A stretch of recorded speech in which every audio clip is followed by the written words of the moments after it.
So just at this point, if you've been listening, you realize where we're at. Living Off Borrowed Time podcast, end of the year episode. I'm Patrique on RYM. He's Caleb, OptimalAudio on RYM. He's Traviud on RYM. And this is our year edition where we get together and discuss mostly the best and very, very briefly, in theory, the worst of the year. And let's just get to it, because we're going to be here for a while. So pack a lunch, pack a snack. What are we drinking tonight? I have decided to stick to the Sierra Nevada Big Little Thing IPA. I'm keeping it under 10% ABV because I would like to be coherent for the episode. And I am not taking an edible before this one. Like last year. What year? Oh, that was last year. Oh, okay. That was last year. If you recall, around number 2, I'm like, shit, the edible is kicking in. Living off borrowed time, the clock ticks faster. Living off borrowed time, the clock ticks faster.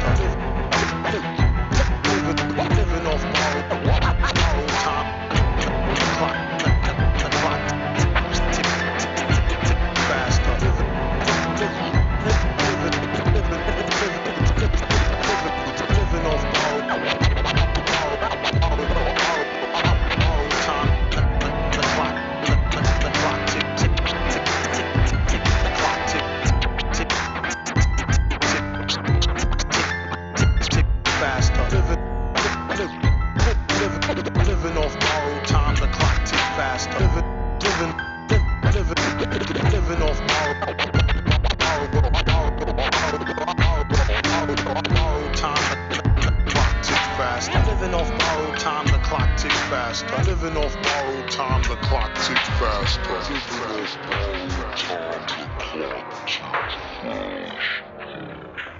All right. Some kind of Amish Band-Aid Molly. off. Right. Let's just rip the Band-Aid off right away. Worst of the year. Shinzo Abe blown away. What else do I have to say?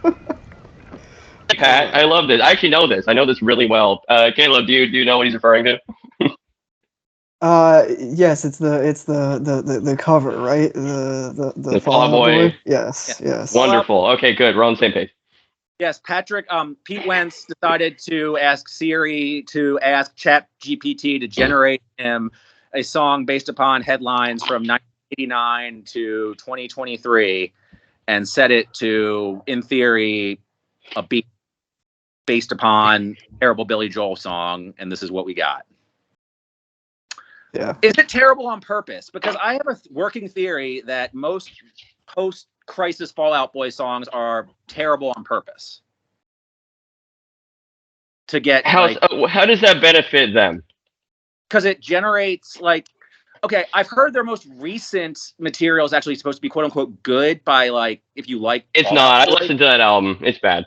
Okay, I'm sure it is. I'm sure it is. Trav, did you ever like them in any capacity? I don't know this. I always thought they were overrated, but I could accept them. But the new shit sounds just like it's the production. It's just so. Okay. And when I get to my stuff that I say is the worst, I'll have a rant about rock production in 2023. But yeah. It was that sort of super loud, bombastic production that they were doing, like "Remember Me for Century," like that shit, like that. That's actually a really good impression. Whoa! Like, they have some sort of fucking rap producer doing that shit too. Like, wasn't it? I wanted to say Ron Browse, but that's not right. That's just because I've been poisoned by a year in the Discord of Ron Browse, and now I want to hear Ron Browse produce Fall Out Boy. By the way, because he couldn't do any worse. God damn it! They had some sort of turn of the century rap producer doing some of that shit, and now I should probably look up the credits. But god damn it! Now I want to look it up. But yeah, I heard that Save Rock and Roll was supposed to be some sort of return to form type thing. But I feel like they did a bracelet meme type shit almost to just notoriety. I don't know. But I thought this specifically was supposed to be it was so bad it felt like it had to be bad on purpose. That's what I felt.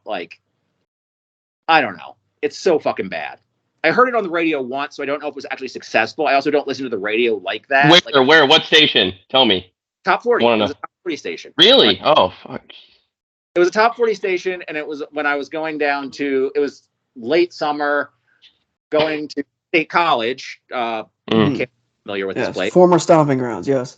My sister-in-law lives down there, and it was some sort of summer countdown thing, implying that it was in fact on some sort of iHeartRadio list. It was low on the list, but still. My wife had heard about it because when it came up in the Discord, I immediately walked into the room, gave her the Charles Bronson face, and said, "This happened. Why did this happen?" She said, "Just ignore it. Like, it'll go away. Just ignore it," basically.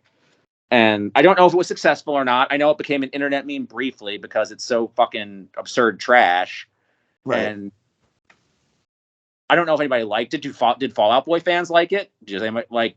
I don't communicate with Fall Out Boy fans. I was going to say, what is a modern Fall Out Boy fan in 2023? They're like 30. They're like our age, right? They're like 30 something. Presumably, yeah. Like, because I have a fully formed negative opinion of Fall Out Boy from when they were popular because their fans were annoying people, including my last ex-girlfriend prior to my wife, who I don't know if I've told this story before on the podcast. It's not much of a story, so much just an anecdote of I was told I was emotionally unavailable because I did not like their Take This to Your Grave and the song Grand Theft Autumn. Because I said that's a terrible fucking pun. I refuse to listen to it. I mean, yeah, you won, Pat. You won. I would agree. And I was also told that I should like them because it's a Simpsons reference. And you like that sort of shit, right? Oh, if it's a reference, it must be funny, right? Yeah. And it must be good, right? Reference, also a Rushmore reference, to which I replied, well, at least they have good taste in shit. You would think their music is better. There are so many bad bands with references to pop culture.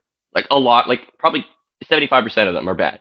Right. And it's, again, references to good things do not automatically make what you are doing good. And I think it just means you have good taste at best. A Fall Out Boy is probably a best example of that. And then when they came back, which nobody asked for, it was just even lazier versions of that. Like they name an album American Psycho, American Beauty. First of all, American Beauty is not a good reference to anything. And Correct. History is out. Shout out to Kevin Spacey, Tucker Carlson. We live in the worst fucking timeline possible. And then you have like that Uma Thurman song, which is all over the yeah. It's a terrible groan. But yeah, this song is just, I mean, I think the best thing about it, and this is a hugely qualified statement, is that if anybody had I think it just makes people realize, hopefully it didn't make anybody like have rose-colored lenses for the Billy Joel original. I think it hopefully just made people realize the Billy Joel original is fucking terrible too. It made me appreciate that there was chronology in it. Like at least there was an order. Yes, and there was an attempt. I mean, it was an easy joke I made in my review that took 5 seconds to write, which I think, by the way, is more time than Pete Wentz put into writing. It's happening in ChatGPT. Mm-hmm. Yeah, is that because there's no chronology to it? At least Billy Joel, say what you will about him, he sucks. He at least took the time to put it in order. Whereas I literally think this was fed into an AI. It was just a bunch of random ass pop culture references with no rhyme or reason to them. And that's what passes for whatever the fuck this is. So I felt like I'd come up with something lighter for this because in our previous recap episodes, we were misogynist as hell because women did bad things. Shout out to Vanessa and Megan in the first one. And then men did even worse things. Shout out to Mr. Smalltown and Mr. Fudge Rounds. So I don't think we really needed to rehash those atrocities. This is not as damaging to society as those, but it's just terrible music. It's lazy. It sucks. It's annoying. I'm glad it was successful, and also it seems to have disappeared from the news cycle, but it's really shitty. It was the first thing that came to mind as like the worst thing I heard. So that's what I got. I want to say that as a celebrity, you know, I'm probably going to steal a Pat Fennerty joke. You guys watch Pat Fennerty? You guys are from Philly. Check him out. But no, I don't know him. It's What Makes a Song Stink podcast. It's like the opposite of like Rick Beato, and he just like, it's fucking hilarious. Oh, I've heard of this, but wonderful like lore that he's built in like 10 videos. Really great. But he did a video about this. I'm gonna steal one of his jokes, but I think one of the key elements of why this song is fucking horrible is when you really think about it, like you're dead. You know, you go to heaven or hell or wherever you go, and you hear about this song, and finally, there's a song for me about me that was written to capture this time in history. And you got to look at like who were you associated with? Like who was next to you in the Fall Out Boy version of We Didn't Start the Fire? And it's just really fascinating. So like you're Kurt Cobain, you know, you're dead. You're associated with Pokemon. No, not Pokemon. Pokemon. And Tiger Woods gets MySpace. That's okay. Yeah, I think the worst thing about it isn't so much the lazy. It's like Pete Wentz himself sounds like he was sent through an AI. Like Wentz, it's an AI version of Pete Wentz doing these weird, like, I don't want to ever hear shit about auto-tune ever again, although he's probably auto-tuned in this. He like says Arab Spring, LeBron. Arab Spring, yeah. She's always blown away. Meghan Markle and George Floyd were put in the same sentence. Clearly, for the same thing, right? Yeah. Burj Khalifa Metroid. Metroid came out well before the original fucking song. Yeah, Metroid was 96, I believe, and yeah, I can just call that up from memory. That's great. It just keeps Harry Potter and Twilight. That makes sense. Harry Potter, Twilight, Michael Jackson dies. Twilight and Michael Jackson. So that's what Michael Jackson gets. He gets Twilight. Mm-hmm. Although it did give us Kristen Stewart and our pets. So we're Twilight right side of history? ? And then finally, the most callous line of 2023. Trump gets impeached twice. Polar bears got no ice. That sounds like a diss at fucking polar bears. It's the meme where it's like, what the hell's a polar bear doing in Arlington, Texas? And it's like the startled polar bear. The indignity of the God King being impeached twice is just as bad as the melting ice caps, apparently. So, MAGA hero Pete Wentz. And no COVID. COVID did not happen. No COVID, and the only reference to the most relevant genre of this time period is Kanye West, Taylor Swift. Which, again, they are attached. They are the same. Right. Naturally. Right. All right, that's all. I don't want to discuss this anymore. Okay. I agree. I'll free you, Pat. Now, speaking of, I kind of already went over in our initial honorable mentions, like my worst of the year. I will say, speaking of ChatGPT, one thing I didn't realize that ChatGPT kind of got patched. It had a cool update recently that Patrick discovered. I didn't know, called Yeehaw GPT. I didn't know that this was a thing. But apparently, I had to look it up, and I'm like, holy shit. I know this review. Is just what I was looking for. I needed to, and then you type in a bunch of keywords. You can type in, trucks and alcohol and USA and Jesus, and then all of a sudden, a wild Morgan Wallen appears. In the atmosphere. Though, however, if you say a slur, it gets past the firewall. Unfortunately, you just have to say sorry. You got to type sorry under it, and then you're good. Parentheses. And then it's fine. You actually make more. You get better results if you type in the slur. That was a tremendous review. I laughed very hard. Just want to let you know. Did anyone in here finish the whole album? I didn't finish that shit. I didn't listen to a second of it. I just wanted to make shit post. Good for you, Pat. I think I've heard isn't there like it's 36 songs, but isn't there like one of the, whatever the single was that is popular? I think I might have listened to the Dirk thing for like 5 seconds, and I'm just like, fuck off, Dirk. Like, what are you fucking doing? Like, I know what you're doing. You're getting a bag. Yeah, he likes money. Yeah. Yeah, it's Crunchy the Clown quote. What am I supposed to do? They pulled a dump truck full of money to my house. Like, yeah, seriously, that's pretty much any rapper that. Although 2024 is going to produce a lot of hellish things, the Morgan Wallen Drake collab is going to be. Please let that be. Oh, he's already having a downfall, but I want more of a downfall from Drake.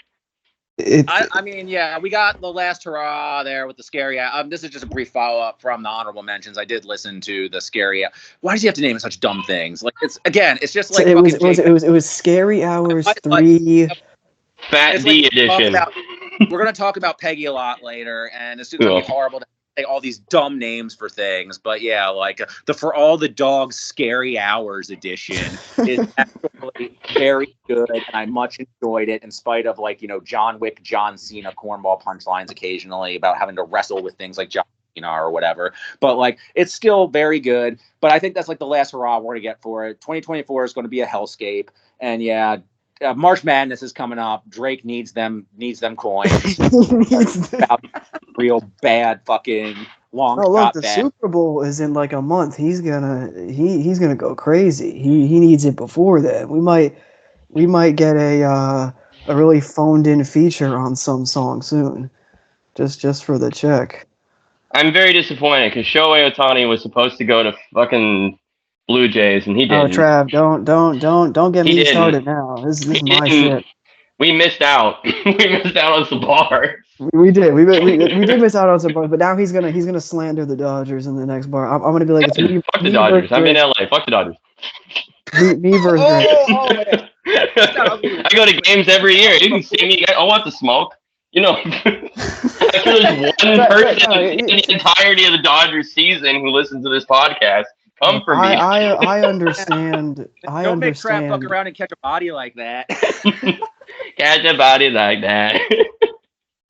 Wait, speaking of just Trav, have you heard the egregiously bad Teezo touchdown album? Yeah, it's fucking awful. I listened all the way from work one time, and it was one of the. It was the lyrics. It's the fucking lyrics are just absolute fucking torture. Here's the thing.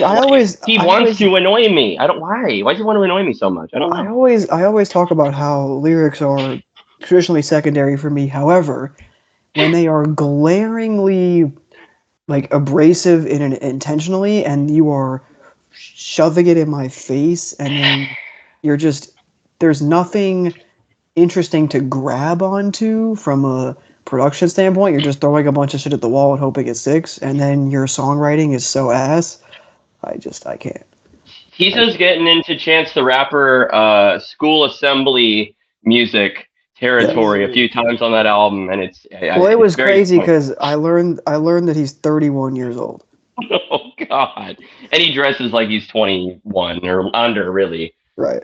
He needs a new marketing support. I gotta say, it's not. Get ready to go on Indeed, buddy. Like come on.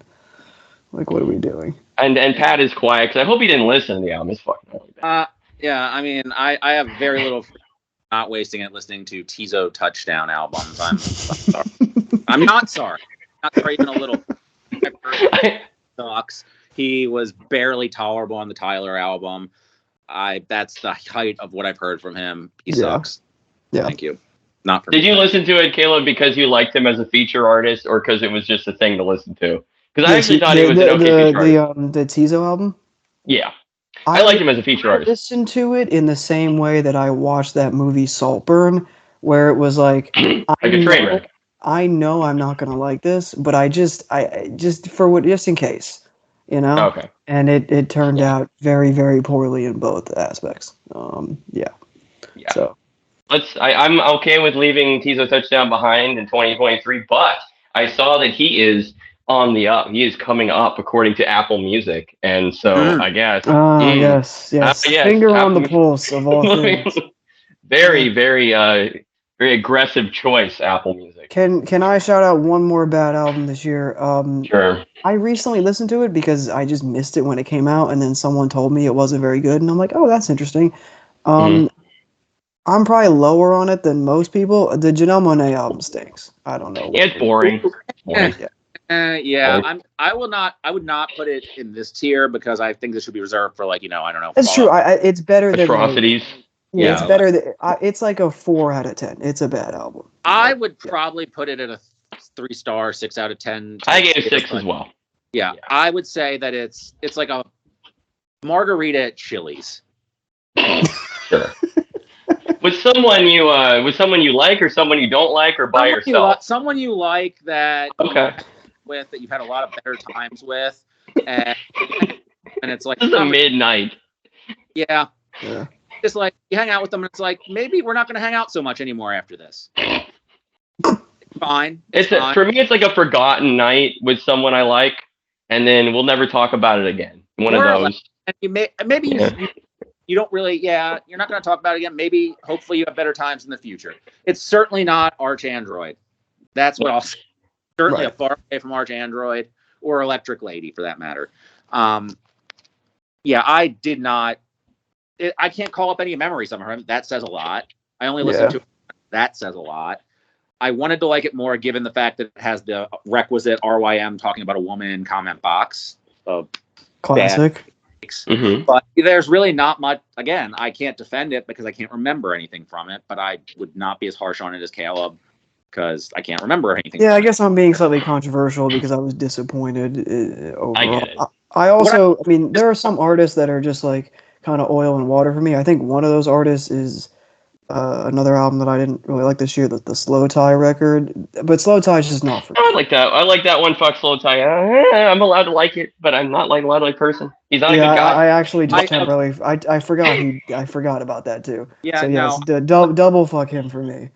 I didn't listen to it because fuck him, and I was actually doing my cursory look through the year-end charts just to make sure I didn't miss anything if I needed to like cram real quick, and that's really high on the charts. Yes, and so there's a certain artist that I get pilloried for fucking still listening to. I'm not going to say who it is, and we don't need to fucking discuss it. He sucks. We don't need to fucking discuss it. But we're going to. Does he have an album in 2020? Do you have 5 albums out in 2024? That's right, and we don't need to. I don't think he does. He sucks as a person. And we're not going to discuss it, but whatever. And, but this fucking guy is like way high up on the charts, and I'm not, whatever. And I didn't listen to it, and it sounds like it was probably fucking mid. So I didn't listen to it. It's like Yeezus. It's like Diet Yeezus. Oh, wait, are we talking about Utopia? I thought we covered.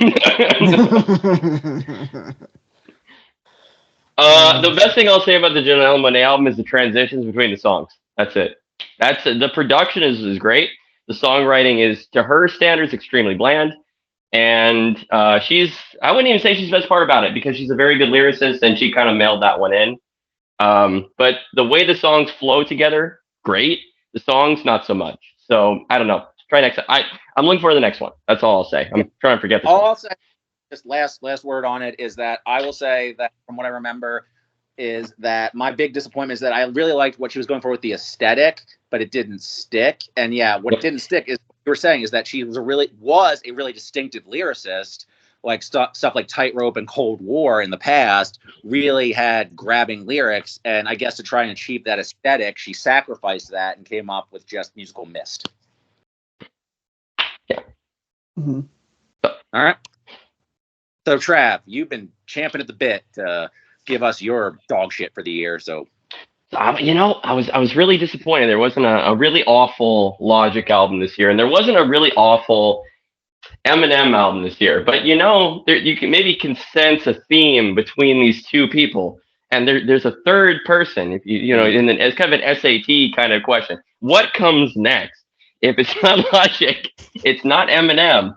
Oh no. There was a terrible album put out very early this year by none other than Macklemore. Oh, I never heard this one. I forgot about this. Ben or something? Ben. That's his name, guys. It's Ben. And so because that's his name, he's going to talk about himself. I thought it was a concept album about Crispin Glover. Jesus. It's about how much he hates himself. That's what the album is about. I mean, he clearly hates his audience. Yeah, he made us listen to this, and there's like 15 songs on it. Can you imagine listening to 15 Macklemore songs in a row? Wait, so I was under the impression, first of all, I didn't listen to this. If I'm not going to subject myself to like the Teezo touchdowns world, I'm certainly not going to listen to the Macklemore world. But isn't this like him doing like a Machine Gun Kelly type, like genre expansion type thing? Yeah. Writer crap? Mm-hmm. So the woman from Sarah Barthel of Panagram, she's on it. Tones and I is on it. You remember that name? Believe it or not, the Tones and I song is not the worst song on the album because there's much worse. As he kind of delves further and further into guitar, quote unquote, music, and I can spell it Gatar. It's not really guitar. It's just like this shitty synthy garbage that qualifies as rock music, as he just complains about how he's getting old and getting sober and how life is hard. And he sings about that for about 15 songs in 54 minutes in various forms. He dragged DJ Premier into this for one song. And the song is about how all of his heroes growing up were quote unquote criminals. Which is great. Oh, that's not Remember that song? That's not a dog whistle. You know, when you have been hit with like constant accusations of cultural appropriation and all that for your whole career, you probably should not use that language.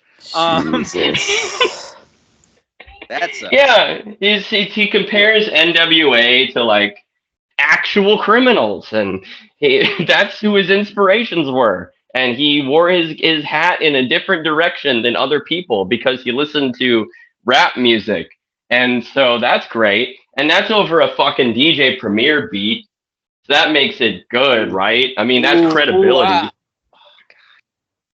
Oh, it's tough. That's a tough song. That's like, I could barely swallow that one. That's like track 6. That's rough. Jesus, and it just keeps going from there. He does a lot of beat switches and just a lot of like trying to be cool, and then a lot of crying about sobriety. And I mean, it's tough. It's a tough listen. There's no point. Don't bother. But as far as like trying to merge rap and rock into just a horrendous amalgamation, a horrendous gumbo of things. It's a tough one. Now, here's the other thing. Both of my least favorites came out in the first 3 months of the year. So for me, like, I'm good. Like, I actually gave up listening to bad music after March because I knew nothing was going to, Well, that's big of you. Like, seriously, you know, you just put yourself first. I mean, self-care. Self-care.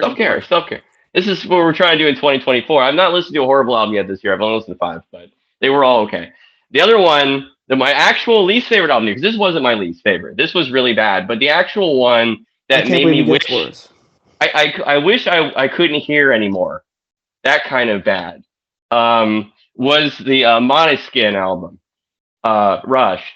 It was just this Italian shithouse trying to be rock, like The Darkness kind of thing. They were really big for like, I don't know, a couple of months.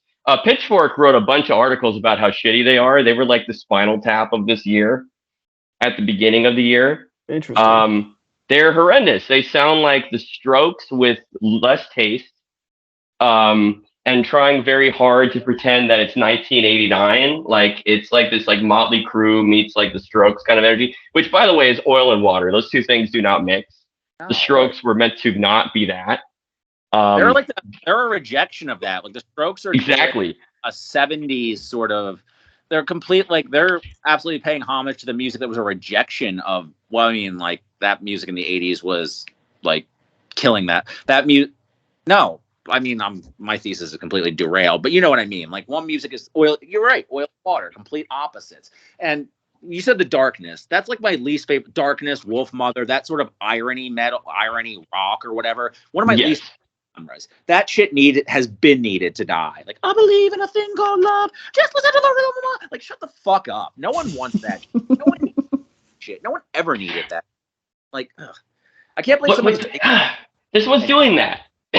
It's the thing. It's the aesthetic, like I'm gonna say it's the talent of like the garage rock revival stuff, like that. And like the overproduced like Jack White solo albums. And then like meets this like we also want to just fuck everything kind of like 80s excess, and like you mix it together into a horrible pot where they have no talent and no taste at the same time. And it's like 17 songs long. Yeah. Horrible. And the production is just unbelievably bad. I could go on about that for like an hour. But I don't know why you sought this out. I mean, the Macklemore album, I don't know why you sought this out in the first place. I don't know why you were listening to the Macklemore album either, by the way. But the Macklemore album sounds objectively much worse just because that DJ Premier thing just made me actively angry. Everything you said made me want to throw things. Whereas this, I'm just like, this is terrible, but it's from a bygone era. Whereas that Macklemore thing, that sounds almost as bad in its own way as the Tom McDonald shit. Just like, that's a dog whistle. Whereas this is just like band-based cheese, like cornball bullshit.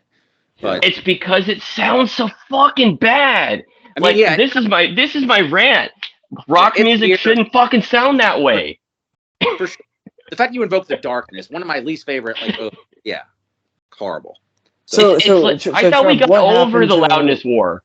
What happened to we lost rock the loudness production? war? We lost the loudness war, clearly. America loses most of their wars. We also lost the loudness war. So what happened to rock music production? Because I agree when you started out your initial take at the episode, I agree with you that rock music production in today's day and age is largely terrible, especially on a mainstream, quote unquote alternative scale. Like what happened? This is what I mean. I don't know. It's that mid 2000s Brendan O'Brien, like the Pearl Jam albums from that era, and like the fucking 2 years in a row where we do a fucking Pearl Jam discussion that Brendan O'Brien has come up again. Remember, Kelela, I don't know if you remember this, but there was a period where like with Metallica, like late 2000s, like Death Magnetic, they made an album that sounded so bad that they had to redo it so that they could print it on vinyl because the shit wouldn't work. Because the waveforms were so fucking loud that the needle moved in the wrong way. It would not work. It would make the needle fucking explode because it was so loud. And that's how this album sounds. There's no dynamics. There's no like liveness to it. It just sounds fucking loud. And that's not what rock music, even Raw Power, like the Stooges, it's not just loud. It also sounds like human beings made it. And that's something that's missing from this album, where there's no dynamics and there's no range and there's no sense that there were people that made it. It sounds like presets in a really, really fucking bad way. And it did start in a really bad way in the late 90s into the early 2000s. And then it started to tail off a little bit towards the late 2000s and 2010s, where things have gotten a little more under control. So I was actually shocked when I heard this. Like, Icky Thump did not come out this year. Like, we're past that. We shouldn't make music that sounds like that anymore. Like, I thought we evolved as engineers, but I was very disappointed by this album because I thought that we didn't make music like that anymore. But actually, and this ties back into what we're talking about with Fall Out Boy. Fall Out Boy sounds like fucking garbage now, in part because the engineers allow them to, and they're aiming for radio, and you need to be very loud on the radio. And what it's doing is it's making my fucking head hurt. So don't listen to Maneskin, don't listen to Fall Out Boy. And that's really all I have to say. But yeah, I mean, I'm trying to make my own music. It don't sound like this. It sounds better because I'm not trying to hurt you. It's very painful. Like, it really is. And it was difficult to listen to this for however fucking long this album is, 17 songs. Like, it's really bad. The last thing I want to say about this album is they're an Italian band and they have a song called Mamma Mia. Okay? Do I need to say anything else? Come on. Give me a fucking break. Fucking horrible, guys. This is the worst 2 albums I heard this year because I gave up because I knew it was done. I don't need to fight this war. No, you're 100% right. I salute Soldier for putting yourself through that. Yeah. I mean, goddamn. That's enough of this horror, and we are going to move on to the good stuff. Fine. Honorable mentions? I think honorable mentions. We got to talk about your honorable mentions. Yeah, you can give yours. We already spent like 3 hours on ours previously. But shit. Okay. Cool. We'll comment on any of yours that we have not spoken on, though, because obviously. But go ahead. There's some stuff. Yeah, there's a few things in my honorable mentions I know are going to get mentioned today. I want to say the Yves Tumor album is fantastic again. He killed it in 2020. Yep. That was good. Great. I saw him live this year. Wonderful show. Great performer. Check him out. He's been great several albums in a row. Just keeps churning it out. Just a good artist, you know? Love it. He's just good. He has great instincts. He has a great image. He has a great vibe. He really knows how to put a show on. He's his charisma. I'm looking forward to more of his work. I love the Jesse Ware album. I'm not going to talk about it. Yes. Great. That's a absolutely fantastic album that we're going to talk about a few albums in that milieu, I'm sure, when we get to our top. Yeah, for sure. Certainly one specifically, I think, is on maybe all of our lists. I think definitely two of them. But yeah, I think that album, I hate talking about stuff in terms of like the disco revival and people talking about, oh, people just like it because it's disco. I like it's just good fucking music. And I think that it's just, she does wonderful work. And the enthusiasm behind it carries it a lot. But I think it's just purely great songwriting. And that's, I would say in terms of loudness, I think that's loudness being used well, I think. I would say. Or brightness, at least. The production's really, really bright on that. That's what it should be. It should be. Yeah. For what she's going for, both lyrically, thematically, it's just the right length. It doesn't burn you out. I would say it has a lot. I don't know if we talked about, because you brought up the Kylie disco album before, and I came back to that, and I really, it has a lot in common with that. I think it's kind of an evolution of that, and I'd say it was kind of a bridge between that and an album we're going to talk about later. So yeah, I love that album. Really great album. Yeah, that's a great fucking album. I don't really need to get into George Clanton. Everyone on Rate Your Music fucking loves him. I think his album was really good. Christine and the Queens, produced by Mike Dean and A.G. Cook. Yeah. Great album. Really long, but also good. Awesome album. I listened to that in pieces. I'm not, so I've only listened to it once in a few segments because it's so long. I really, really like it. I need to listen to it in one full chunk to fully digest it before I can give like a full informed opinion on it. I really like it because I like Mike Dean's. I still like Mike Dean's production in spite of everything. It's so good. Kanye, in spite of the Idol, in spite of reality, I still like what Mike Dean does, and I think that's probably one of the best examples of 2023 maximalist Mike Dean in full effect. What he's doing there. Yeah. Just the bass. Oh man, it's one of the best bass records of the year. It sounds cinematic. I would say, but it is a lot in one sitting. Again, it took me like 3 listens to get through the whole thing. But I think that he just went absolutely ape shit at in a way that there are very few. Like, I think, again, don't listen. I've said before that today, I didn't listen to the Bruiser Wolf album yet because I didn't want to talk about it on this podcast because I'm trying to keep to just last year's albums. And I didn't want to digress too much because this is full of digressions, including about another specific Bruiser in multiple album contexts. So I didn't listen to that because I didn't want to go too far afield. But don't listen to the new Kid Cudi album. I'm sure it sucks.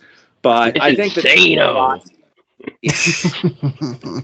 yeah, he's going insano, guys. Watch out. But you're clear. With his shirt off. I love that shirtless album cover. It's so fucking good. I wish that was the primary. He's not leaving the party till 6 a.m. He keeps playing Pong. He's going insane. Gravity Pongs for everyone. But I feel like this is like a full realization of what he was doing on Man on the Moon 3, which I still think is an underrated album in spite of Cudi, Gonna Cudi, whatever. I know Caleb doesn't have a lot of time for that album, but I feel like that was a really, especially around the end, like a Mike Dean production showcase. And I think this album is, again, the whole prank bass cinematic style. I think that he really fully realizes that here. So I really did enjoy this, but again, I only heard it once in 3 chunks, so I can't really speak to it, but I did enjoy it. Continue. And the last one, I'm actually going to shout out a couple albums for the Afrobeat scene. Amaarae, Fountain Baby. It has my Song of the Year on it, co-star. This is a really wonderfully vivid and beautiful and luscious sounding dance pop album full of all kinds of interesting genre experiments. I don't think the album as a whole is perfect, but I'm very excited for what she has next. And Asake, Work of Art, which is a terrific, very traditional Afrobeats record. Very summery, very upbeat, very lovely to listen to just driving around on a sunny day. Cheered me up a lot this year. It's a big up-and-coming scene right now. It's going extremely well. I wish the best for them. And I think that this is something I'll be looking forward to a lot more of in 2024. So that's really all I'm going to shout out. And there's other stuff I'll get to. I'll probably mix in some of my favorite songs, talking about other albums. But those are just some things I wanted to get to. I will wish list both those Afrobeat albums and try to get to real quick to circle back to something nobody cared about when I brought it up before, but the Fall Out Boy producer I was referring to on Centuries was a shout out to hack of the late 2000s, early 2010s. J.R. Rotem was the one I was thinking of. Yeah. Yes. Yes. Butch Walker, shithead, also was on that album, producing and sucking, and a bunch of other people. So yeah, the album American Beauty, American Psycho has some of the worst cover art you've ever seen, by the way. I forgot. You got to look at this cover art. It's so Oh my god. It was awful then, and it's He's still edgy, awful now. very edgy, very edgy. It has High aged. five. It has aged like the Denzel Curry tattoo cover art. Taboo cover. Nothing more taboo than that. All right. We do live in a society. I don't know if you've heard. Okay, you have your bingo card. I have shit on Denzel Curry for no reason. Yes. We've mentioned Logic, Eminem, Denzel, Taylor, Kanye, Macklemore. Kanye's your free space. That's So, true. Yeah. That's true. Drake. Drake's gambling problem. Yep. So I would give an honorable mention one more time, but I was gonna say what I'm gonna do is save it because there's gonna be one or two of my things that I think might be higher up on y'all's list. So when I go, oh, this is my number blank, then you'll say we'll talk about it later. Yeah. I'll fill in that space with Okay. mention. Right. Yeah. Same. That's how I'm going to approach it. Yep, same. There's two major releases in my honorable mentions that will be very high up here. So, Rae, talk about it. All right. Cool. So who's going first with number 10? Trav, you want to hit us off with your number 10? Yeah, let's go with the Pink Pantherist record. Heaven knows. Let's fucking go, Trav. Let's fucking do this, man. I think that this album got out the shaft on Rate Your Music. I think people need to love it more. It should be bolded. The classic, in my opinion. This is a record that is so tight and consistent. I can turn any song on from this album and just feel bliss. It is so well produced. It is so full and complete. The levels are amazing. It is so mastered to perfection. It sounds amazing. And I think that of a lot of the up and coming pop stars right now, I think Pink Pantherist has one of the best ears for melody that you can get. Every one of these songs has something sticky about it that I really love. And I mean, obviously, like Boy's a Liar, huge hit. I actually don't like the Ice Spice version as much that is on the album, but I still love it. It still has its own kind of personality. But one of my songs of the year was the version without her, the original that is on the EP. Yeah, the EP that came out like at the very, very end of last year. I hate when that happens. I hate when that happens. But for me, it was that. The other song from that, Did You Miss Me, is also like a great tune. Yeah, I think she grew a lot. I know a lot of people look back very positively on her debut release. We know. I was singing its praises on 2 years ago on our year-end podcast. Yeah. Yeah, and I thought it was a great statement of purpose. I didn't think it was a great project yet, but I could hear it. And then with Take Me Home, I love Take Me Home. I think that's a fantastic EP. And now we get into Heaven Knows, and honestly, I can pick almost any song from this. True Romance. Great. Oh my God, Blue, Feelings. This whole run at the end of the album is just Capable of Love. It's one of the songs of the year. Amazing. Boy's a Liar, amazing. Mosquito. Oh my God, like this whole thing. Hold on. You haven't even mentioned Ophelia. You haven't even mentioned Ophelia. Ophelia might be like in her top 5 songs. And Nice to Meet You, despite the feature, is really damn good. All these songs are good. They're all great. Like, it's so well crafted. 34 just perfect minutes. I have no problem with this album. I actually feel like it's kind of low. The thing is, like, it came out the end of the year, so I haven't had time the same way with some others to kind of let it marinate. Yep. But I could. This is like with the Magdalena Bay album, where like I was in love with that, but now it's like in my top 3 for that year, and before it was like 9. I could see that changing with this one, but for now, I mean, I just got, what's wrong with it? Like, it's just a wonderful pop album. I think it's one of the highlights of the year. Definitely check it out. You've done this 34 minutes. No major flaws. I'm so excited for her career. I'm hoping to go to her Hollywood Palladium show, but 3,000 strong, already sold out. It's going to be like $80 to go. I'll probably go. Yeah, but, I was looking at tickets. She was going to be here like in a few months, and I was like $110. Jesus Christ. Yeah. She deserves it. I mean, this is not even like a bigging up myself type thing, but like a couple years ago when Break It Off came out, and that was like a bubbling on TikTok a little bit sort of thing. And I remember just being one of the first people to like, rate it on the site or whatever, and then being like, oh, she's interesting. And then I heard a song that she had did previously that was like some like jungle, like DMV, like, a pop remix of a something, and then all of a sudden, you fast forward, and like this is where she is. It all happens so fast. It's just amazing to see. And yeah, I mean, this is my number 9 actually. So I might as well Awesome. Knock also that touch one on it. But I out. mean, Trav said it the best. I really couldn't have said it any better. I just want to say that like Ophelia is definitely one of my favorite songs she's ever done. I think that really echoes some of my favorite like songwriting performances of hers in the past, stuff like Passion, stuff like, Did You Miss Me? Capable of Love also is just like a fucking masterpiece of a song. Like I just the production on that, the way it like builds, and then that like last crescendo after the bridge is just and then like the little when she's talking about those 3 little words like mean so much to me or whatever, and it's like obviously she's implying I love you, but then you hear these bells in the background and they're kind of like echoes of wedding bells. Very creative, like how she did that. So yeah, I mean, no notes. She's been one of my favorite pop artists for since I first heard her a couple years ago. I'm glad She's I'm on the killing train game right now. now. She's killing the game. I mean, I couldn't be happier for her getting a number 1. And I think it would be really amazing if this thing signaled kind of an increase in more drum and bass style music and EDM. Because, like, one of my other favorite songs of this year is Super Shy by New Jeans. And Oh that's yeah, great song. incredible Great song. I love Great that song. EP. Oh yeah. That's a great song. And that's the Powerpuff Girls, like, funky drummer sample. Yeah, that It's EP was so on good. my long list, but a great EP. Yeah. Mm-hmm.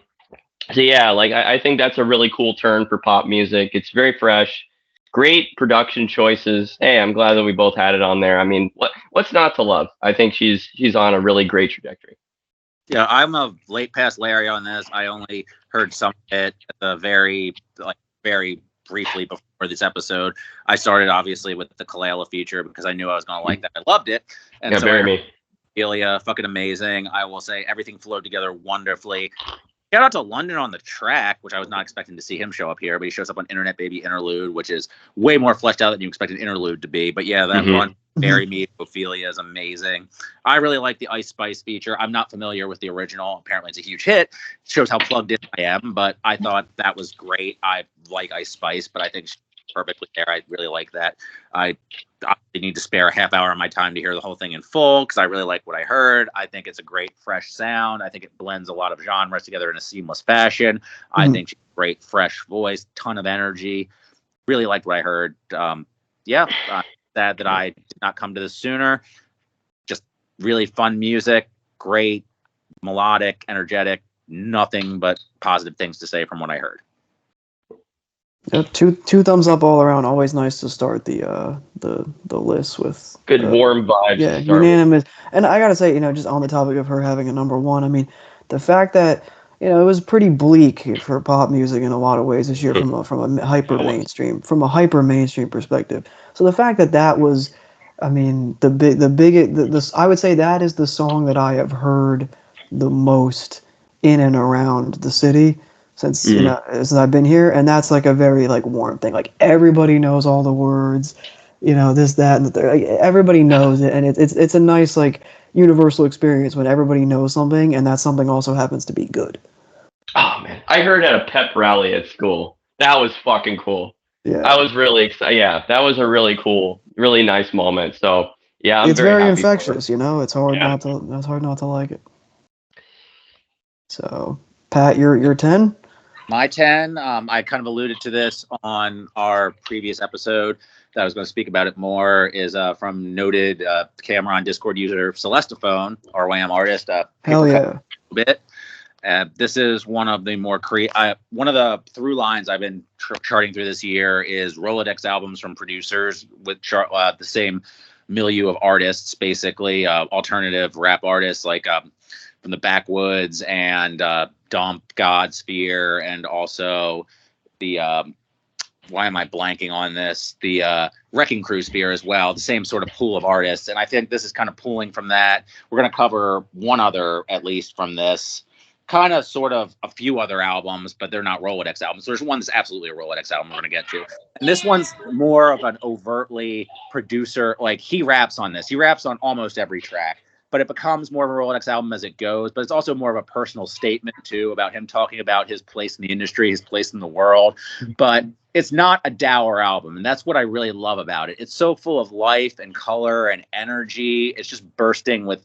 It's funny. It's such a funny and just lively album. Like, it's a journey too. It starts with Lea Fert Latrine, where he talks about murderous poop and pee attacking him, and ends with Paul Barman talking about how beautiful babies are.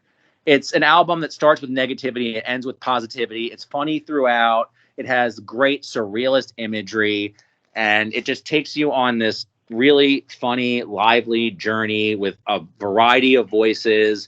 And this rap voice that's guiding you through it is not a conventional rap voice. But if you've been following Celeste's career, it's just such a wonderful journey to hear somebody who didn't even use their own rapping voice, but you could always hear their own voice through their instrumentals. And now you hear him finding his own voice.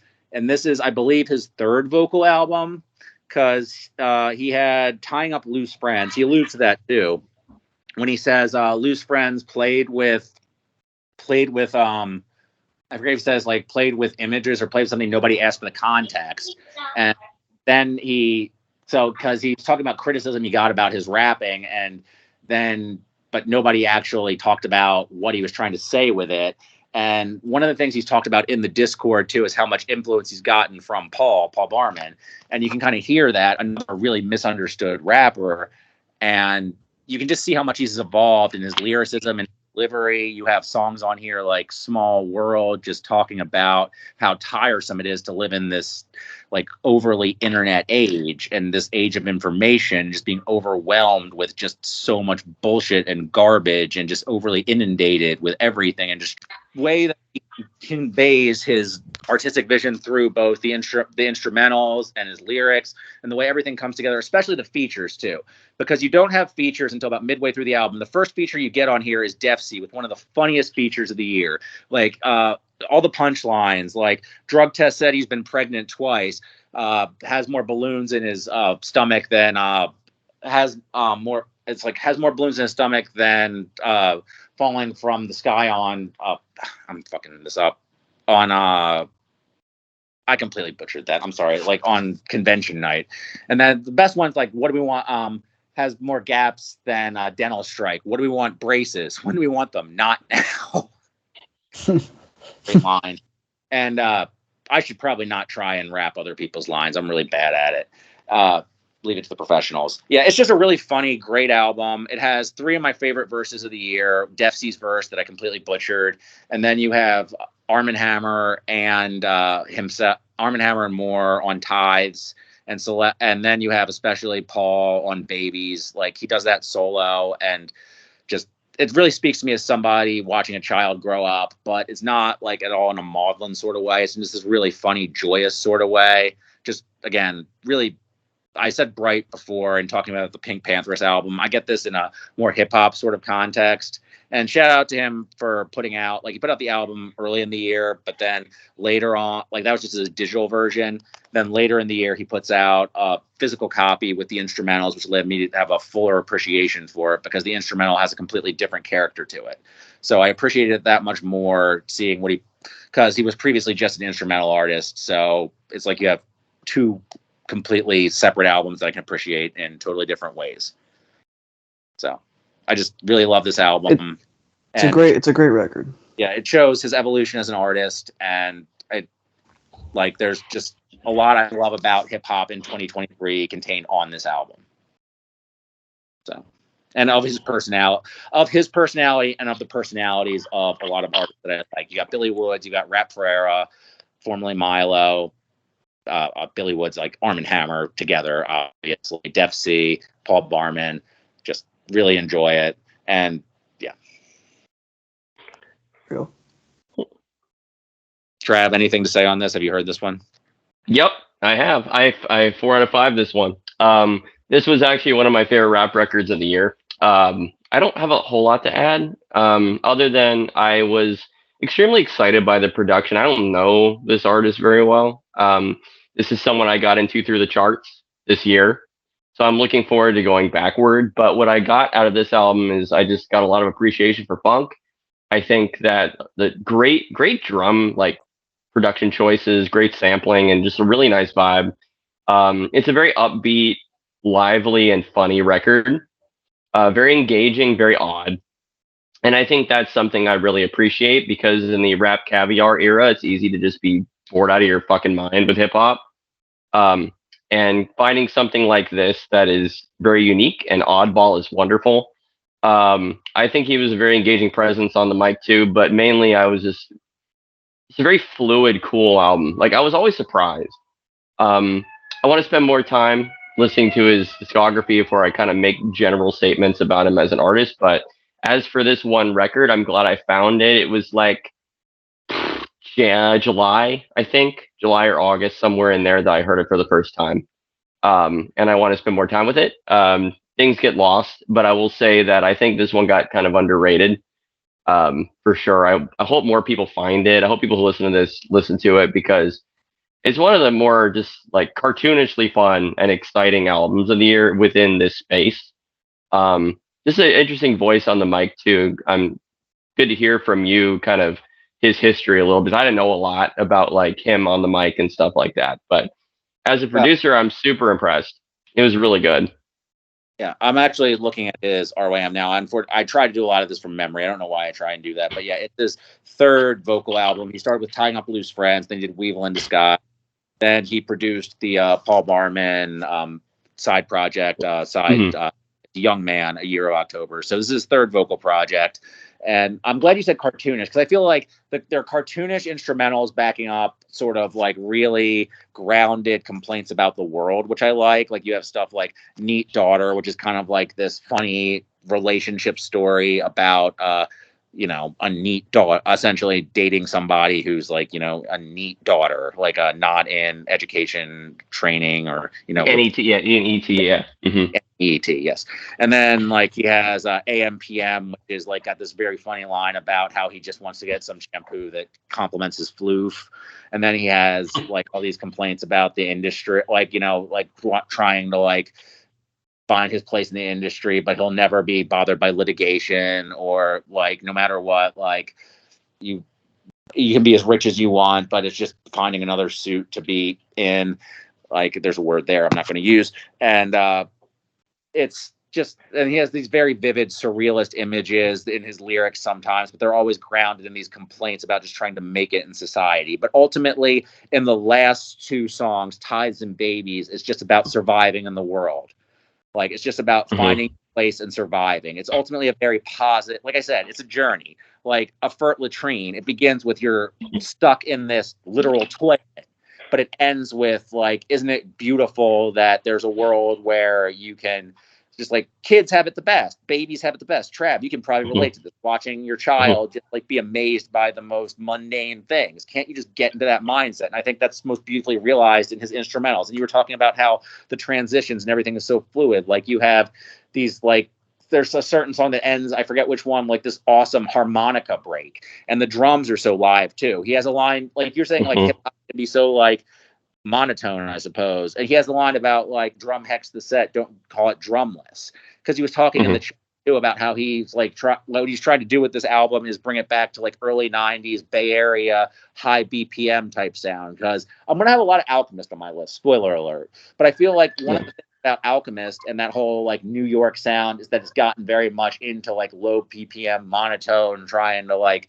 jazzy type sound. He's definitely going DJ Quick style, like very more animated. Very fun, yeah, very funky. Really refreshing, really colorful, and it was really lovely to see.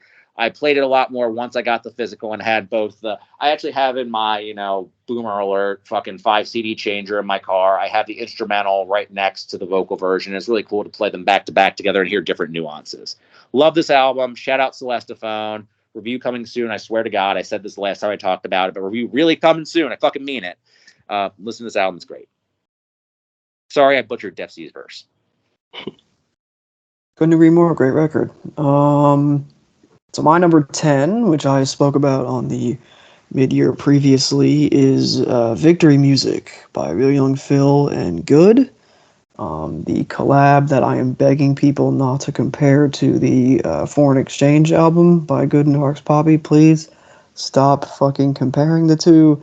They are not alike. They just I have was the same about to, but producer. I won't. I'm kidding. No, but they're both wonderful. That's the only comparison. Yeah, no, seriously. I mean, everything I said in the menu, I think, still holds true. I listen to it often. It is a wonderful album. I have just really no notes. I would just add that it still gives me that same, early 2010s blog rap feel in a 2020s package, if that kind of makes sense. And that was something that I hear main attractions all over this, and I think that the these guys have such great chemistry, and it was apparent when Opening Doors came out in summer 2022, I believe, that it was going to lead to a great project, and that's exactly what we got. And anything else I say about this will just be regurgitating what I've already said back in June. So I'll just add that the song they did that didn't make the album a couple months later, "Sleep Paralysis." I don't know if you've heard that one, Travis. That's a terrific song and has one of my favorite rapping performances Phil's ever done. Just wonderful imagery on that song, and love the beat. Love how like propulsive it is. Yeah, great song, and that could have easily fit on here. I think my favorite song from the project is either Opening Doors or Winter Circle. Winter Circle with lines that I've oft quoted many times just throughout the year because I find them to be very quotable and very sticky. I mean, I really like the one where he's like, "You the type to say something and do the opposite." I like the little bar there. So yeah, can't speak highly enough about this. It's good. It's really RealYungPhil. You guys have already heard me blabber about this. So yeah, that's my number 10. And it was definitely making the top 10. It would have taken. I listened to it far too much this year for it not to make this. So glad it snuck in.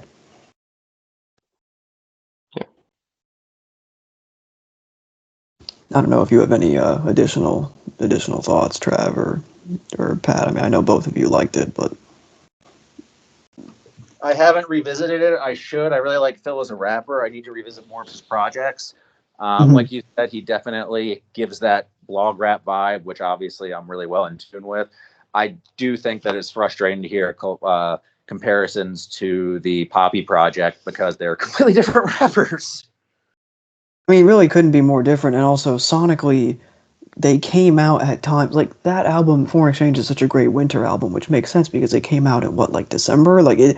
So they came out at like great times. This is such a Victory Music is a perfect title. It feels like like spring, summer, even like early autumn to me, and just it just imbues you with a sense of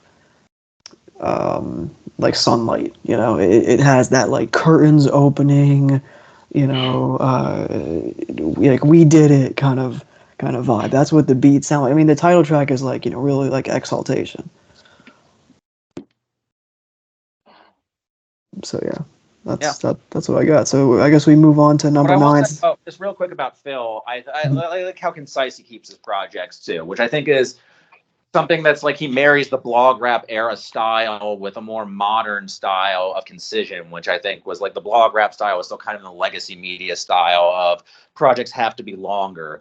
Whereas, I mean, I feel like now there is that still like stream trolling, but there's also just like the SoundCloud style of just put something out there with like the idea of it has to be a certain length. And I think like, he has the Evil Jan's project that's also really good too. His projects are really short and to the point, and I like that. So 100%. Yeah, I walked to work one day listening to this, and I was very motivated that day. That's how I felt. I really enjoyed this. I love Good as a producer. I'll always check out anything he does, and I think this is one of the more like replayable, listenable rap albums of the year. And I wish more people had heard it. And that's really all I gotta say. I need to check out more from RealYungPhil, but yeah, great production as always from Good. Yeah, and I guess as we go to our number 9. So I've already said mine, which was Pink Panther, as heaven knows. So Trav, number 9. Or should Pat my go? number 9 is kind of a. I mean, there's a lot of dance music on my fucking list. This one is a little bit unique. Ana Frango Elétrico.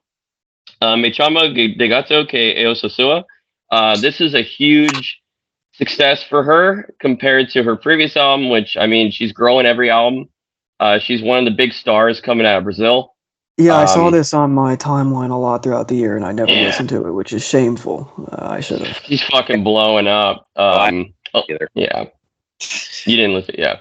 So I'll just, whatever, I'll just cover it. What can I say?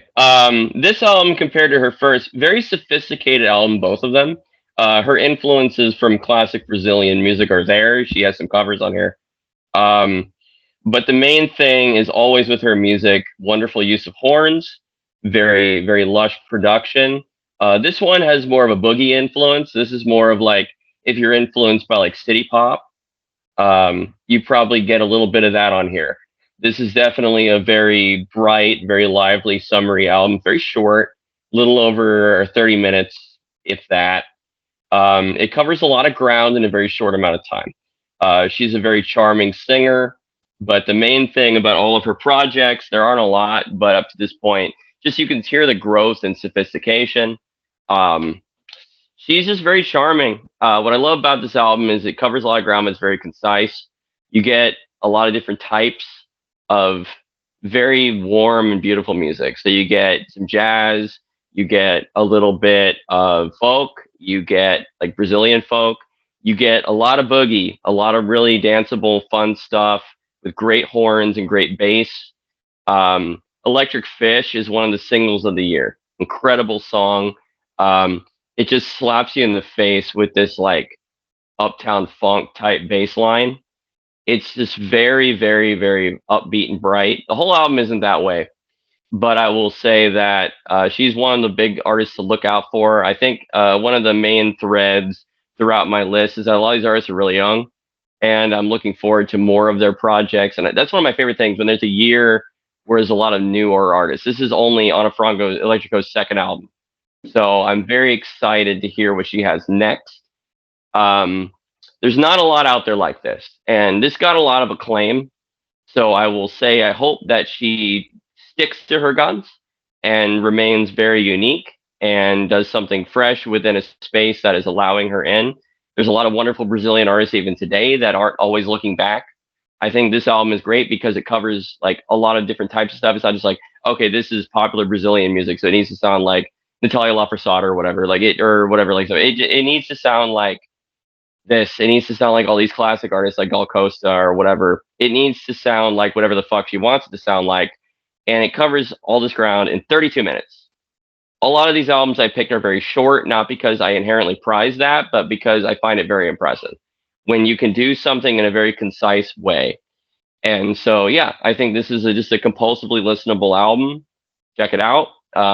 It has a really high score on Rate Your Music, and it has one of the cool things about something being high on the Rate Your Music charts is that it kind of feeds into its own hype.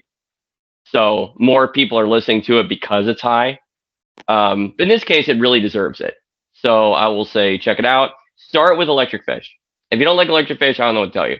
That is a really wonderful, great, like upbeat boogie song. And that's all I got to say about that. All right. I will wish list it. I'll just, on your recommendation, say if you don't like Electric Fish, you can't listen to the podcast. I haven't heard it yet, but we just say that to people. No, there's no way. It's a great song. Anyway, just for the sake of having something to add to this, because you mentioned City Pop, I've noticed this. I was looking this up, and it's under a 3. I think that's bullshit. And only has 7 ratings. I also think that's bullshit. People should check out City Hop. It has a terrible title. It's corny, but by Americo Gazaway. It's a beat tape based on City Pop. And some pretty well-known samples. I believe it used to be pay what you want. I think it's like $6, but you still stream it. It might also be. It's on Spotify as well, judging by the embeds. America Gasaway is a pretty good beat maker, mashup artist who's kind of doing original stuff on Bandcamp now. If you like city pop and obviously you like hip hop, you're listening to this podcast, I would check that out. It's about 40 minutes. It's a pretty breezy listen. I would not listen to it now. It's obviously he says it's intended for summertime listening. I quite enjoyed it. Yeah, Rooftop Jam is the one song on there that you'll obviously recognize the sample on. But yeah, it was a really, I listened to it a few times on nighttime drives home from work on the summer, and it really fit that. So just for the sake of adding something, I think that's really unique. And like, I'm going to talk about beat tapes a little bit later, and this wasn't the best beat tape of the year, but it's really unique within that genre. So check that one out. City Hop by Amerigo Gasaway. So. All right, Pat, you're 9. 9. Actually glad that Trav went on his little rant about that shitty Euro trash rock album as his worst of the year, because it gives me a chance to talk about the only rock album I'm going to have on my charts this year. Spoiler alert. Has great production that reminds me why I love rock music. Number 9, Yo La Tango, This Stupid World. I've heard this. It's Yes, awesome. we all got our AARP cards out for this. Hell one, yeah, right? man. So, yeah, I mean, it's an album that basically, I mean, it's about what it says it's about, but I would say, again, it's not a negative album. In spite of the title, I think this is an album celebrating what's good. Again, and the Celestiphone album, too, I think a through line in a lot of these albums is going to be finding your place and finding what's good in this stupid world. And this is an album from artists who have been together for a very long time, from a married couple that's been together for a very long time, just finding their secure place in this stupid world. And these are songs that are comfortable songs, comfortable music that is comfortable with itself and settles in for a very long time. Like the first song, Sinatra Drive Breakdown, is like an 8-minute jam. I guess I should say, first of all, Trav, how do you feel about this album? See, my thing with this is I've liked Yo La Tango's newer stuff for a long time. So for me, like, I don't see this album as a return to form. Like, I love Yo La Tango, and I think they've been killing it for a while. So I find it really interesting. Like, okay, this is the album that gets crowned by them. Fade was great. I really thought There's a Ride Going On had a wonderful vibe about it. Like, for me, like, they've been great for a long time. I've been giving them 4s regularly. So this is another awesome album from them. It's kind of like you said, it's very comfortable. Yes, and I don't think this is a return to form so much as it is a synthesis of like everything they've been doing. Like their last album was We All Have Amnesia Sometimes, which I thought was a remarkable achievement. It was a social distancing album where they performed like socially distanced during COVID, and it was all improv jams. And I feel like you can kind of see the influence of that in the longer form compositions here. But then you also have Fallout, which is not my favorite. Well, first of all, it was a single from 2022 that it was the only I believe the only song that was released prior to the album coming out. So it's a 2022 song. So I can't say it's one of my favorite songs of 2023, but I think it really speaks to, again, the COVID mindset of wanting to just be out of, like, first of all, feeling out of time, and also just wanting to not be within the time you're in. But it also has that classic Yo La Tango feel of like a sugar cube, of like that pop songwriting. But then you have the longer, dronier songs, which again, that's not like they haven't done that in the past. Like Night Falls on Hoboken, there's a 20-minute ambient drone piece. But I think that that's also like they've been more gravitate. I don't know. Like, again, they've never fallen off. Never. This is not a case of a band that fell off and got back. This is a case of a band that's just kind of always doing different things, and either you're paying attention or you're not. So there's going to be 2 periods in this podcast where I'm trying to be positive, but I'm going to shit on, in one case, a favorite target. So get your bingo cards out. And in one case, a new target. And I haven't watched either of these, but I heard about them in the server. And in one case, I guess a certain melon-headed person put this on their most overrated of 2023. And what does he mean? What does he mean? Okay. Compared to what? Like, compared to other albums this year, or compared to, like, There's a Riot Going On? Because who's overrating this compared to, I guess, either other rock music or, I guess, like, I guess what made me mad about this is, like, I don't want him. My thing about Fantano is that him giving a negative appraisal to something, first of all, I think his appraisals of everything are milquetoast in one direction or another. Doesn't necessarily lowest common denominator. Yeah. But it's more that he'll give people just look at the number or whatever he says, and then they don't check it out. That hurts the artist. So I don't want people to not check this album out. I think that does the artist a disservice. It's worse for artists that are unknown. Like, for him to not cover them or give them a negative appraisal. Like, the only time I can really recall him giving like something on an appraisal that made me mad was the Deftones. Or when he does something like when he talks about like actively talks like the fucking Southern rap thing or whatever. Caleb knows what I'm talking about. Yes. Yeah, which he should just not speak on. But I don't know. I had a really mean thing to say about how this is like a married couple that survived, and he's mad about that. Oh, Jesus. Jesus. That was a genuine laugh, by the way. That was not fake. That's crazy. Yeah, the other ones on that list were the Taylor album, which you'd think I'd be like, get 'em, but I'm just like, that's clickbait. That's clickbait. It's an easy target. Yeah. Right. Yeah. Like, save that for me. I'm not applauding him for that. That's Yeah, you get no dap for that. And then the Veeze thing, which I'll let Caleb, you can have that. Oh, that was I forgot about that. So I forgot. Someone told he didn't like that. Eh. That was in the server, and then someone like flagged that and like, 10 seconds in and he already mentioned this, and I was like, oh fuck's sake. Yeah, somebody's like, he's targeting our server. Yeah, who's Fantano's socking the server? Yeah, the plant. He's got a plant in the server. But like, yeah, like how arbitrary. It's like the obvious clickbait, and then like he's going at Yola, Tango, and Veeze. Like, what's the? I don't know. At least that, like, okay, so the Veeze record was critically acclaimed, and the Taylor record's Taylor. Like, what did Yola Tango do? Like, what did they do to deserve that? Well, it's like when Lana got a 3 or whatever. Like, I don't know. He just has his targets. Lana's always a button you can hit. That's another thing. You can always hit that button and get somebody riled up in some direction. Yeah. Like, who cares about Yola Tango? Me? Me. Yeah. No, but like, I do. But anyway, my original point though was about production, and this has like the right kind of rock production. It's warm production. It's everything matters on this album. Nothing feels too loud. When it's loud to a purpose, and like the very like. Yeah, again, like the loudness is like to the feedback, and the way it like fades out on those last 2 songs is so beautiful.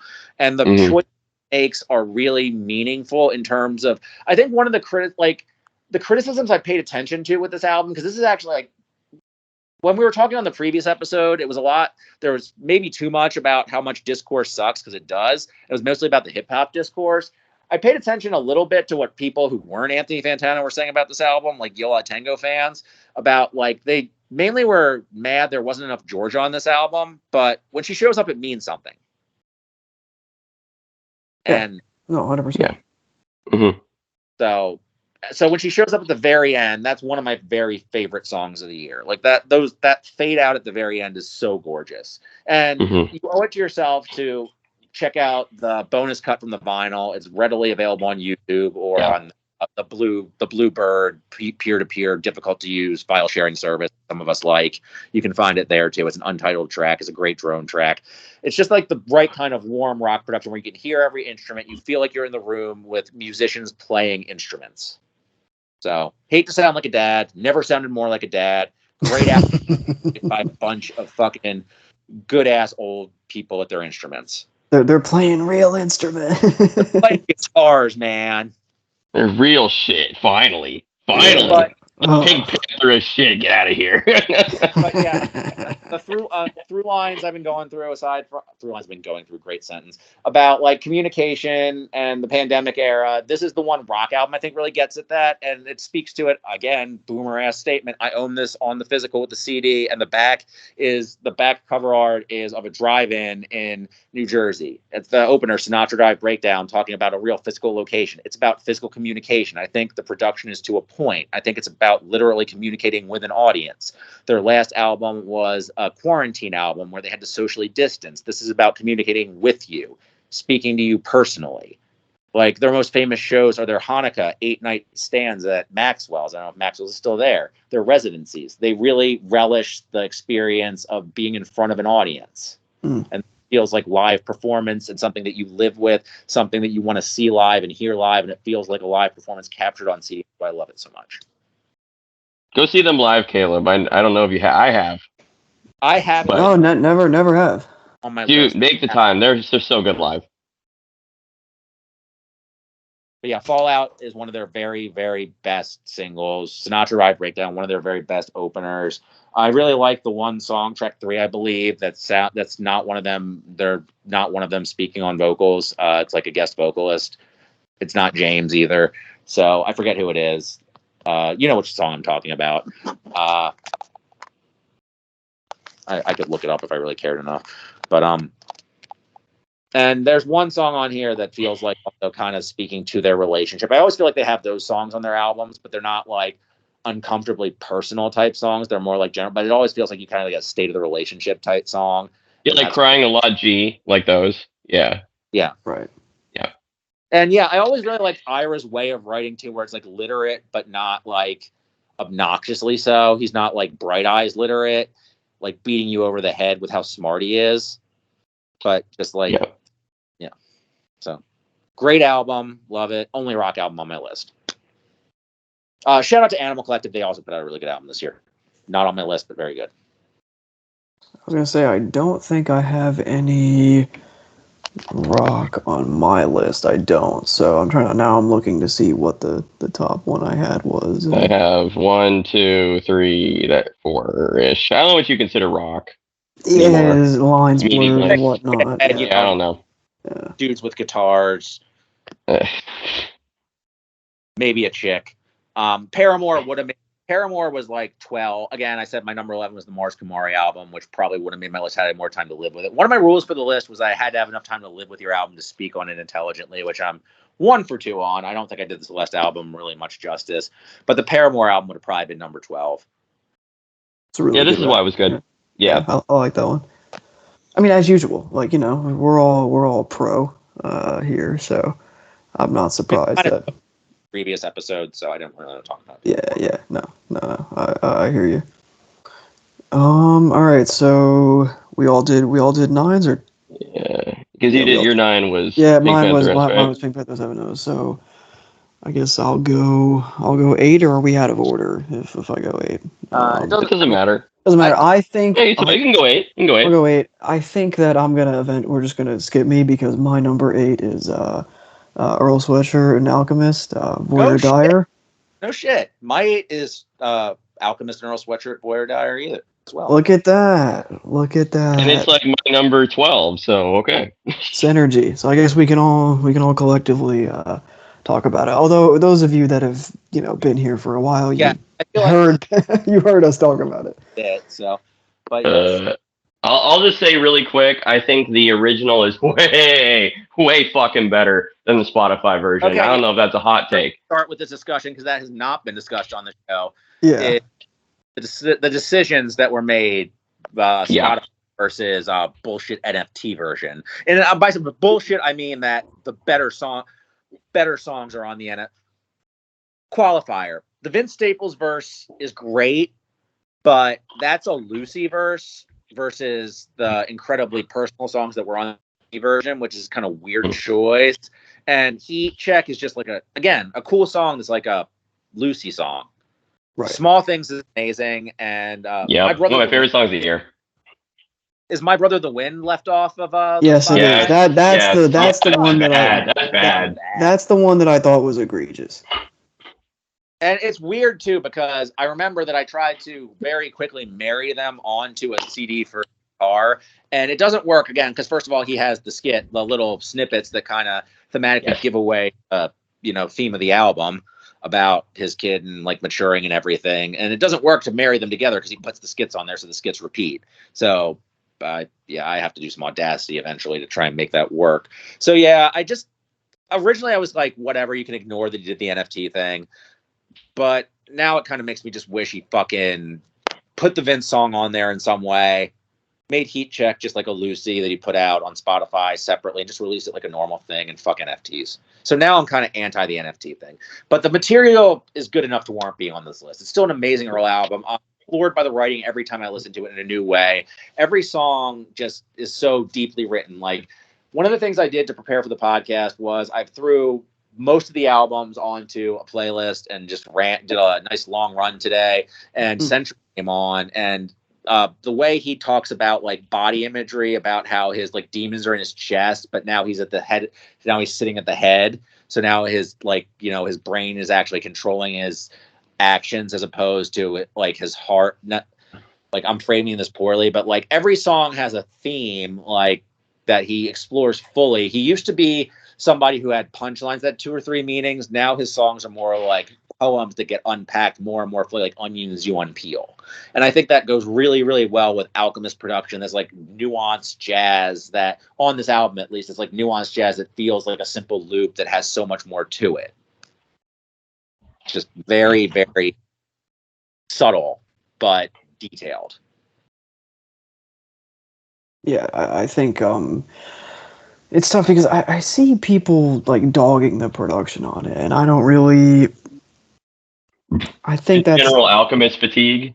Yeah, but at the same time, it's like to me, I enjoy this a lot more than some other Alch stuff that's come out recently. So it's like maybe it is just the marriage, like the two of them are so good together that it Earl brings out something within the beats that I think might be missing from certain artists that I don't even want to dog the artist but it's just like Earl is just on a different level from like the vast majority of like rappers working today. So I think it's like what he's able to do on a song like Geb, for example, which was not on the new version, but it was one of my favorite songs on the album in general, because the version I have is just, like Frankenstein together, essentially. But that one where he's like, the beat's very simple, but he's just like, he commands it for, 2.5, 3 minutes, like rapping. And it's just like one loop.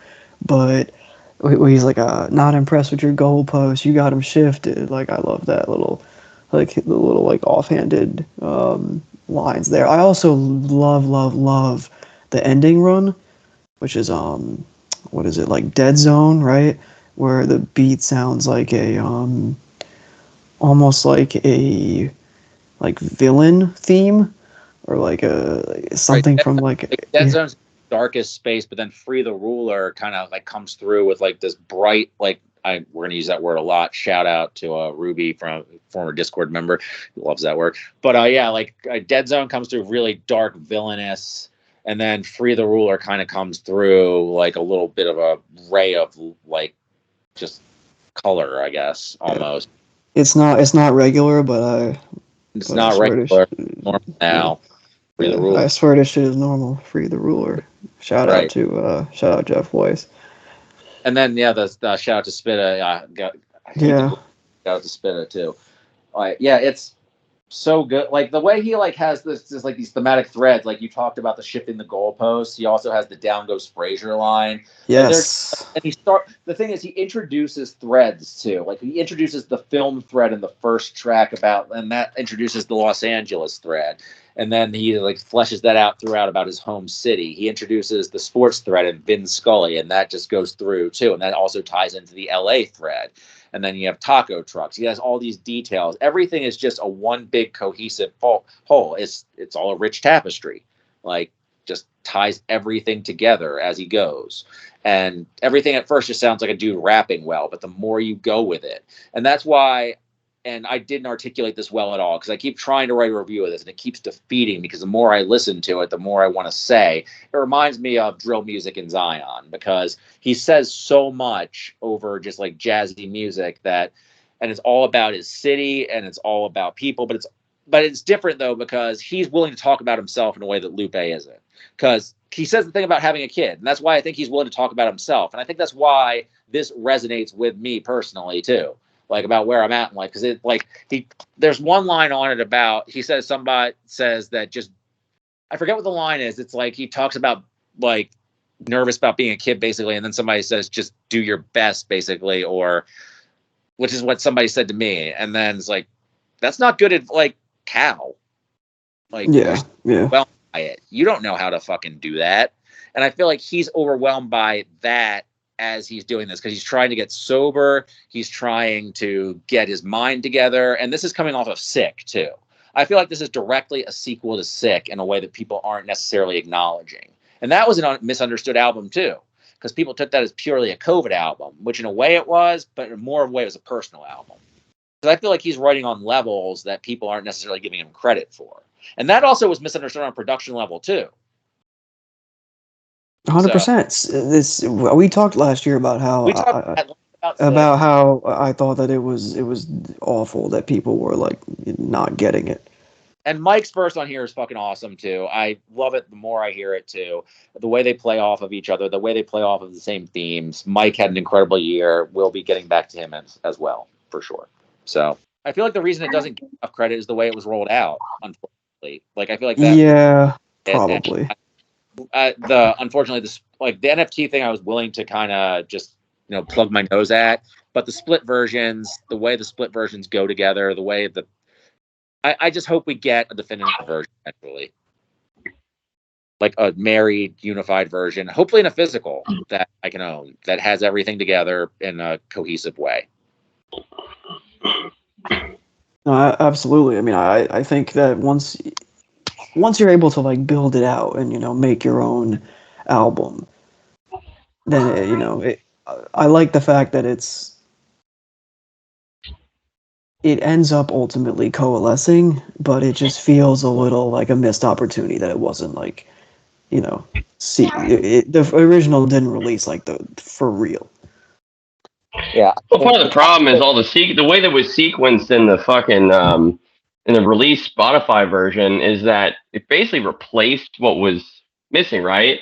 It didn't Correct. do anything to actually like put them together in a way that was logical with these songs. It basically is like, well, there's this big hole where these other amazing songs were, and let's just stick them there. Right. So, yeah. Like Heat Check makes no sense where it is. The Caliphate you can at least kind of argue for in its sound, and the Vince verse is really emphatic.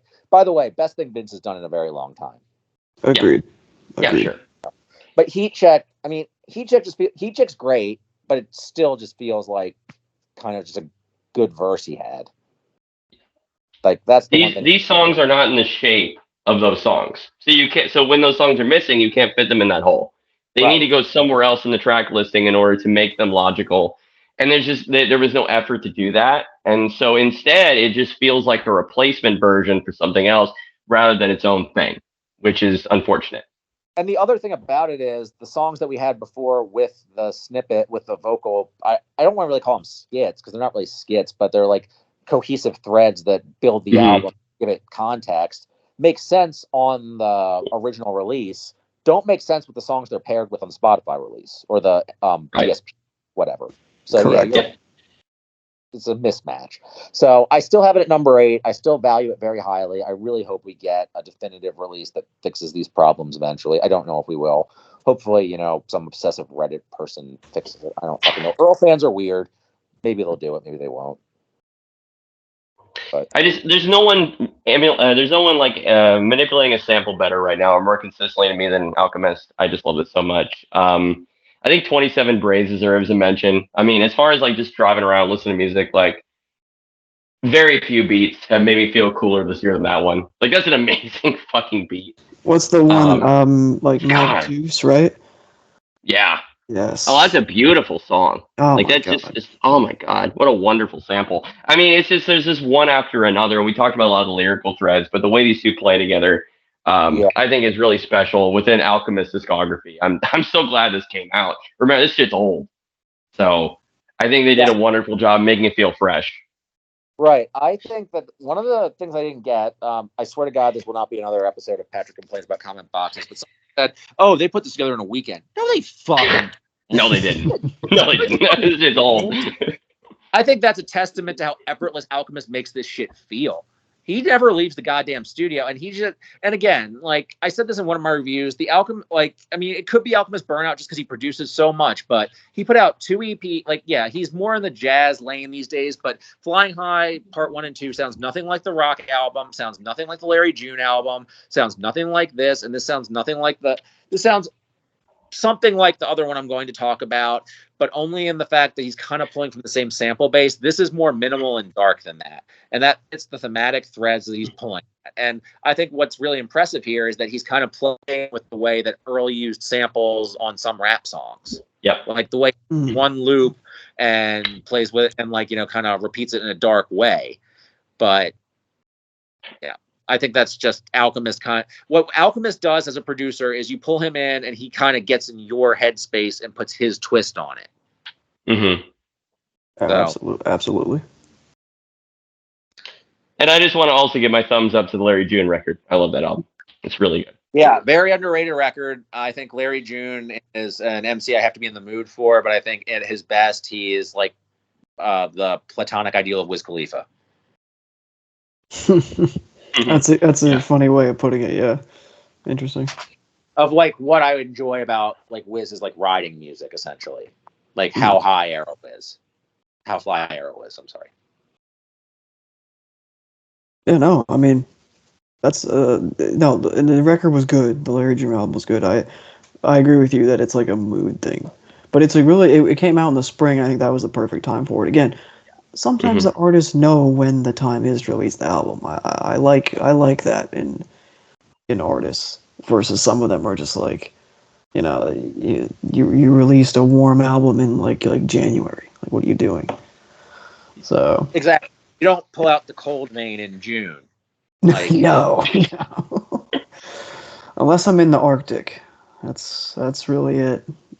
A lot of shitty debut, like commercial releases from artists that they know are going to be bad get dropped in January. Yeah, they come out in and January. they suck. And they're supposed to be in the spring, like you can just hear it. Like it's supposed to be a pop album.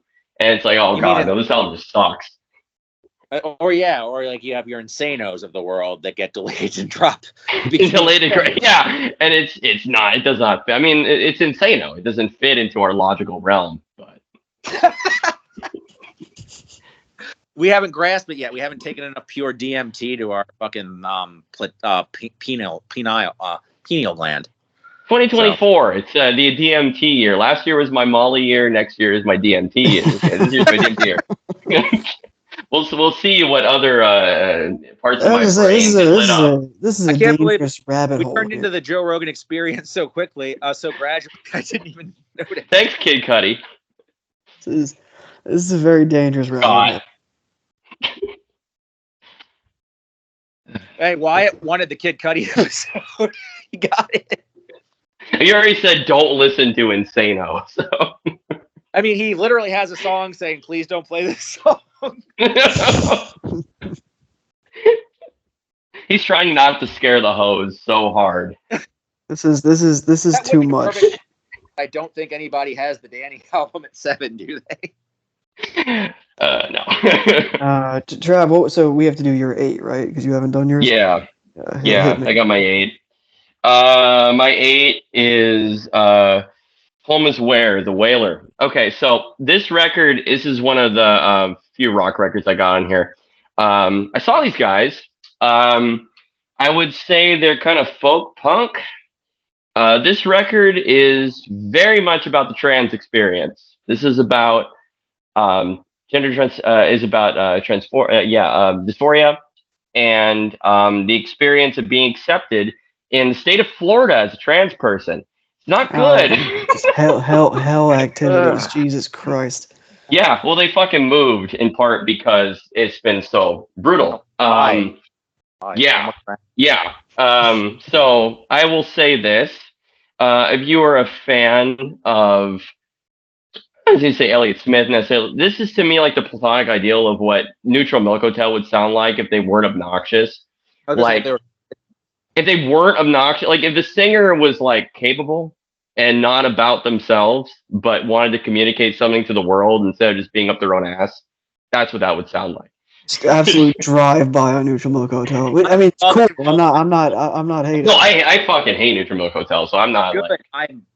I'm so here for this shit. I shoot it into my veins. I'm here for it. I did not anticipate album ass. Look at my ratings. I back my statements up. I did not anticipate the drive-by. Oh God! Edit that out. Edit that out.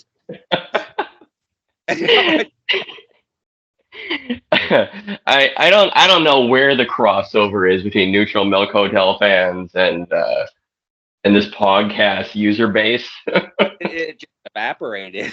Probably, yeah. I would say probably not very much. No.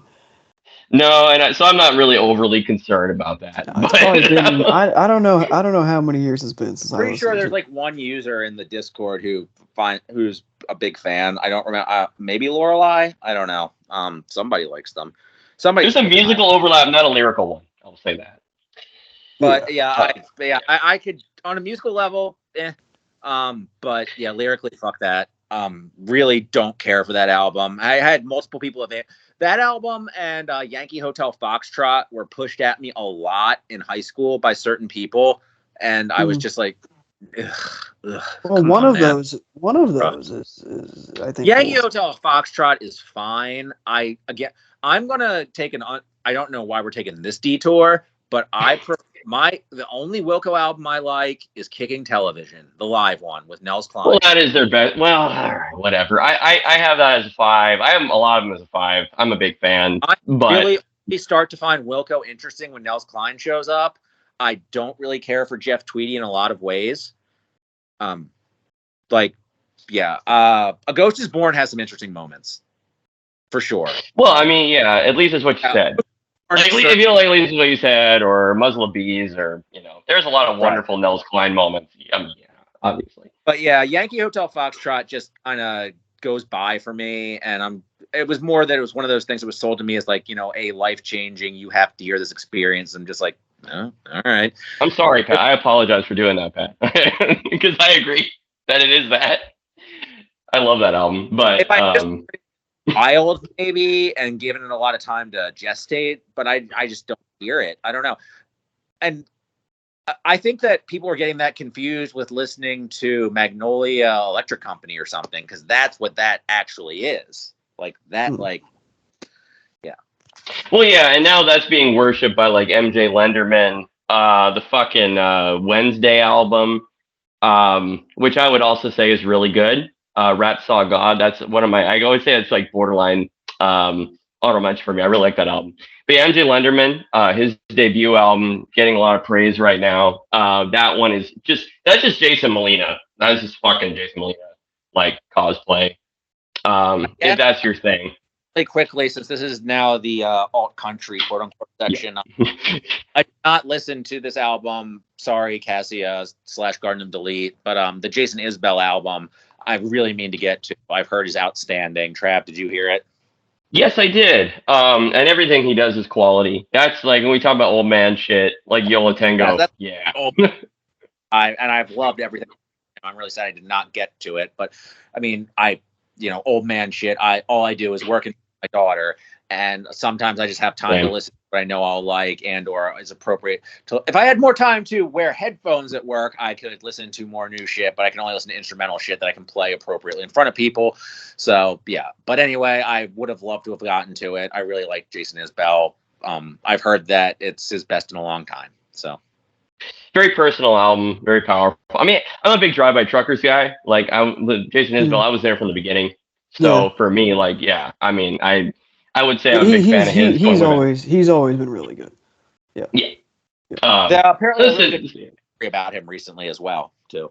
So, what was I saying? Oh yeah. So this one way off track. The Whaler. The Whaler. I will say, it is in the space of like emo, folk punk. I'm gonna say like Against Me and the and their album when they really started to take a turn into more of like talking about these issues of gender dysphoria. And this has been the last few albums. I just don't want to pick one, but it's been the last few. Really set something off. And this album kind of fits in that line. I will say this is a little bit more folk than that. This is more like early Against Me, where before they turned to like a straight punk band, there is a little bit more of that, where it's really kind of like I'll say this. I got to speak with the lead singer after their show. And she's a wonderful person, but they're going in more of like a Neil Young type of direction long term. And I will say that kind of is in there, where you can definitely hear that influence of country and alt country, as well as emo and rock, and it kind of mixes together. It's just a really potent mix of stuff, but mainly the vocals are just so powerful. These lyrics are so real and strongly felt, And as an album, it sounds like a fucking classic out of the box because it's so well sequenced. I think that's a really important thing. As someone who's putting together an album, you need to think about how these songs run together. And it sounds, from the intro to the outro, it's consistent, and thematically it is meaningful. And it is, again, it's a very concise record. There's nothing out of place. So you understand these themes that they're getting at as a band. Two members are trans, and guitar, vocals, you understand the feelings of these concepts in the music, and it is very deeply felt. So it comes through in a very powerful way. This album for me captured a lot of sounds I listened to as like a teenager, but it placed it in a very modern context. And I think as a rock record, it's one of the few records this year that really stood out to me as like, this shit is classic. It sounds like a complete finished album. It is meaningful. It is heartfelt. It is very concise, sharp, and immediately gripping. And I think too many records now are bogged down with too many songs. There's too much stuff that kind of distracts from the purpose of the record. And I picked the Wailer as a representative of rock music this year because it was just so deeply felt and perfected and refined. So I think that, again, this is one of those records you have like 35 minutes, pick it up, and it will make you feel something that a lot of records won't from 2023 if you go back and listen to them. That's really what I say about that. There's not a lot else like it on my list. I don't really listen to emo that much. I have some friends who do. This one in that space, I think, is very special. Went to the show, talked to the artist, got to experience it. Very glad I did. Shout out this band, man. This is not their first record, but it is the first big one from them that a lot of people are listening to. So Home is Where, check them out. Great band. All right. Good signal boost. I have not heard it. I will one yet again. Just to circle back to something I mentioned on the previous episode, just to the theme of trans dysphoria, trans issues, the Mars Kamari record also touches on a lot of these, and I think is, again, something I want people to check out. So give that one a listen if you have not. It's completely different sound-wise. It's a ambient record, and drum and bass sounds and instrumental hip hop, but it's very much about trans identity. So, so check that one out. Anyway, moving on. All right, so we're on to sevens. All right, I assume we'll have to hold off on mine for a while, but my number 7 is a little album by Rae Jepsen called "The Loveliest Time."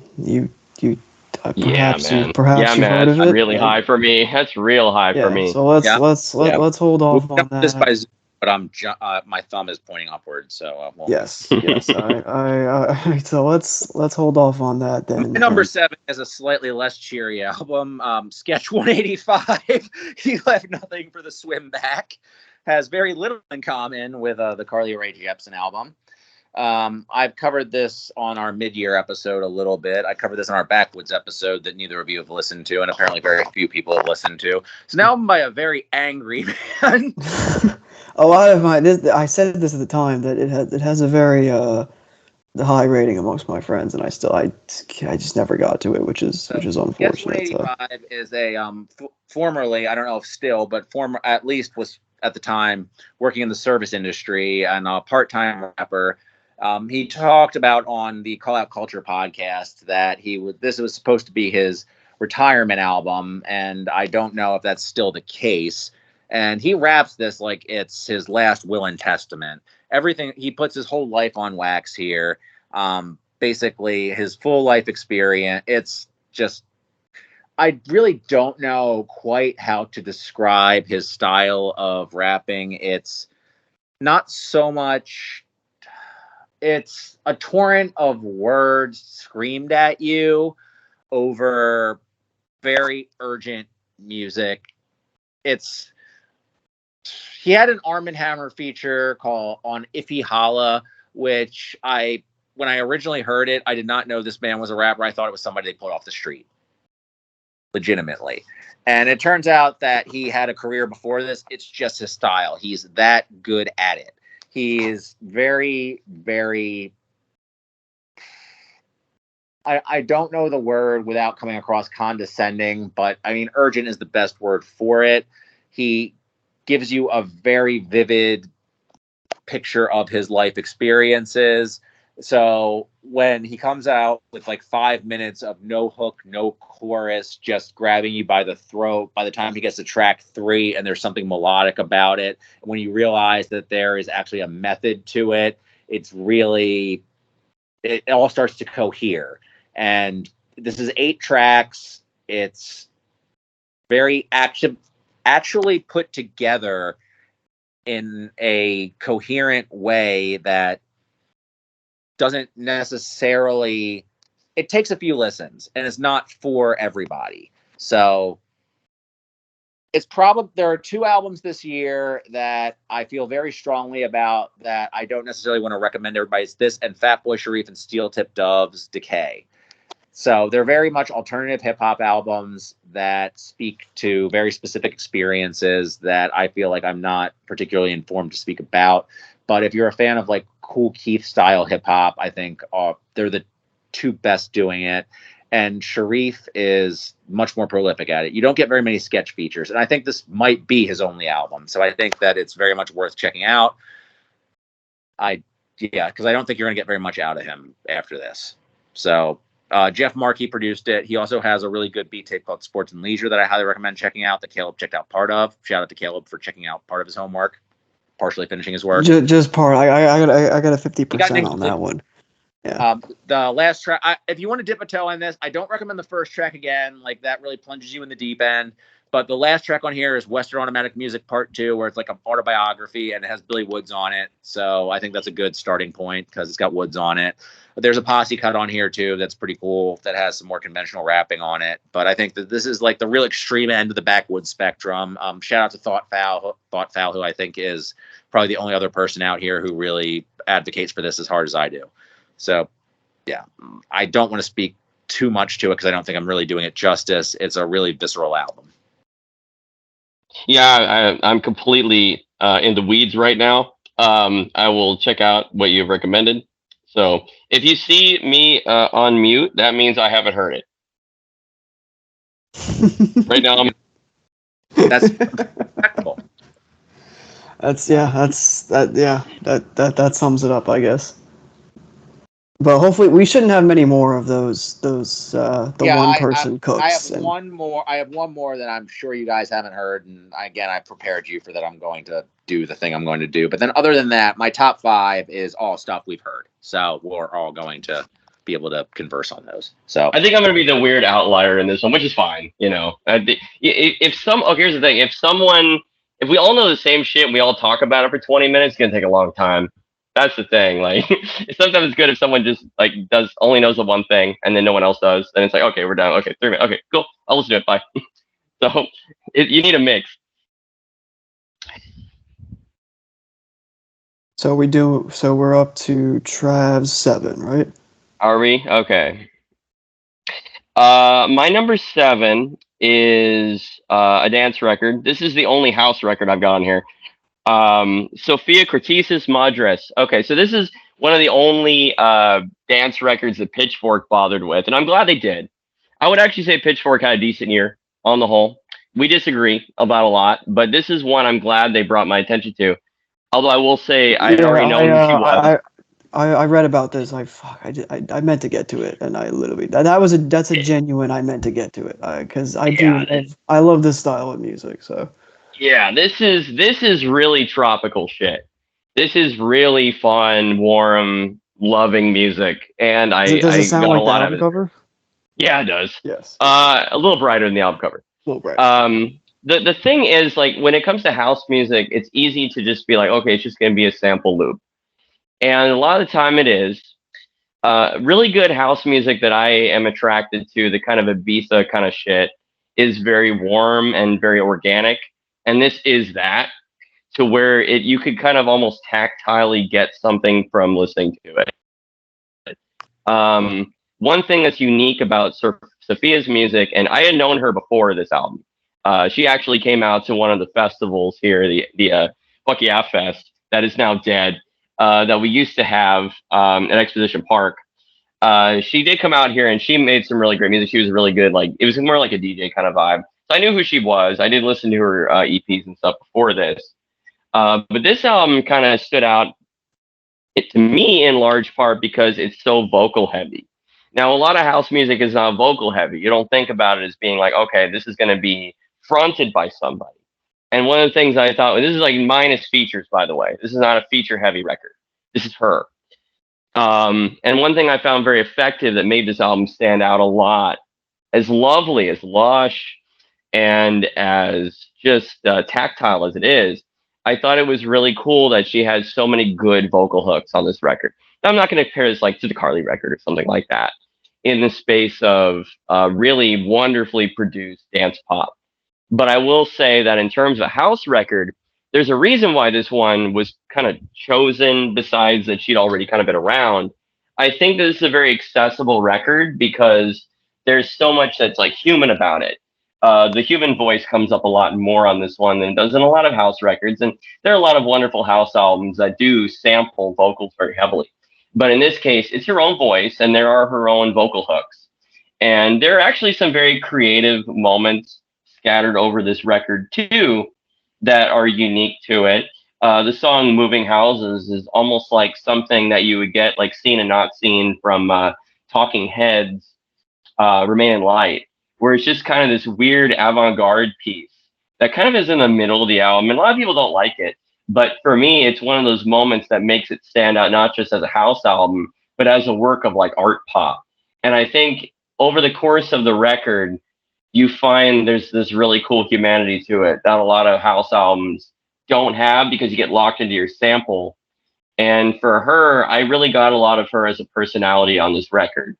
And from like the first 4 tracks, Si Te Portas Bonito in particular, and How Music Makes You Feel Better are some of those wonderful songs I've heard in this house genre in a long, long time. I was just blown away by the lushness of it and the development of these songs. So it's not just one sample, but you find the arrangement just keeps getting better and more interesting and varied over the course of the song. I think the songwriting is wonderful. 47 minutes, 10 songs, also unique for house. A lot of those albums are extremely long when you go through the house charts. This one's very concise. I have nothing but positive things to say about this record, and I replayed it a lot because it is something you can just put on at night when you're driving or when you're studying or whatever you're doing. You're just like, it just feels like you're partying, like you're having a wonderful time no matter what. I'm really excited for her career. Is this her first album?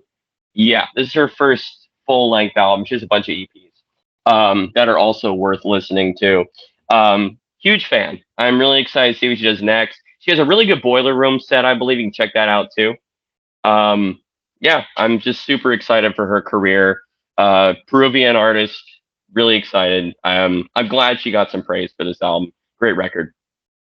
I will definitely check that Boiler Room set for sure. Yeah, as well, and that will be this will be one of the first things I listen to post pod. So you've inspired me to not push it aside. Which there's always like a half dozen like really critically acclaimed albums in any genre that I just like miss out on just because I'm always, my head is buried in the sand somewhere. It just and I miss it, and you blink and so much music comes out that you miss it these days. So yeah, totally. No, that is bookmarked because Trav really sold that for me. So wonderful job.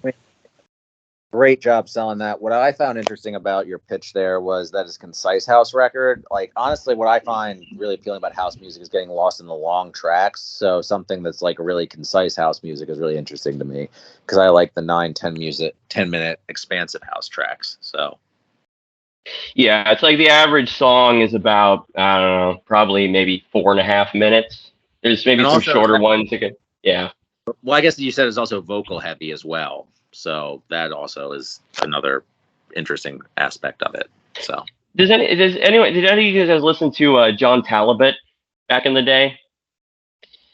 The name He had a rings really, so I feel like I probably heard it on like Essential Mixes, but not like his actual like a BBC Essential Mix type thing, but not like a full project. yeah, his album from 2012, Finn, that one kind of reminds me of that kind of like accessible sort of house that you can just put like specific songs on, and it just like you pull stuff out, and it's really like it works within a playlist, and it doesn't like take over the whole playlist because it's not 10 minutes long. That album is a really great like just accessible pickup record. Yeah, Madres, which oh god, it's a 3.62, great. Yeah, it's just a really wonderful, like almost like poppy kind of accessible kind of version of house that I think a lot of people should take, and they have. Like I'm really happy for her in the same way that I am for like Pink Pantheress, where yeah, drum and bass is becoming popular now, and I think that's really cool. And so yeah. I want to highlight that. I wanted to highlight that in my list. Like, dude, there's some really cool genres coming through in the mainstream, and I think that's great. Well, I think that's something you can trace back to, like, I don't know how much Charlie was successful, but I feel like that's like a Charlie influence thing a little bit. It's like bringing those genres to the forefront. Yeah. I think she's the pop star of the future forever. I mean, that's her. Like, she's always the pop star of the future. Yeah, and I think there's been a general, like... Well, I think A.G. Cook probably deserves a lot more credit than, well, behind the scenes at least, because he's behind, like, in the credits of a lot more stuff. So... And yeah, I've shouted him out on this podcast already for the Christine and the Queens record. He's putting in great work, so for sure. Right, and he's on the I mean, I think this album's going to come up. The remixes of Raven, he's going to be on. So yeah, Raven is so good. Yeah, I love Kelela. Oh man. We will certainly get to that. I mean, that's not a shocker, but we will get to it. Are we all through 7? Yeah, I think we are. All right, great. So my number 6 is Mike, Burning Desire. Yeah, I just listened to this, so let's talk about it. Let's talk. Good ass album. Not my. Honestly, my third favorite Mike is better than DJ Black Power, but I much prefer the other Mike project. I still really like it, but something about a whole Mike project has never grabbed me like his project I'm going to have much higher on my list. Something about his voice for a whole project always loses me just a little bit. This is still probably my second favorite Mike project behind God Bless Your Hustle. Okay. Mine is Tears of Joy. I love Tears of Joy. Tears of Joy is also excellent, but Tears of Joy is excellent. This goes all. I mean, most of his projects are very good, but something about his tone for a whole album can be a little wearying.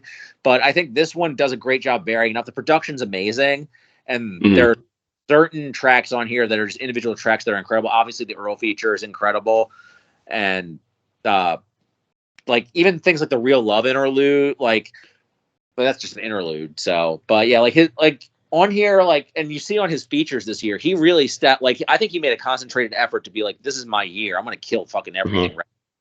Like, first off. But yeah, and the production always, he's been like on another level.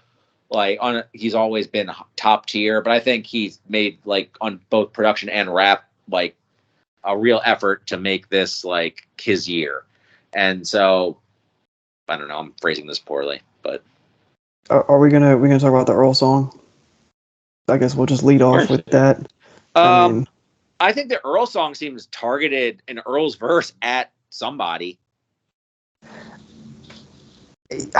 Yeah, I haven't thought about it that way. I'll be honest with you. It's a great verse, but it seems a little bit like one of those Earl verses that seems a little bit like a breakup verse, like Sunday. Interesting. I know what he's saying in it, but I never really put 2 and 2 together. I just think it's like a just sick ass verse, and I love the song so much. I read too much into things sometimes, but no, I might be the one that's the just didn't smacked on the face with something obvious. Like I don't know. The look what I called Queen line, the look what I called Queen, like that part. Yeah, it just seems like there are certain things he puts emphasis on in that verse that seems like he's talking to somebody. Like, he's never going to call a name, but it seems like it a little targeted. I don't know, but not that in any kind of way that it takes away from the song or anything. So, but it seems a little bitter in a way that I don't know. It seems a little more noticeable because the instrumental is so beautiful. Yeah, that's like an ethereal instrumental. It's the most beautiful instrumental on the tape. It's a ridiculously good beat, and also just like the hook, like the Mike is so sharp on this album, which I feel like people naturally discredit him, or rather, I wouldn't say discredit. I would say don't do him like a service because of the way his flow traditionally is and the way his voice is, and so people are just like, he's drawly, like mumbly in a sense, or uninterested. A lot of the comparisons get bogged down in like, oh, he sounds like Earl. He's ripping off Earl or whatever kind of bullshit. Which of course, we can get into chronology of that forever, but yeah, I mean it's ridiculous. It's not a productive discussion to have. Yeah, there's Ouroboros to be had about who ripped off who, Earl, Mike, Mock, whatever. I think Earl takes from everybody and gives back as well. I think again, there's like a whole symbiotic, just like relationship between all those artists. I don't think anyone's ripping off anyone there necessarily. Right. Earl, Mike, Avi, Akai Solo, everybody's taking from everybody. That's mutually influential.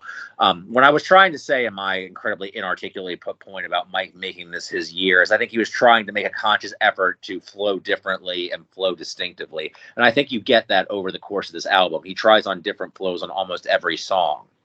And I think that his lyrics are much more emphatic than in the past. And I think from Disco onward, he's making this real point to define himself as an artist, to shut the fuck up with the Earl discussion. Yeah. So. Yeah, I mean, this the production on this is just like, that's the main selling point, other than, I mean, I love the songwriting, but the production on this, I mean, just the walls of like, psychedelia and how warm and also kind of bittersweet it can feel. Really stick with me on this. Like Mike, I mean, and what he pulls out of the features, I think compared to previous Mike projects, not that I love the vast majority of his projects, or at least I find all of them very interesting, but something like, comparing this to something like War in My Pen, which is still my favorite Mike project, or one of my couple favorites. This is so different in how he's pulling in these grand sounds, and really it's a collision of a lot of different sounds and styles, sometimes in the same song, and yet it coalesces and it's cohesive. That's just not something that I anticipated that he would pull off. Like every song I was like, holy shit, like the first listen for this album was like a really unique experience, I'll say that. It's super versatile. Like you have, the jazzy songs and the drumless type stuff, and you have the like really psychedelic sort of stuff. I mean, I know there's a genre, in the descriptions like vaporwave. Like, yeah, I guess. It's not the first time he's messed with that either. The last couple of records have been very vaporwave. Yeah, there's that in there. But even songs like, You Think Maybe, which is an absolutely gorgeous fucking song.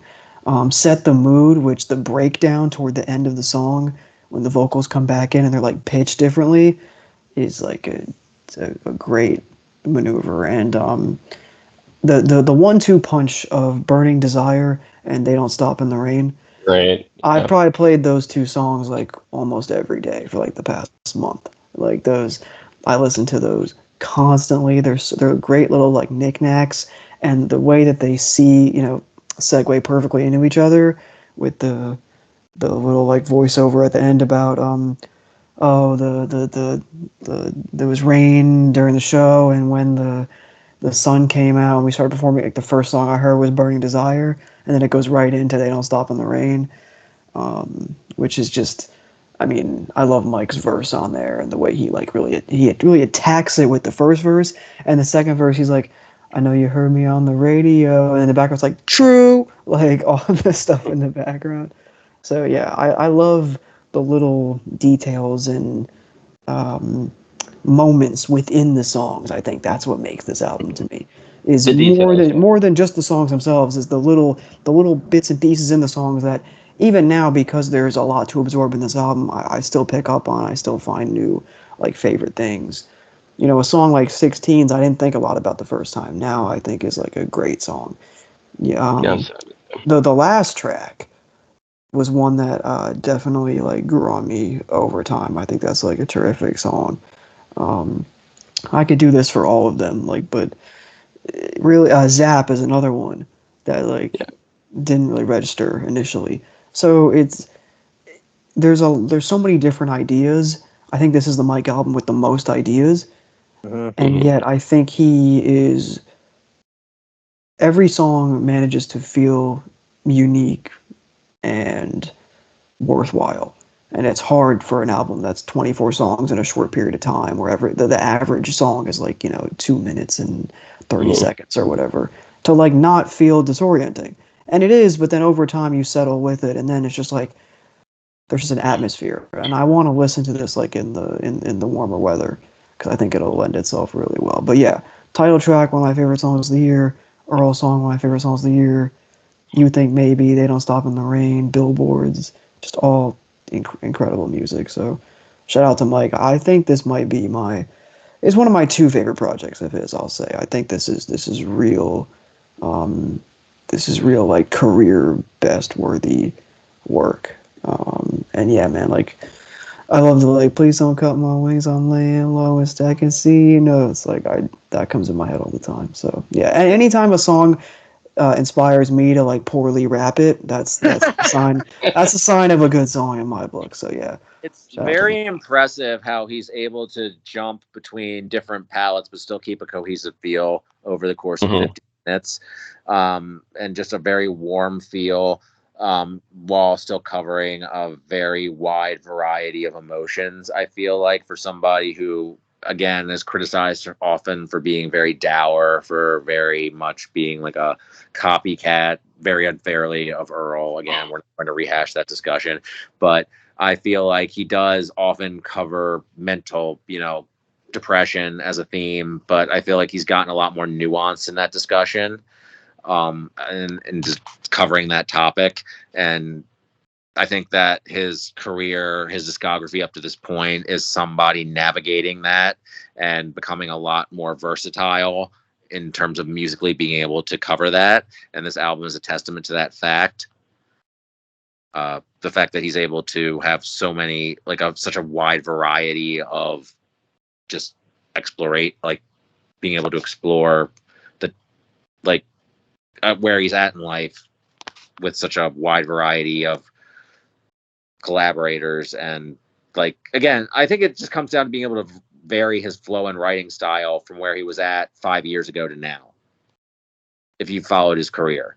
And also it's worth looking at the DJ Black Power album that came with this, because that kind of explores upon some of the more electronic house influences that are a little bit of a garnish to the album, I guess is a way of putting it, in more expanded fashion, as a beat tape. I think it's called Grabba. Dr. Grabba. There it is. Dr. Grabba. Oh yeah. Yeah. This was it was a beat tape that came with it originally as a physical, and then he put it out as a free beat tape essentially. And these are, I don't know if these were beats that came along with the session or that he did as he was making the album, but you kind of sort of see a bit of the influences that came with the more high energy tracks on the album.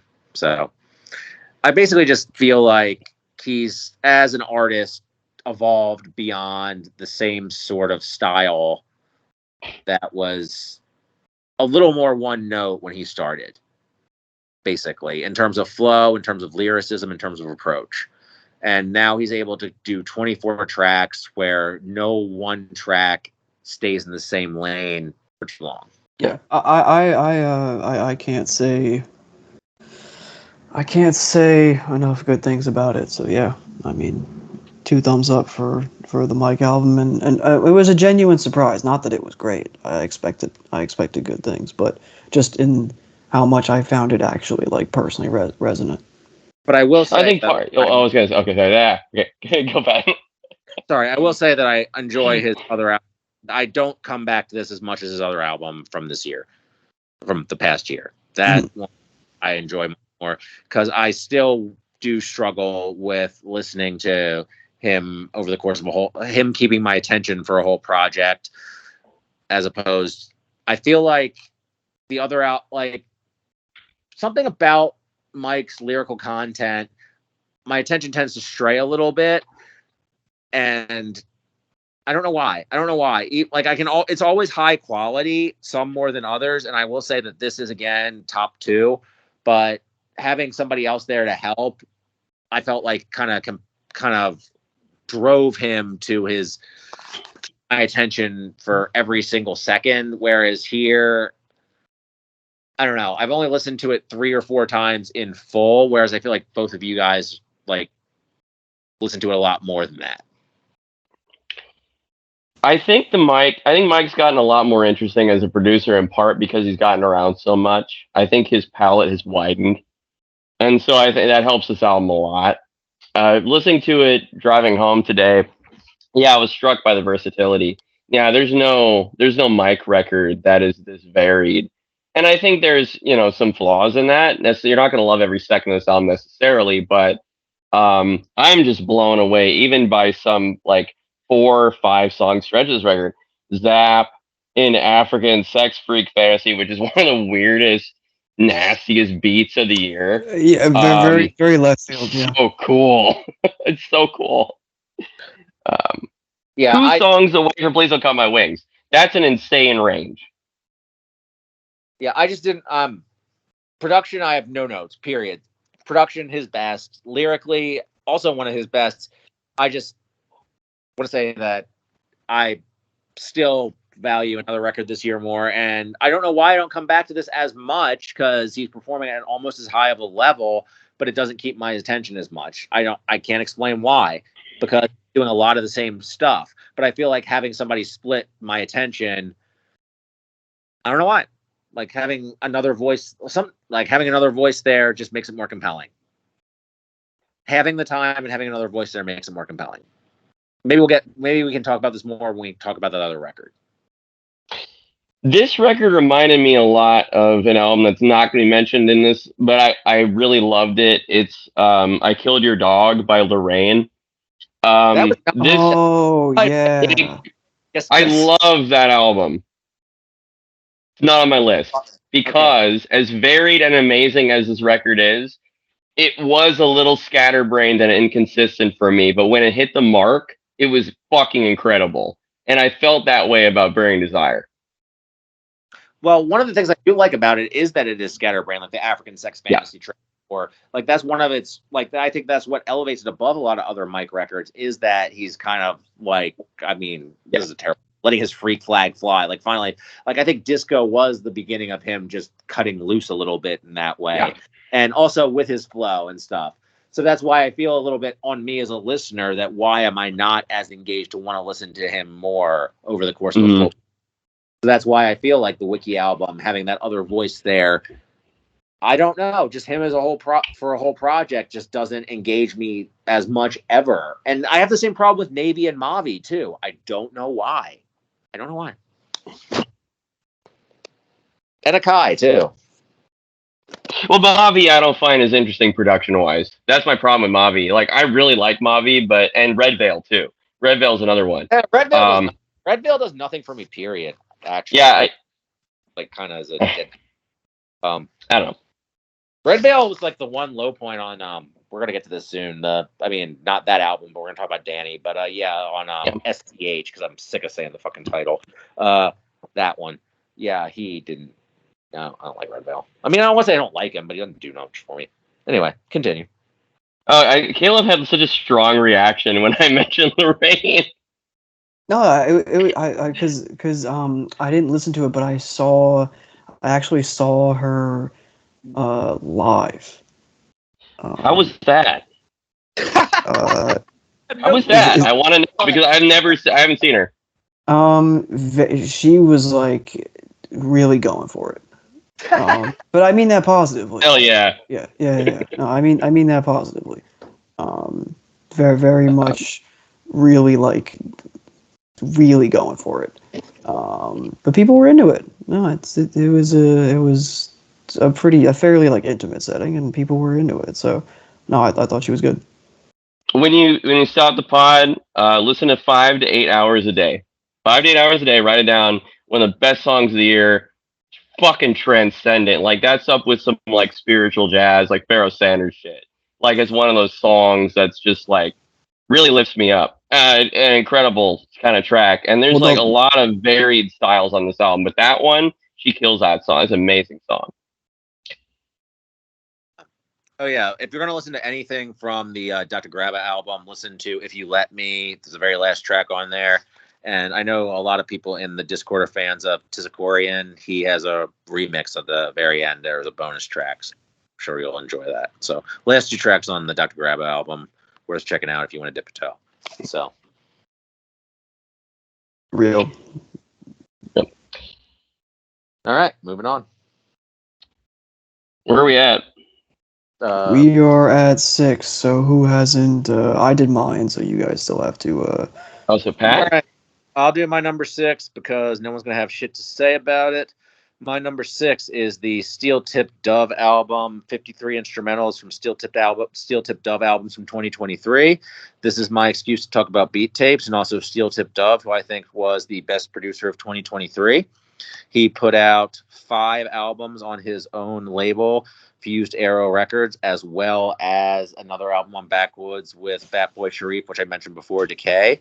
And this is the one thing that led to an alteration in my list because this came out after our end of the year honorable mentions episode and on Bandcamp, as well as a 2 cassette physical release, which because I'm a fucking boomer, I bought that shit. And yeah, I think that this is a great capstone to his year. It captures everything except for the Backwoods release. He manages to resequence them in a way that makes sense for 5 different albums from 5 very disparate artists. And now I will bore the shit out of you guys and read what they are all from once I can bring it up. Anyway, yeah, the albums are All the Weight Feathers Don't Have. It's a Rolodex album. House of Disorder from Nosage from New Kingdom, which I've only listened to once. It's not my favorite, but the instrumentals are great. Structural Dynamics of Flow by fellow Mad Dad Alaska. The Trumpets, Obviously Been Drinking by fellow alcoholic Andrew. And Recurring Characters by conspiracy theorist AJ Suede, who sampled Jordan Peterson on his album, but I forgive him. And yeah, great instrumentals on each of these. So anything that you would have problems with the emceeing on any of these albums is completely erased. And what's great about it is that he manages to just come up with ways to sequence these disparate albums in like ways that make sense. And the thing about Dove as a producer is that he takes the cloud rap era stuff, he takes like jazz loop Alchemist type stuff and makes it all make sense together. And yeah, it's just everything I like about modern hip hop production from 10 years ago. And yeah, I just sound like a blithering fucking idiot. But the other thing I wanted to do, and yeah, I can't really imagine that this is going to appeal to anything other than a very narrow niche of people. But if you're into like the backwoods sound or the Wrecking Crew type sound, he's worked a lot with both those artists. Obviously, Alaska is on Wrecking Crew. Sharif is on Backwoods. Nosage has worked with both of them. AJ Suede has worked with Small Pro, who is on Wrecking Crew. So Dove has been influential on a lot of their sounds. Dove has also been the engineer for a lot of those albums. So he's, been working with their team for 4 or 5 years. So if you want a lot of insight into what has influenced them, this is like basically the nuts and bolts of those sounds. This is where you should go for that. It's $15, well spent. That's 4 tracks, but if you look not very hard, you can find for $0 the 53 tracks split up. Out of all the 5 albums separated, I would say the Alaska album is probably obviously all the White Feathers Don't Have is the best of them. Rory Rap Ferrara is on there, Zilla Rocca is on there. You get a great variety of voices. The Alaska album's very good too, although I've kind of worn out on Alaska's Mad Dad rantings, even though I agree with him very much. He does the Ayo ad lib way too much. Andrew album's very good too. It's good working class person rap. The AJ Suede album's very good. He does some conspiracy stuff sometimes I don't care for, but all the albums are good. But this is the best because it just brings all the instrumental aspects I really enjoy. And now I'm going to do the part that everybody has been dreading, where I talk about all the beat tapes that you should listen to from the year. I have a notes app now, so I don't stumble over everything. But beat tape section, yes. Yep, beat section. But the very first I'm going to mention is something that I know at least Caleb will want to hear, is the Sterling Tolls, The Sound of Manger on McNichols came out, and that is something I feel like everybody should check out. It is the instrumental version of the Boldy James Manger on McNichols album, and I feel like it gives a completely different context for it. It is like a great jazz, like lost great jazz record. It's really, really worth hearing. It was actually going to be on my list until I remembered I should put the Dove album on there. So that is essentially like having an instrumental to Pimp a Butterfly. That is how good this is. It's a 10 out of 10. It's remarkable music. In the same vein, Elucid put out, Backwoods put out in a version of Elucid Save Yourself, remarkable album. That is in the same vein as the Manger on McNichols, shows how jazzy instrumentals have a completely different character when taken away from the MC, and how much they contribute to it and how much the production is important. But completely different character because the Elucid album is so grimy and dark, whereas Manger on McNichols is like bright and nuanced. So they're both like sort of like photo negatives of each other. Both are incredible albums in their own right. Both are really worth checking out. The best Bandcamp purchase I made this year was Common and Normal Records, headed by Chef Mike. It was $8 for 100 releases. I cannot recommend them enough. Check it out. Another thing Caleb might be interested in, might have wanted to talk about or be interested in, is Friend Zone put out Collection 3. Hell yeah. Yeah. You should have listened to it if you're listening to this podcast. Rest in peace, by the way. Brain Orchestra put out 5 volumes of Troglodyte, which is, first of all, great title. And if you're into Dr. No's Experiment, Dr. No's Ethiopium, these are really great beat tapes in that vein of just flipping like prog samples into really grimy lo-fi type shit, really good shit. Out of Philadelphia, Dr. Quandary has come out of silence to put out a good Ghost Mint tape, which is the same sort of type psychedelic stuff. Same out of Philly, Sir Froderick, another legend, came out of a lot of silence, 5-6 years to put out Beware the Sentinels. Not his best work, but you should always support Sir Froderick. He's a legend. He's same vein milieu as Knowledge. So obviously always check for anything he does. Screwman Flame put out a bunch of stuff that's probably already gone because he deletes all his shit constantly. So yeah, I was gonna say you'd have to specify what is still available. Probably nothing, but maybe go to the Bluebird. You can find that stuff. I talked about on our mid-year, Jason Griff put out the awesomely titled Craig Hodges autograph on a Showbiz pizza plate. Really good stuff out of the Wrecking Crew camp.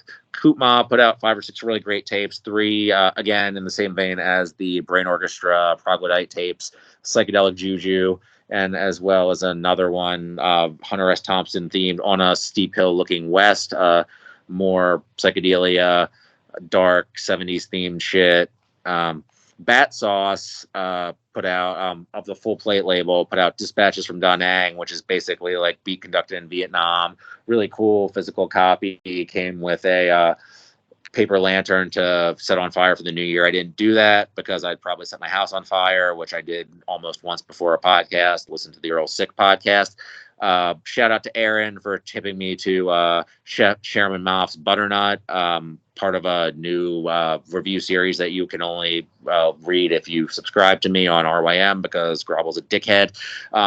Can Kick, detrimental drum movement. Can Kick's putting stuff out on DSP again. Again, he's probably going to delete it very soon, so get it while you can. Twami went through some really bad times lately, but thankfully is still putting stuff out. So he put out a tape called Farewell to get over his medical problems.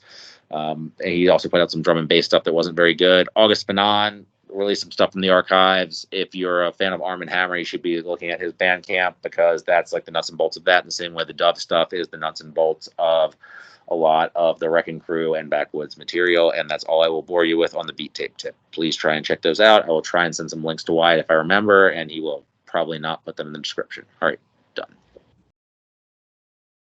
That was remarkably efficient. Tried. It was his moment, and he came through. Flying colors. Seriously. All right, so Caleb. Trav, you did your number 6, right? Is all that, and then you just say to Pat, like, anyway.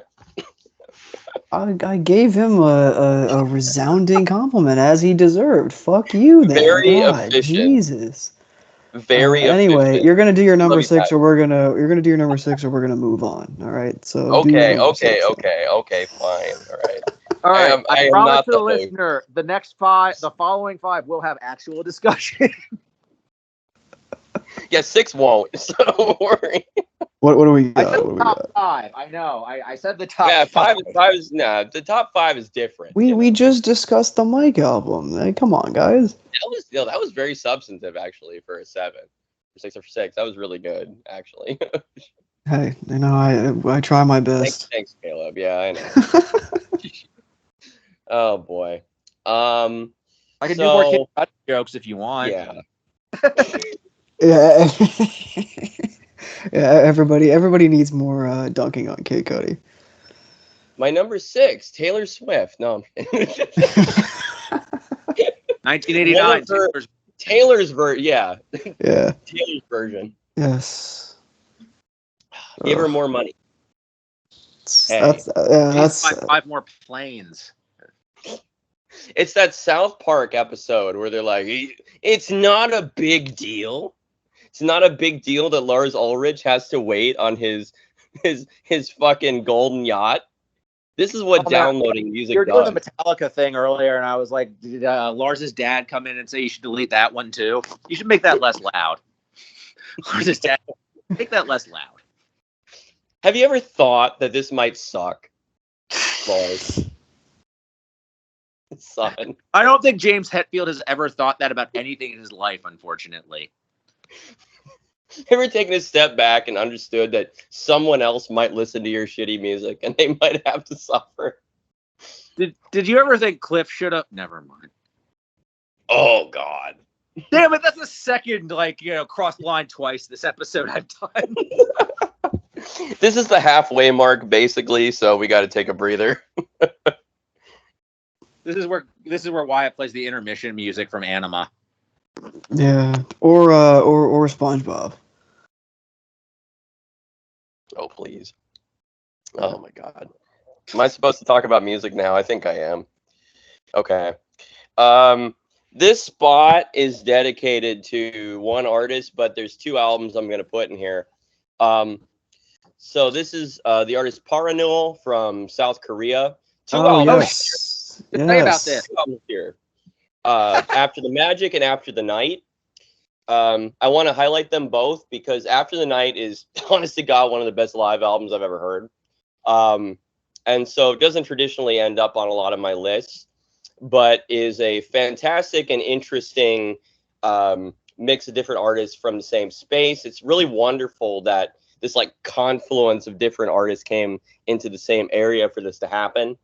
After the Magic is, I think, a wonderful building of a very already expansive indie rock sound that was mostly built within presets in a bedroom with To See the Next Part of the Dream, a record I liked, fucking long and not quite something I want to come back to because very dense record, very sad record, just a lot to take in.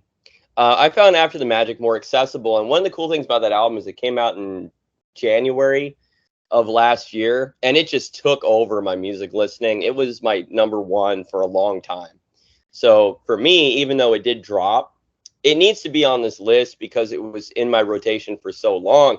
And then around the same time, what was the release date for After the Night? Yeah, it was like March. So 2 months later, After the Night came out. The cool thing about After the Night is there's this like scene that's come around in South Korea of just tremendously talented indie rock and bedroom pop artists. Broken Teeth, Asian Glow, Delazir. Not all on the Longinus Recordings record label. Parannoul has gotten off of that label, but a lot of them are still on there. And what was interesting is that After the Night, it was like the performance, the first performance for Parannoul live. And they rehearsed, and all these artists are on the record. Like Parannoul is there, Broken Teeth, Asian Glow on bass. And it is an immense record. It captures like these two excellent records at the peak of their performance. And it is incredible. The closer is like fucking 46 minutes long. A lot of comparisons to like Fishman's and other favorites from Rate Your Music, but just one of those epic. It's like an album unto itself. And Fish and Wilco and these different jam bands, like you can hear those kind of influences in this incredible performance. But over the course of like 86 minutes, you get the best of Parannoul's career. And to me, that kind of overshadowed After the Magic almost. But After the Magic, having gone back to it for this podcast, I do think is one of the best shoegaze records of the last few years. It's such a wonderful, accessible kind of version of what he'd been doing. Insomnia, amazing. Polaris, great.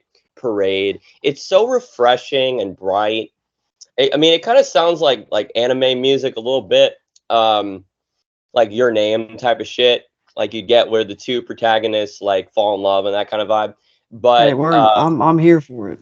yeah, man, like it's that type of shit, but at like the highest level. I mean, between these two albums, After the Magic and After the Night, you have some of the best rock music coming out today.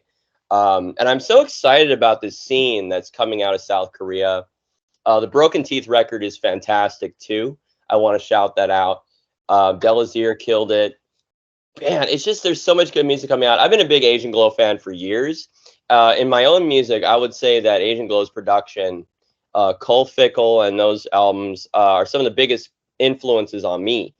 I think that the way the drums are being recorded, it's so fucking loud and intense.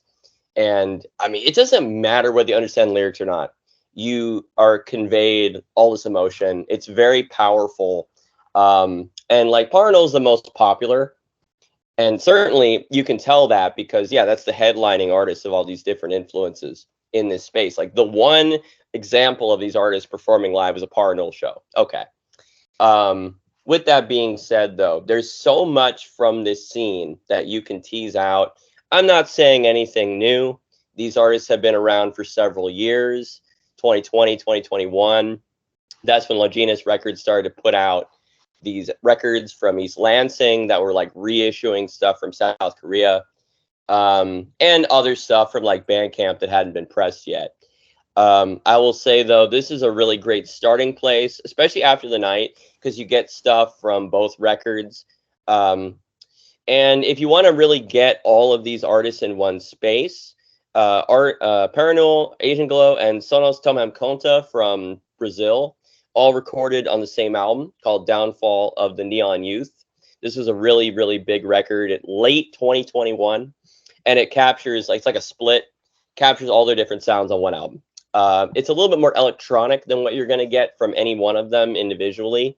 But it's a great split, a great example of like all these artists coming together for one sort of cohesive record. Shoegaze, electronic, indie rock, one record. And that's a lot to cover that I already have said, but I will say this is a scene I'm very inspired by. And for the year to have gotten kicked off with those fucking albums, to me, was like really exciting. I don't know about you guys. For me, 2023 was a little slow at the beginning. So for me, those are like big highlights. And then like around April, I really fell in love with the year. It took a little time for me to like warm up to it, but for me, that was like big headlining shit early on. But it's really all I gotta say. Like, I mean, I'm not really saying anything new about these artists. They have like 10,000 ratings on Real Music and stuff. Like, they're big, but I just want to say I'm a big fan and I love these albums. I don't know the After the Night. I heard After the Magic. I quite like it. I like it a lot. I've not come back to it too much, but I did not know it was a bedroom album. I wouldn't know it was a bedroom album until you told me, and I think that's a testament to how well produced and how massive it sounds. Yeah, it's really remarkable. You've sold me on After the Night, although I truly take exception to you calling Wilco a jam band and comparing. Well, they are not. But if we're talking about kicking television, yeah, a little bit. Well, yeah, I mean that's why my favorite is that they expand on that, and again, Nels. So, but we're not gonna make this a 5. We're not gonna make this a jam. We're not gonna make this the Big Cypress of podcasts. We're not gonna make this 8 hours long, and that's a reference lost on both you guys and most of our listeners. But anyway, but you did sell me on that with how they approach their material, and I feel like a lot of this material would be benefited by that approach. So yeah, I really loved how just bombastic's the wrong word for it, but I feel like there is a sincerity to the way he treats this material that a lot of modern shoegaze doesn't, I would say. Yeah, I think it's a cultural thing in part. There is this, like, that's why I compared to anime. It's like that, almost like teenager sentimentality while also being fucking massive. And I really love that. I was very drawn to that because I think with a lot of shoegaze, you kind of keep it at arm's length. It's like it's vibe music. Yeah, I think that's a good way to put it. I can't really relate necessarily to I guess I see the anime reference point again, like modern anime. I mean, Caleb can speak to that a lot more than I can, but I do see like the massiveness of it in terms of just like a good anime battle scene, I guess, from what I know of anime. It is music that makes your heart just swell up. It's like the end of the movie and everything's fallen into place and you're like, oh God, this is amazing. And that is something to speak about. Yeah. Like an anime thing. You don't even need to qualify like that. It just has a cinematic quality to it. Yeah, you describe the way you described the live album, just made it sound like, and I don't want to like Asian violist or whatever it's going to sound like that. It makes it sound like the Bars Merzbow Rock Dream in the way they recontextualize the material. If you're familiar with that album, the best way I can say with it is that it is a little bit more hollow sounding because it's not in a studio. You can hear the space very well, but it's very muscular. It's a very muscular sounding album. The drums are very high up. It doesn't sound processed. It doesn't sound, it filters on it. It's mic'd extremely well. The rhythm section is a lot more foregrounded, I would say, than on After the Magic, which is a very distorted, gain-heavy, guitar-heavy record. And a lot of the electronics are higher mixed on the studio album, whereas on the live album, it's definitely more like rhythm section dense. And as you know, my preference is always have the drums real fucking high. And so I love that mix. And I think it does say new things. The other thing I want to point out is that his previous album had no organic guitars. That shit was all preset. So what you hear on After the Night is so much more organic, and a lot of people don't know that the original like studio album is not a guitar, but you can tell the difference. It is just a very different kind of approach, and I love the mix. I think it's very potent, and that's nothing taking back. Like you said, there's a lot of wonderful things about the mix on After the Magic, but when you hear the live album, to me, it is very special. So for me, take time to listen to both, but definitely I was more inspired by the live album. For me, I had the live album itself at number 6, and I had After the Magic more like number 13. So either way, I love them both. Yeah, no, really, really good stuff. And the last couple years, Parannoul has been been on a really good run, and it's more than just, you know, if you're one of those people that was kind of resistant to it because you saw the RYM hype, I understand, but also still give it a shot. Just this is going to be an aside, but RYM hype. Does anybody have Black Country New Road on their list? I have not even heard it, and you know what's funny? I saw them live. I saw them open for Black Midi, and it was really fucking good. Although Black Midi was so loud that it was almost uncomfortable. But I have not seen the show, or I mean, I experienced it for myself, but yeah, I didn't actually listen to it, so I can't comment. But yeah, I have not heard a second of it. It's just funny that we are the preeminent RYM podcast featuring co-hosted by a canceled RYM reviewer, and we'll not be talking about, I guess, the featured band of RYM. They're not actually on the, like, they're not really on the list though. I was looking at the list and they're not really, like, was there a backlash or something? But aren't they like the band of RYM? Are live albums on the charts? That's the problem. Oh yeah, they're on the RYM live. It's a live chart, I guess. They didn't have a studio album this year, but it was. But yeah, no, I don't know. I don't think they're overrated per se. I like them, but you know, they don't do shit for me. But they had such hype around them, and whatever. So I guess that was a last year story. I thought I was, like, you know, coming through with the heat there. Because I had their last album on my list last year, so we did. Oh yeah, we did that last year. Stale take. Yeah, you're late. Come on, no. My number 5 will be something that we will speak upon later. I am positive of it. It's kind of disgusting that I even have it this low, but I couldn't put any higher considering what's in front of it. My number 5 was Billy Woods and Kenny Siegel Maps. I'm sure we will talk about that later. Never heard of it. Yeah, never heard of it. Surely no one has ever talked about Billy Woods in a podcast before. So I will actually. I really like his album, The Big Day. Yeah, remember he got married and he was happy? Remember when Billy Woods was happy? Yeah, I can't even do a courtesy laugh at that. That just made me sad. I'm really disappointed I started hanging out with Nick Fuentes, though. Yeah, yes. Yeah. Okay. I'm going to substitute an album in here that I want to just briefly touch on because I didn't talk about it I don't think I talked about it in the honorable mentions. My brain is a sieve at this point. Who knows? Maybe I did. Trav, I know you've heard it. The DJE album. I know the artist is not DJE. That album's a lot. That album's a lot. Yeah. This was like in my top 15, but it didn't make my top 10. But sitting with it more and more is there's something really special to it. Like, especially that last 3-song run, I think is really. There's so much feeling and emotion in it that it's hard. I'm gonna sound like a dope if I try to describe it. I feel like, but there's a lot to it that I've slowly just grabbed onto, and there's a collage nature to it, and there's so much palpable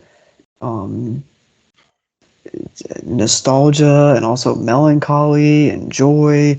There's so many emotions wrapped into it that I think it's a wholly unique record. Probably maybe the most unique album I heard this year. I don't know if you can say the same, Travis, but this album weird shit, man. left a real impression on me that I've been fascinated with as I continue to return it, and it continues to rise in my estimation, and it's hard for me to even talk about why, The album cover is very accurate. It's really weird and it's bright and sparkly and odd and all enveloping.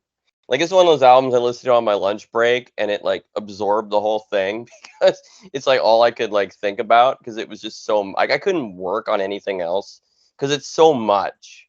This isn't background music. It's there's so many details in the production that you want to dig in and listen to it over and over and over again. It is a really compelling, strange, and beautiful album. I definitely would recommend you give it a shot, even if it's not your thing. I want to ask you, have you heard any other work by like Alicia Crampton? Because like I know this is not their first.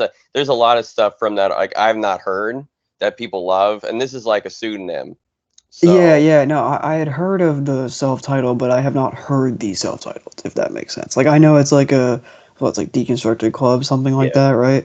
yeah.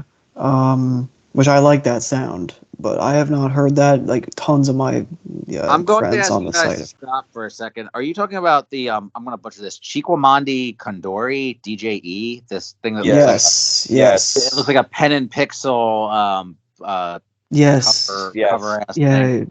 Yeehaw pen and pixel cover. Yeah. What no. the eat my cum?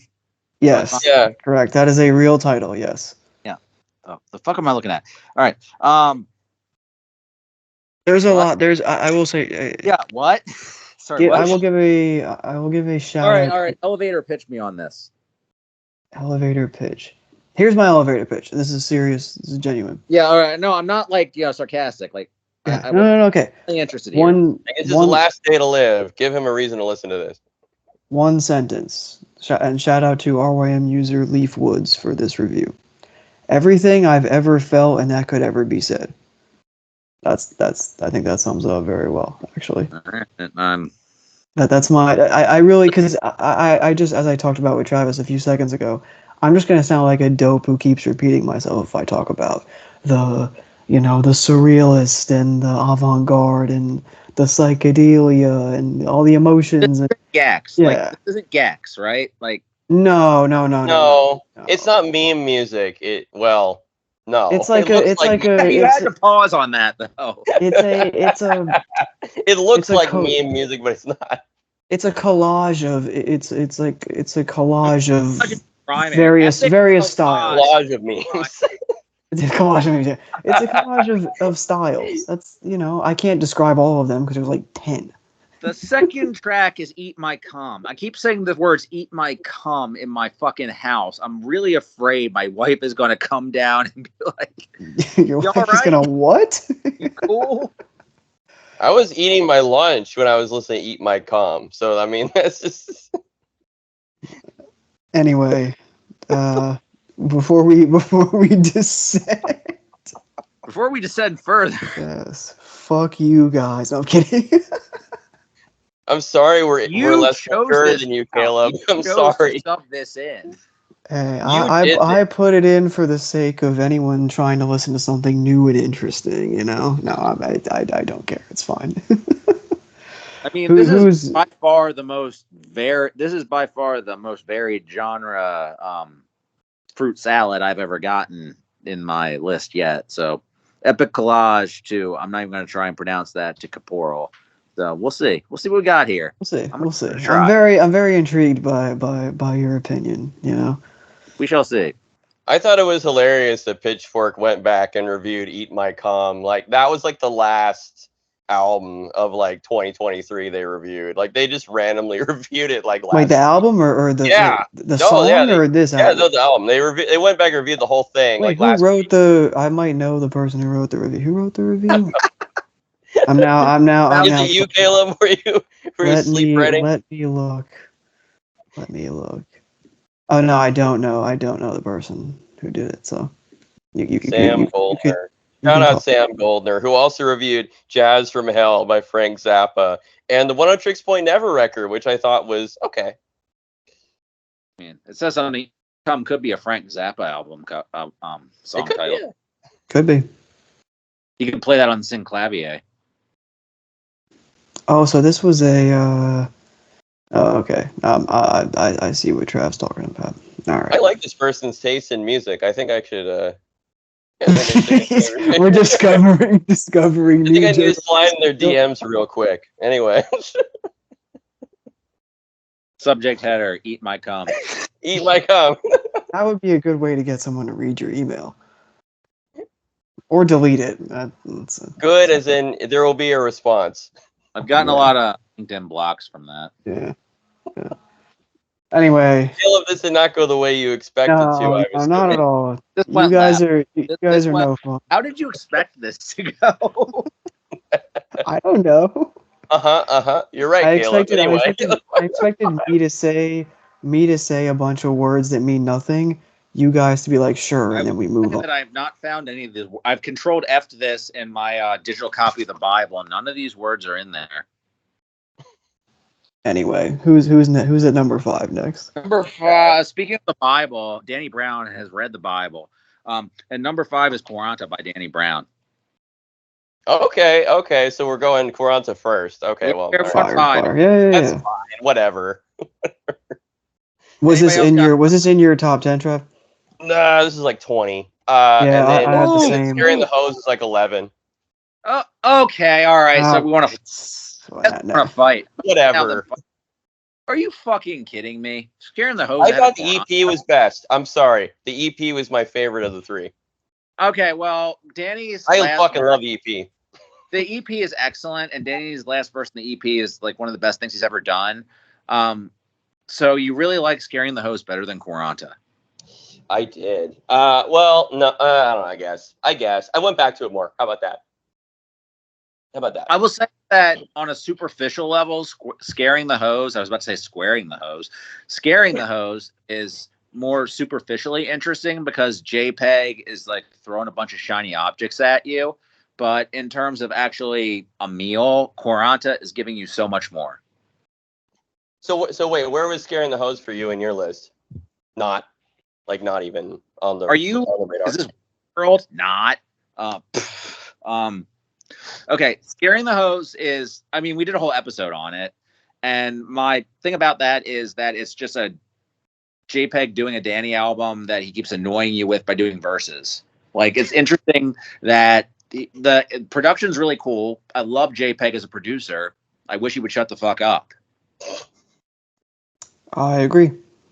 I agree too. I'm so glad I'm here. And his verse on Hermanos is easily my favorite thing he did with Danny this year. Yeah, no, his verses on the EP are fine. His verses on the EP are like, that's like JPEG as a rapper. I'm okay with that. But on the album, it's just attention whoring bullshit. Whereas as a rapper, okay, so I feel like Danny as a rapper came up with an album one time, like he was really trying to do a sequel to Triple X, and he struggled with it because his life was falling the fuck apart, and he kept rewriting it, and we got Quaranta, which is an emotionally honest album in the same vein as, sort of in the same vein as Where Die a little bit, like struggling with real life issues, except Danny's a 40-year-old man as opposed to Earl is a younger man.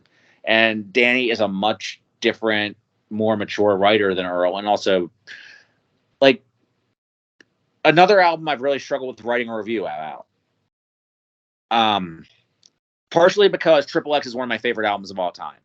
It means a lot to me. And I was really interested to see how he was going to come up with a sequel to it. First of all, because rap album sequels are often corny, often bullshit. And I was like, why is he doing a sequel to this? It must mean a lot to him to do a sequel to it.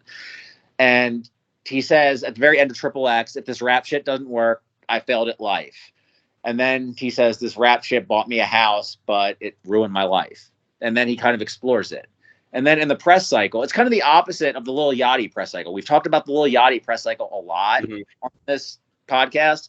And it's like Yachty coming up with a bunch of bullshit about like how rap music doesn't mean anything and he's like this successful artist or whatever. Whereas the Danny press cycle is more about like kind of personally addressing like being sober and how it's like how music. It's hard because this is an album I've waited for a lot and I've had to sit with a lot. And the album itself is great. And it's also the sort of album that's not, it doesn't give you, it's really, really good, but it denies you immediate satisfaction. Whereas I think Scaring the Hose wants to give you immediate satisfaction. It throws immediate satisfaction at you. It throws shiny objects at you. Whereas Quaranta, I think, wants you to think about what he's saying.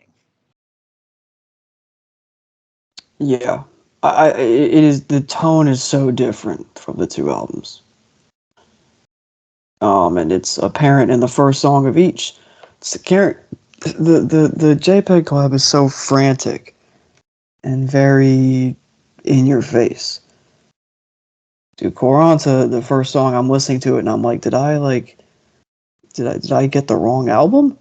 Like, it almost had that effect on me the first time. Because I think so much is made about Danny using normal voice or whatever.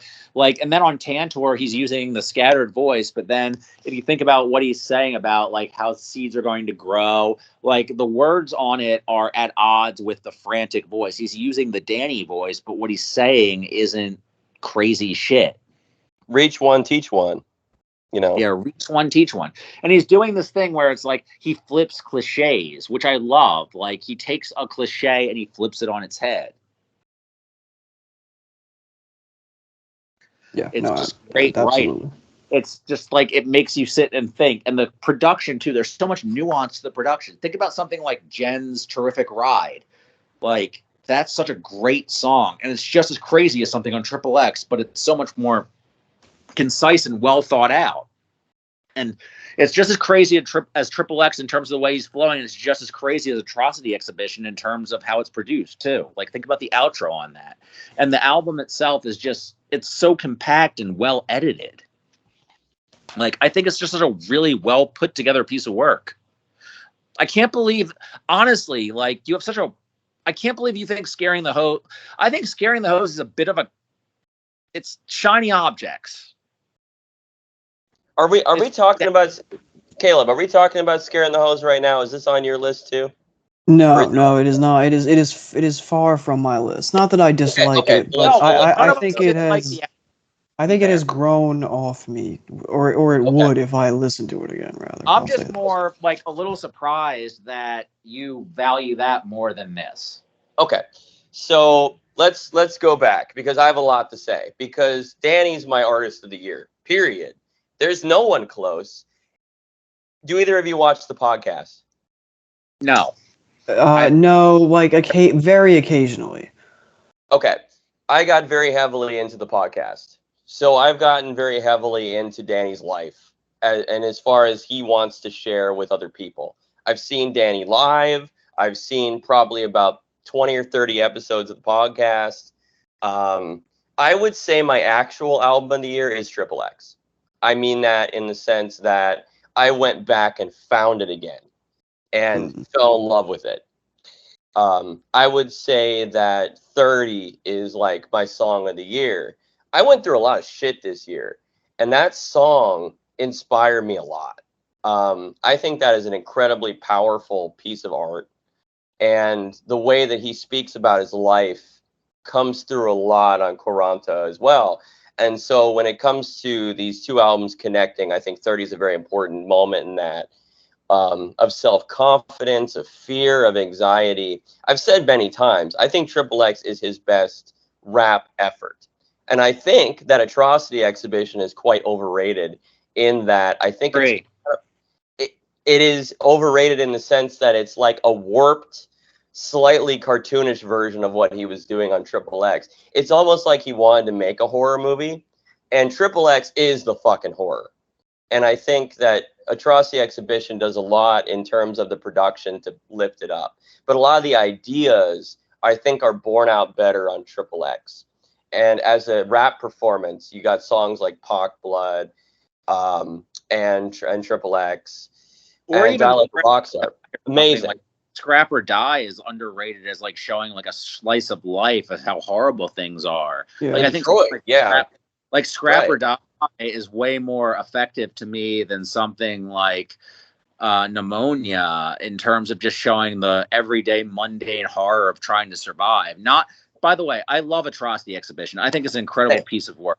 But I think both albums are brilliant. Yeah. Like I'm not hating on Atrocity Exhibition. I'm just comparing. I love Triple X. Top albums of all time.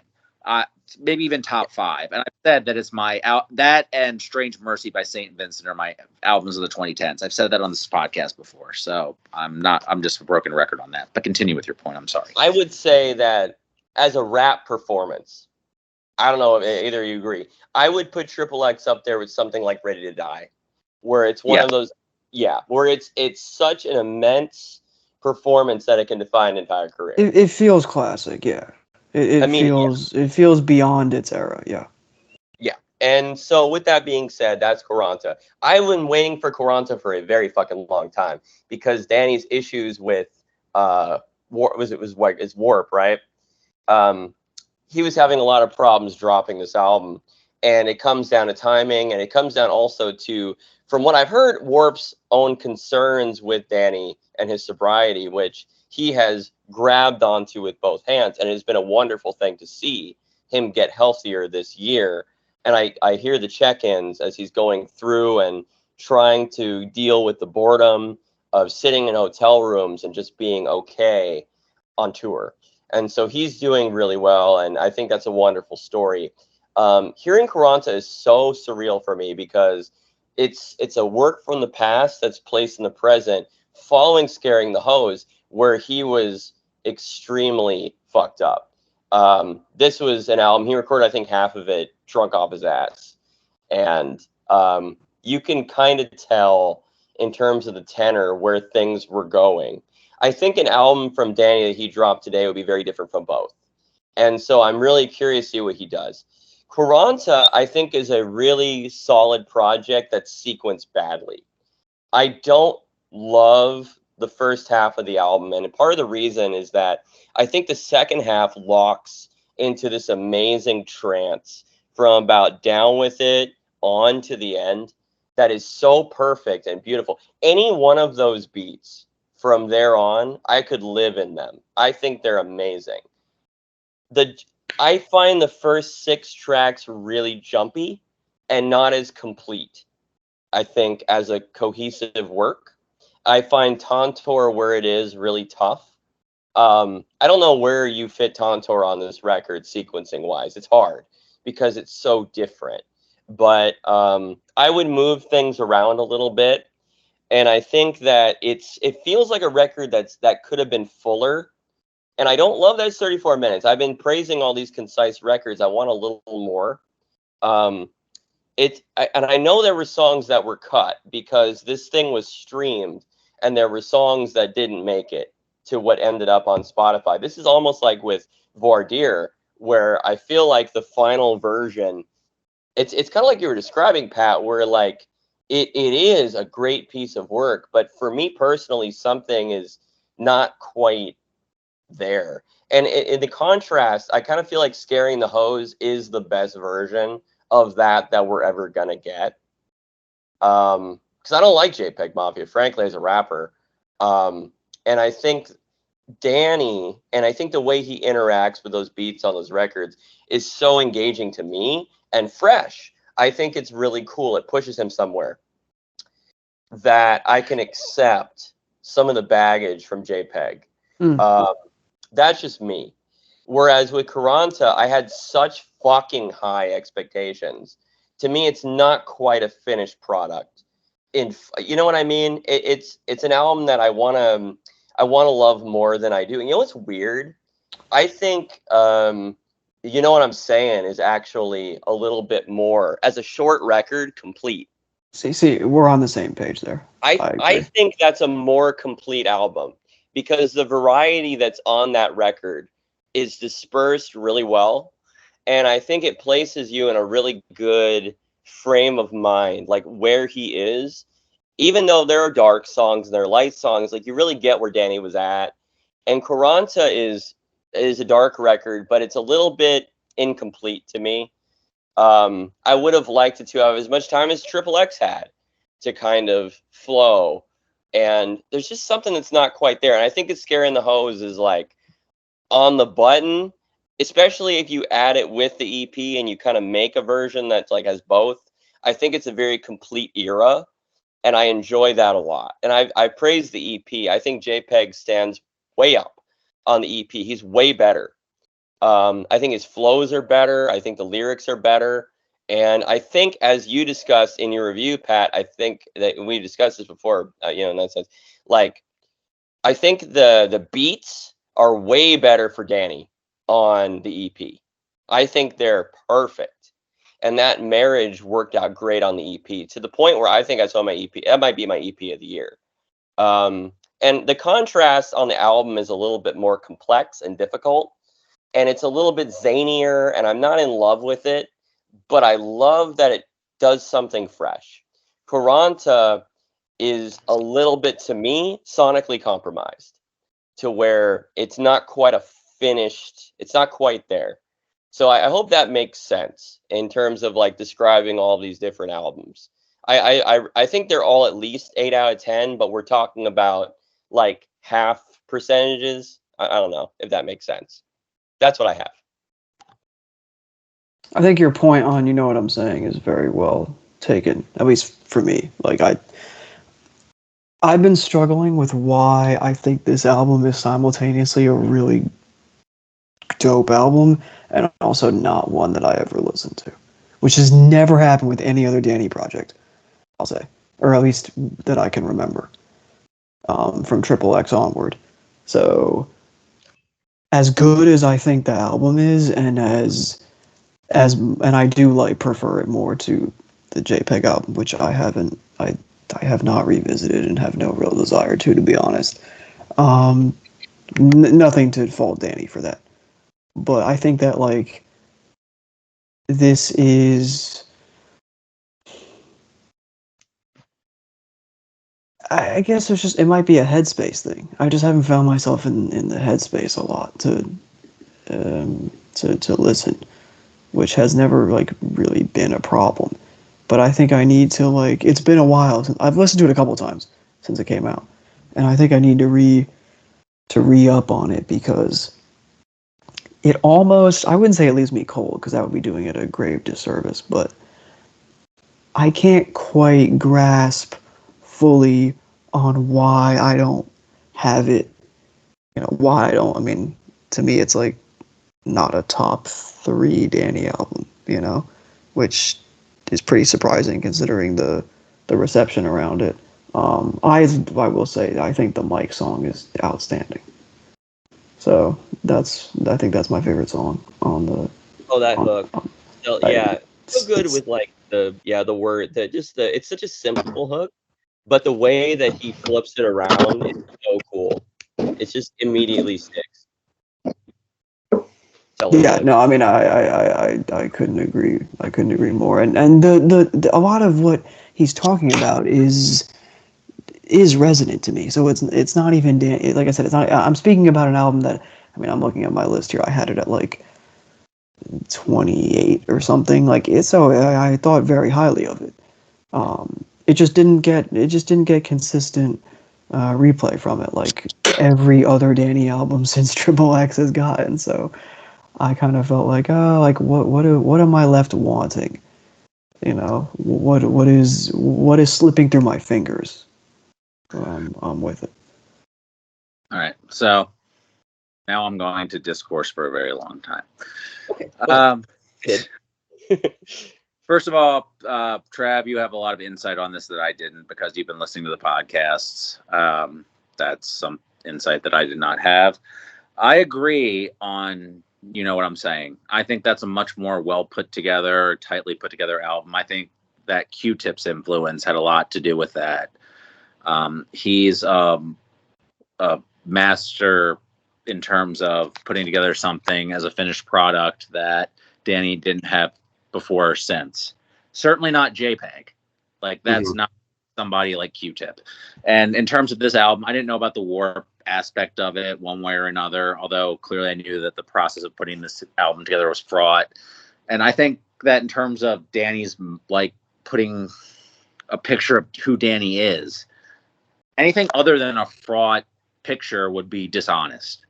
Right. So Triple X too, that was a fraught picture. So I don't think that you're going to have a tight 50, 60 minutes here. You're not going to have that. You're not going to have something cohesive. He's like, you know what I'm saying, was supposed to be his legacy album. Like, I don't know if that was supposed to be his retirement album, but I remember him in the press tour saying, this is my stand-up comedy album. This was like him doing a legacy set. And I think he thought his life was together then. So you have somebody who thought their life was together, and then this is their life falling apart. Again, like my whole thesis behind the review that I haven't published was that he ends Triple X saying, if this shit don't work, I failed at life. And then he said, this rap shit worked. I bought a house, but my life fell apart. And you get that. And then, so where does Tantor fall? Like, where do you put that? I think that that's the perfect place to put it in the album. Like, you have him reflecting on it, and then you have this really anxious, guitar-driven track. Like, there's no place to put it. Like, he has anxiety, but then he has these articulated thoughts that go against this music that's just so fidgety and weird. And by the way, that's an Alchemist beat. We're talking about how Alchemist, like, comes up with this, like, all these jazzy things. That sounds nothing like anything else Alchemist did this year, by the way. So shout out to Alchemist coming up with something completely different. And in terms of sequencing, I think that this album hits its stride with the Bruiser Wolf track into Jen's terrific Vacation. That's my favorite part of the album. That's the heart of the album there. And I think that's him talking about his childhood going into where Detroit is today. And I think he has a remarkable perspective on all these things. And it's just him feeling like a misfit. And I think that's Danny's writing style just at its peak in terms of being able to just look around and just encapsulate and reflect upon and show to the listener in a very vivid way how he doesn't fit. And that's been his best gift as a writer and a performer throughout his career. Just be this oddball who can, in a very compelling way, show you I don't fit and this is why I'm appealing. Over this music that sounds like nothing else. I think that beat is one of the really like most colorful and interesting on the whole album. Very underrated track. And I agree. That's a moment where the album really comes into its own and hits a stride that is unique. Like, it's not like this is just a really like dark album at this point. It is saying something about where he came from. And I think Danny is in a really good pocket when he can talk about Detroit that nobody else can do the way that he does. It's very unique. Yeah, I feel like that's the thing is the album itself is very, and I feel like you have a unique perspective on this because you were listening to all the podcasts or watching them on YouTube, Twitch, whatever, and seeing the process that went into it. And I really hope that we do get a side B that all the songs that didn't go into it, because I feel like all of them were worthy. And maybe there is a, second album here. I don't know. But I feel like the album we got is the album he wanted to make and is saying what he needed to say. Like, I'm fully satisfied with what we got. I was also satisfied with, what I'm saying. That album, as far as I could tell, was not very well received at the time either. I don't think Danny's albums are very well received. Like, I feel like his fan base, aside from, like, Triple X was well received. You know what I'm saying? Was very well. I'm sorry. Atrocity Exhibition was super too. But, like, again, like, I feel like we talked about this in the server. Like, there are Danny fans that just want Atrocity Exhibition. Yeah, he made a lot of, I think, new fans with that album. He made a lot of I don't like rap but fans with that album. Yes, that's also true. Oh yeah, it's a shame because his production's amazing. Because I do think that is still like a singular album, like honestly. I feel like we don't have to rehash our discussion on it, but I still that album is still, there's something about it that is just incredible.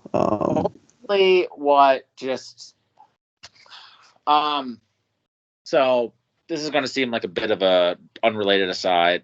So I talk about this on the podcast sometimes. I really love this podcast, Knowledge Fight, and one of the hosts on it, Jordan, talks about he was writing this book, and he said the best part about writing the book was that he took out the razor, and it was like a 10,000 page book. He turned to a 5,000 page. I'm getting the numbers wrong. And so I think that Danny had a bunch of songs on here that didn't fit, and so he cut it out to what needed to be said. And I think that that's like, ultimately it's hard as an artist. And Trav, you said you're writing an album, right? Yes. It's really hard to come up with, and even in my writing my bullshit reviews, the balance between what you want to say versus what your audience wants to hear. Mm-hmm. And I think Danny really, more than any album, is struggling with that. He announced that he was doing a sequel to Triple X, and that automatically inflates the expectations of your audience, and he already has an audience that expects him to make Atrocity Exhibition Part 2. Yeah. And from me, as a Danny fan who loves the way he writes, this is what I wanted, not Scaring the Hose. And I loved what he was doing on Scaring the Hose, but Scaring the Hose also irritated me because JPEG. Yeah. And although I like JPEG production. So, but I think that as a fan of Danny as an artist, I'm really happy with what he did here. It's really hard though, because he's so raw about it that it's hard to watch him as a human being. But I think that's a testament to how honest he is as an artist. And it's kind of the same thing again with Earl on Void Ire. But I think that it's hard. Like, again, Earl is so skilled as a writer that you don't really see how raw he's being versus Danny's being so nakedly honest. Like, you don't really see what Earl's saying versus Danny's just putting it all out there. Yeah, it's up front for sure. And I think that people have these expectations of Danny to do something, and I wasn't privy to the whole process, so it's certainly not the label drama. Apparently, Warp wanted stuff, so I think the concern was that they were afraid to send him out on the road to promote this album in the condition that he was in for a while, and then he went to rehab, and I mean, he's in really good shape right now. This press tour where he's like, I'm sober, I swear. Like, he has to do these interviews where he's like, hey guys, I'm great. That makes it a lot more interesting. That he has to do interviews where mostly talk about how he's sober. It's so weird because it's an album that's so fucking old. This is a COVID album, really. And I think when Caleb's talking about like something doesn't quite jive with him today, I think that might be it. Is that it's not, I'm trying not to feel like Danny does on this album. And so for me, as far as listening to it, I don't want to be in that headspace. So I'm not listening to it as much as I might want to. And as much as it might deserve, because again, like I've said, I think production-wise, it's pretty damn consistent. I think that he's in great form. I really think this album's great. I mean, it does have what you want. I mean, he really bars the fuck out on Dark Sword Angel. There's some great moments on that song that are like Monopoly tier. Like, there's really good writing. And it has what you want out of a Danny Brown album. I rap it to myself at work and people feel uncomfortable. I rap Bruiser Wolf things to myself. I'm like, the Murder Mitten, like Oogie Glove. And people are like, who's this fucking weirdo? That's the good stuff. That's what you want to be doing. But yeah, you know what I'm saying? Amazing album. I think that Danny's a fucking legend, and when people box him into you need to be that crazy, sad, depressed guy on Atrocity Exhibition, it really limits who he is. Because he's funny as hell, and he also has a lot of depth and insight. And when he talks about Detroit, like he does on Triple X and like he does on here, and the Hybrid, which is an album that people forget about, also a really good album. Yep. You box him out. So this is my frustration with how this era has been received. It's really interesting to me, but you want to, you know what I'm saying is really like the Black Sheep tough album for a lot of people. It's so funny because it's so accessible and lovable, and yet that's the problem. Because they what song people need to listen to is Combat, the last song on this shit like Elvis with that Q-tip, the Combat Zone. That's a fucking amazing song. People need to listen to that. Yeah. So yeah. All right. This is already 3.5 hours long. We need to speed this shit up. But yeah, I enjoyed talking about. I figured we would, but you know, I enjoyed talking about Danny. I really did. It was fun. As always. So, Trav, did you? Oh no, you talk about your number 5 yet, or am I? Yeah, it was Pat and me for 5. Yeah, Hannah Diamond, Perfect Picture. Okay. Yes. Okay. I knew this was going to come up at some point. Yeah, how high it was surprised to me too. Yeah, I think you are, and I this is off of nothing. You're a little higher than in than a lot of people I've seen on it. I mean, people I know, most people I know like it, but number 5 is pretty. It must have really hit. Yep. So this album is a follow-up to Reflections from 2019, which I also really liked. The thing Great about record. Hannah Diamond is like, yeah, it's a really good album. Kind of like late era PC music stuff. So we're kind of leaving the bubblegum bass from like the early 2010s. This shit's dead a little bit, and she's kind of recasting it in this kind of Charlie XCX world that we're living in, where dance pop has a particular sound and sheen. A.G. Cook is very influential on that. This record is in that kind of vein. You can think about this as maybe a little bit less of like an obvious COVID album, kind of how I'm feeling now. You could think of it that way. For me, this album is extremely polished, more so. It's a little bit more accessible. It's a little bit more immediately bright and poppy. But the interesting thing that I really got out of Perfect Picture is when you're thinking about the death of PC music, which really came with the death of Sophie. Yeah, rest in peace. Rest in peace. This is one of those eras we're kind of breaking away from. And this is a very important legacy record. And I think when we're talking about the people behind PC music who have to leave that space and that era, the lyricism that is underneath, which was previously a lot about irony and commercialism and plastic, there are people there. And so Perfect Picture lyrically is very important because it talks about insecurity. And there's songs like Affirmations that have to do with just finding a way to accept yourself and your imperfections. When Perfections were kind of the interesting irony that were at the center of PC music before. So we see Hannah Diamond as a person really come through on this record. And there's just one great love song after another, but a lot of them do come with self-doubt.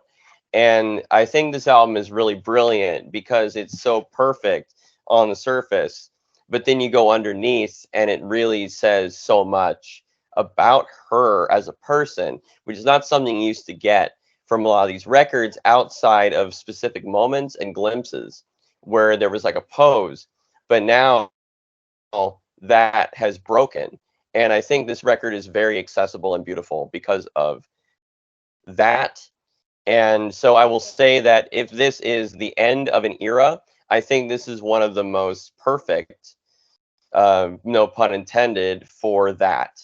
Because we're starting to see the pose and the form break and the people underneath really coming to the fore. I think there's just one amazing song after another, like No Effects and Poster Girl and Perfect Picture, Affirmations. All these songs are about perfectionism on the surface and then having to deal with the reality of who you are underneath. So, people will work backward and they'll hear albums like this and then maybe they'll go back and listen to Sophie's stuff and really see where all of this came from. And I really like that we've had A.G. Cook as kind of a through line throughout this podcast. And, Perfect Picture is such a cool example of where this pop music is today as we're leaving COVID times and we're leaving, like how I'm feeling now is a really wonderful point. So it's still my album of the decade. I think that's an incredible. We have to have a dialogue about how that album just fucking tanked in the rate. I mean, oh my god, the rating for that is a joke. Disgraceful. Absolutely disgraceful. I have no words for the website for that. I really have no words. Like, there's no adequate explanation for that because that album speaks to, like, I still listen to that album regularly. Yeah, I do too. I listen to it and it makes me cry. It's so perfect for its space, but it still works because we all suffer from loneliness sometimes. So it's still perfect. And honestly, taking away the context, it's still like sonically brilliant. Like just sonically on totally. purely just that level works remarkably well. like anthems, visions, forever. Fuck's sake, forever. Yeah, there are just little lines and moments on that album that will stick with me for a very long time. Fallen out of favor. That's just terrible. Trav, you've seen this. One of the coolest moments I had in a theater all year was the "Party for You" drop at the end of the thank Bottoms. you. I was so I saw that with a friend of mine, and she didn't know the song, and I just had. And I was like, when it was going, yes. please let it ride out. Don't cut it off after like 30 seconds. Come on. Like this, I was genuinely surprised at the insertion of the song, and I was like, oh shit, they played it from the beginning. They're going to cut it. And then they just let it go for the whole runtime, and I was like, great decision. That's like Brian Wilson tier, like peak songwriting. Like it's a fucking symphony today, you know? The crescendo and then the way it just fades. Oh my gosh. It's a beautiful song. Anyway. That is the bookend beginning with an album we're going to talk about later as the end, hopefully, because I'm a pessimist and I still don't think we're out of this fucking era because I still see masks everywhere. Not nearly as many as I should, but, you know. Yeah. Sadly. Yeah. Hijacked your whole shit, Trav. I'm sorry. That's my fault. Sorry, I love his Hand Diamond album. I am extremely moved by it. And I will say this, and I don't want to take this into my own tangent. I am going through a divorce right now. And I've had a tough year. And the end of this album is like something beautiful can come from an ending in Unbreakable. And that is an incredible moment for me hearing that. And this album kind of captures a lot of what I was going through when I first got married, like musically what was around. It's been that long.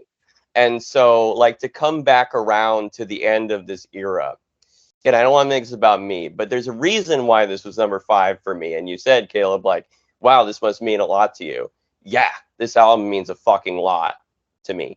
And so I encourage people who really love like really glossy pop music, but with a little depth, please take a time to listen to Perfect Picture, because I think it is underrated and worth the time.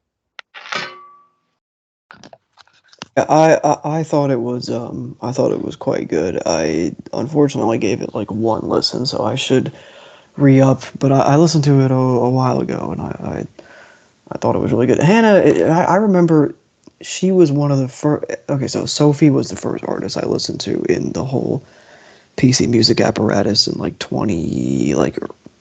mid 2014, like when like BIP came out. Blue and Fade Away, like the early shit. Yeah, like BIP and Ellie or L were the Sophie songs I heard first. Then I heard Every Night, the Hannah Diamond song, which just completely captured me. Yeah, and I was like, I have to listen to more. Then I heard Pink and Blue, etc., etc. So Hannah, it's so funny to see like her artistry has like, you know, just the evolution in the now 10 years since that shit was coming out. I mean, it's amazing.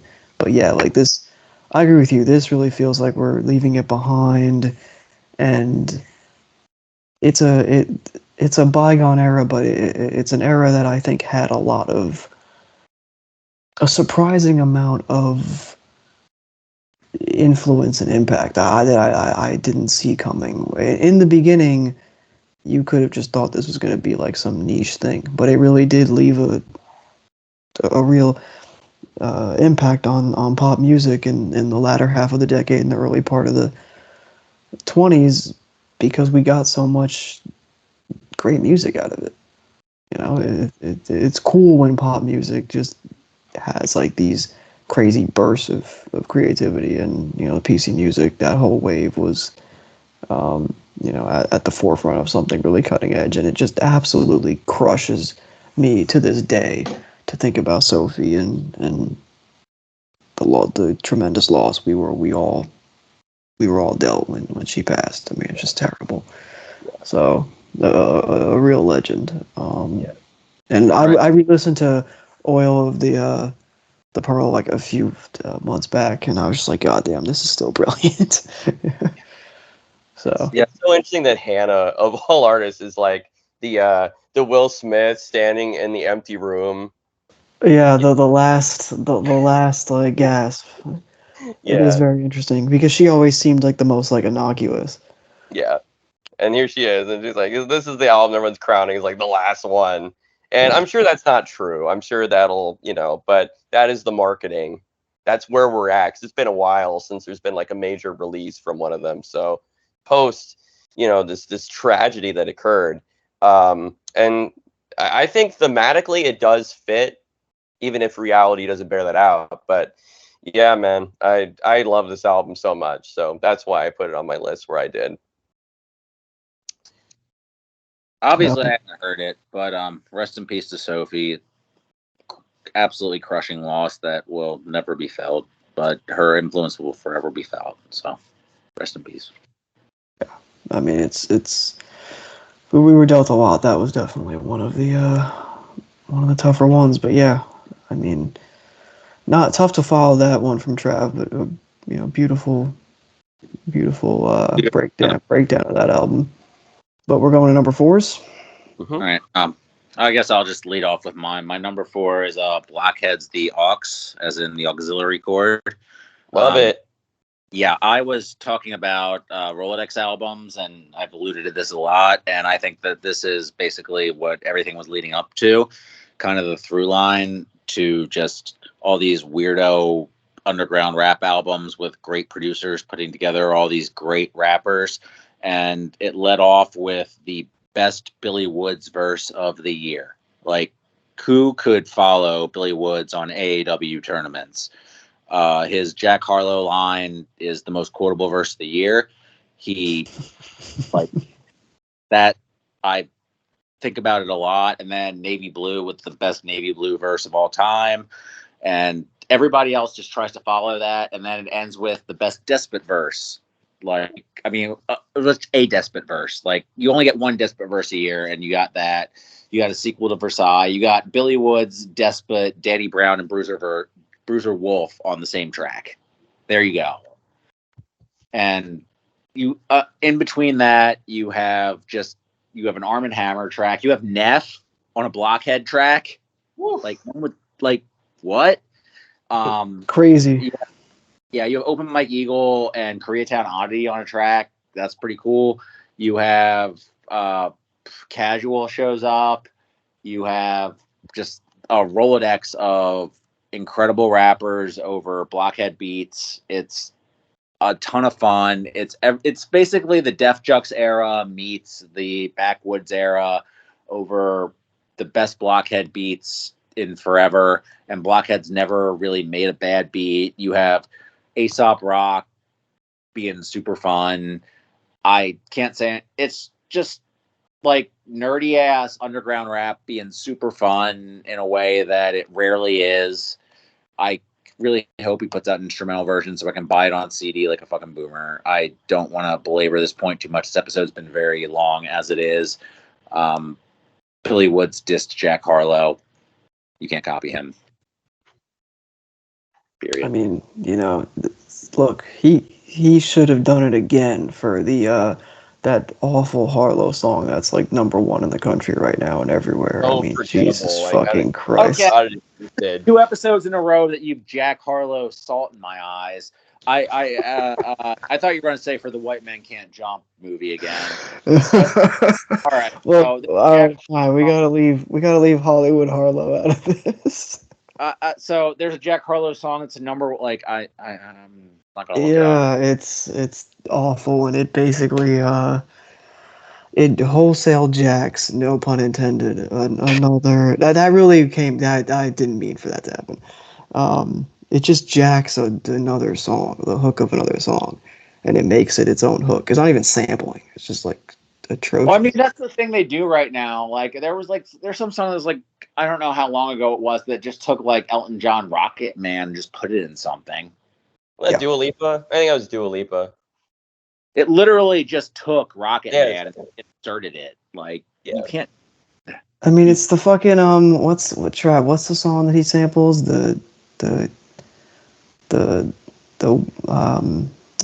It's like it's called Whatever, right? That's what the Harlow song samples. It's a famous song. I don't fucking remember it. Every fucking song on that new Nicki album is just an interpolation of another song. Like, I did hear about that. I did not listen. No. it's like Super Freaky Girl, but like for a whole album. Yeah, it's Jesus awful. Christ. Yeah, but the Blockhead album is just almost every one, like again, Mock doesn't show up, Fahim doesn't check it, but most rappers you really like from good underground albums show up. Bruiser Wolf shows up, like he's twice he shows up on Poppy Seeds. It's really great because like it's like he's going to do a ballad, but then he's like, don't talk about who I'm calling or texting. It's great. I'm not going to do another Bruiser Wolf impression. That's already too many on this episode, but it's so fun. We've had so many good Rolodex albums this year, and this is the best of them. It's the best of them. Okay, that's 3. Yeah, no, I mean, I heard the Neff song. Oh yeah, the Neff song has a great part where he's like, "The song long as fuck." Tell me, producer. Hurry this shit up. Engineer needs to hurry shit up. I love that song. I don't have a lot to add, but this was so much fun. I don't know what I expected. Yeah, you really can't say too much about it. It's just fun as fuck. Like, that's it. Sometimes, I've said this before, sometimes all you need is just like great rhymes on great beats. Like, it's not rewriting the genre here, but it doesn't have to. I mean, it says a lot about Blockhead as a producer. He has 2 Aesop songs on here. One is Aesop doing like an Aesop rock song that could almost show up on the radio. It's Mississippi, and then there's one that's like Aesop rock, just like rapping Aesop rock style. Like, but if you listen to it, it's like Aesop rock's not saying anything like super lyrical miracle. It's just like dumb jokes. Like, if you actually listen to it, so it's like he knows his material and his MCs so well, like that he can just make. It's the album he was born to make. Yeah. It's great. If you're listening to this podcast, you probably have already listened to this album. And hopefully you loved it. And if not, you can't. If not, you just hit the back button. That was teeing you up, Patrick, for that one. If not, you can't listen. All right, so I guess even who's it for? It's 4. Yeah, it's 4. I can parachute in with my 4. We have to be able to do this. We can't do this in 2 parts again. Well, I'll make it quick. Quick, one more thing. Pat, what do you think of Billy's song on Aesop's album? Living Curfew. I don't really remember because I only listened to the Aesop album once. So I'm sure it's great because it's Billy Woods. I loved it. I don't love Aesop Rock. Loved that portion of the album. Thought he killed it. Check out Living Curfew. Amazing song. I think that's a big highlight. Sure. Yeah, the thing about Aesop Rock is that I really like his music, but I don't really listen to Aesop Rock albums that much because he's a lot. So yep, agreed. Okay, Caleb, go. All right, so my number 4, and literally like up to the minute decision making, but I'll stay with it. I'll say that number 4, 3, and 2, just prefacing ahead of time, literally all interchangeable. It's like 2A, 2B, 2C, but regardless. Number 4, Izaya Tiji, Alexandria. It's like anyone that has ever met me knows that this has been an album that I've listened to a lot this year. It is one that it's not often that I think an artist that you've loved for a couple years surprises you in a way, and not surprises me in the quality of an album, but surprises me in like the just overall presentation and the execution, where it's just like this is something that this album fuses a couple. It feels like it fuses a couple of different eras of his career while also sounding fresh and new with new collaborations with producers that he's never worked with before, kind of branching out from just the more ethereal, plug trap stuff, where now he's got the songs they're punchier, there are cloudy elements to it, I think, on some parts of it, which I found very, very welcome. And I mean, just off the top, like, I Eat Humans is my favorite beat of the year, so I mean, shout out to, OK, the producer, who last year was one I've talked about at length when I talked about the Glock 40 Spaz projects last year. This year he's done songs with a ton of different artists, whether it was Tony Snow, whether it was like people like Netspend, or obviously we talked about right now with the Izaya Tiji, like the Osama-san tape that he was just on Flex Music. Really a producer that will be rising up, kind of like how Benny X went from being just a guy that did songs with Yeat to now a very famous producer who does stuff with Drake or whatever the fuck. I think OK is going to be the exact same way. He's going to blow up. He's going to have a mainstream ascent in the production sphere, and his contributions all over this. I Eat Humans, Simba, Mac and Cheese, a couple of songs on here I think are just, his beats are incredible, and the chemistry they have are great. This is an odyssey. Like, it's a long album, especially for in this style. I mean, like, it's like a 70-minute album, like 28 songs. I can understand if some people get bogged down in the stamina of it all, but the songs flow into each other very well. I think there's a cohesion to it despite having disparate sounds, and I think some of his songwriting and vocal performances on this are I mean, just incredible. I mean, Elysium kind of takes me back to first getting into his music in 2020. The Can't Stop song, R.I.P. Takeoff, has a beat that feels a lot punchier and more upfront than something he had rapped on in a while. I mean, At Last, it gives me a real 2018 Young Thug or Keyed feel, which I thought was cool. And Cauterized is one of my favorite lyrical performances of the year. I think it's just a beautiful song, amazing. I was so shocked when I first heard it the first time. I love the hook. I love the way he contorts his voice on that, and it's just it's a brilliant song. And last but not least, Call of Duty, the last song, I'll also say is you can feel it's it's a pretty personal song to him, and at the end he kind of has that bridge where his voice kind of breaks and he powers through it. I mean, it's just a wholly unique talent, and I really resonate with some of the lines on there talking about all these things that haunt me, I can't escape them. All these people that kick me down, I can't blame them, I can't hate them. There's real just as always with him. There's always a emotional resonance to his music behind this veneer of ethereal production, and so yeah. I mean, I'm kind of just talking and throwing out platitudes with a bunch of different songs, but love this album. Also, shout out to everybody that's in the comment box. So some people in the comment box that are not enjoying it. So there's a guy. There's a guy that said, "quote Waiting to hear a good plug album. You can fuck off." That's all I have to say. Damn! Shout out to people in the ROAM comment boxes who don't know what the fuck they're talking about. Surely we've never run into this problem before. And never will again. Now that we've complained, waiting to hear a good waiting to hear a good plug album, just one, any, come on. Waiting to hear a good rock album, any of these days. Yeah, any, exactly. Any. Waiting to hear a good hip hop album. Yeah. Waiting to hear a good song. What?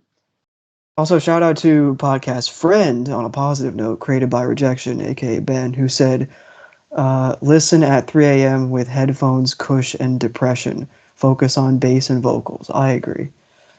Yeah, I would agree with that. I I'm not familiar with this artist. I listened to this literally as the last thing before the podcast. I was very impressed. Very much enjoyed this.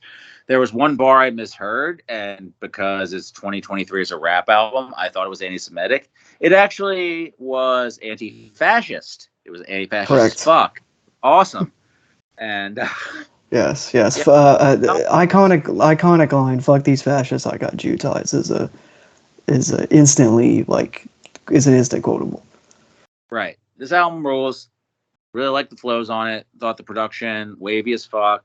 Really good. Really chill production. Great sampling. Great flows. Fucked with it. Looking forward to listening to it more. Looking forward to dive into his back catalog. Although I feel like this is probably his peak. So. I think it is. It's an interesting album because it's. I would say it's his best since 2020, but I would say also that in the vast catalog of his work, I like damn near all of it. I like the vast majority of it, and that 2020 run that introduced him to me, this has echoes of that while also feeling fresh and new. No one answered this for me. Is that the same sample as Accurate Girl on Twins? I can look it up. I'm not sure. And yeah, it's probably either it's on Who Sampled It or not. It seems like it's like the same piano line or whatever or not. But fucking, it sounded like the exact same fucking sample as Accurate Integral. But I will now look it up. Yeah, because just to get doing aka Googling it. Trav, I know this is not really your bag, at least in my what I think. But did you happen to listen? You listen to some of it, right? We're both listening to it. Yeah, we're listening to it at the same time, but I was too busy listening to my least favorite albums of the year, so I could say snarky things.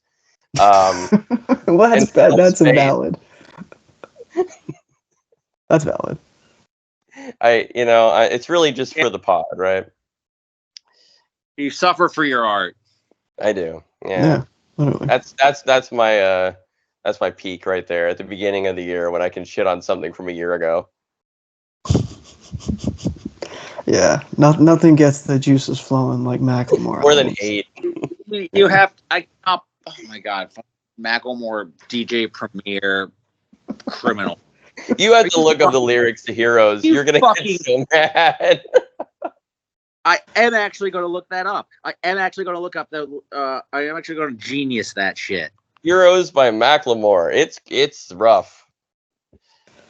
I mean, right. we're gonna Enema 2023 before we look up Carly. We're gonna do that because the spoiler alert, yeah, top 3 Carly, but Heroes Macklemore genius.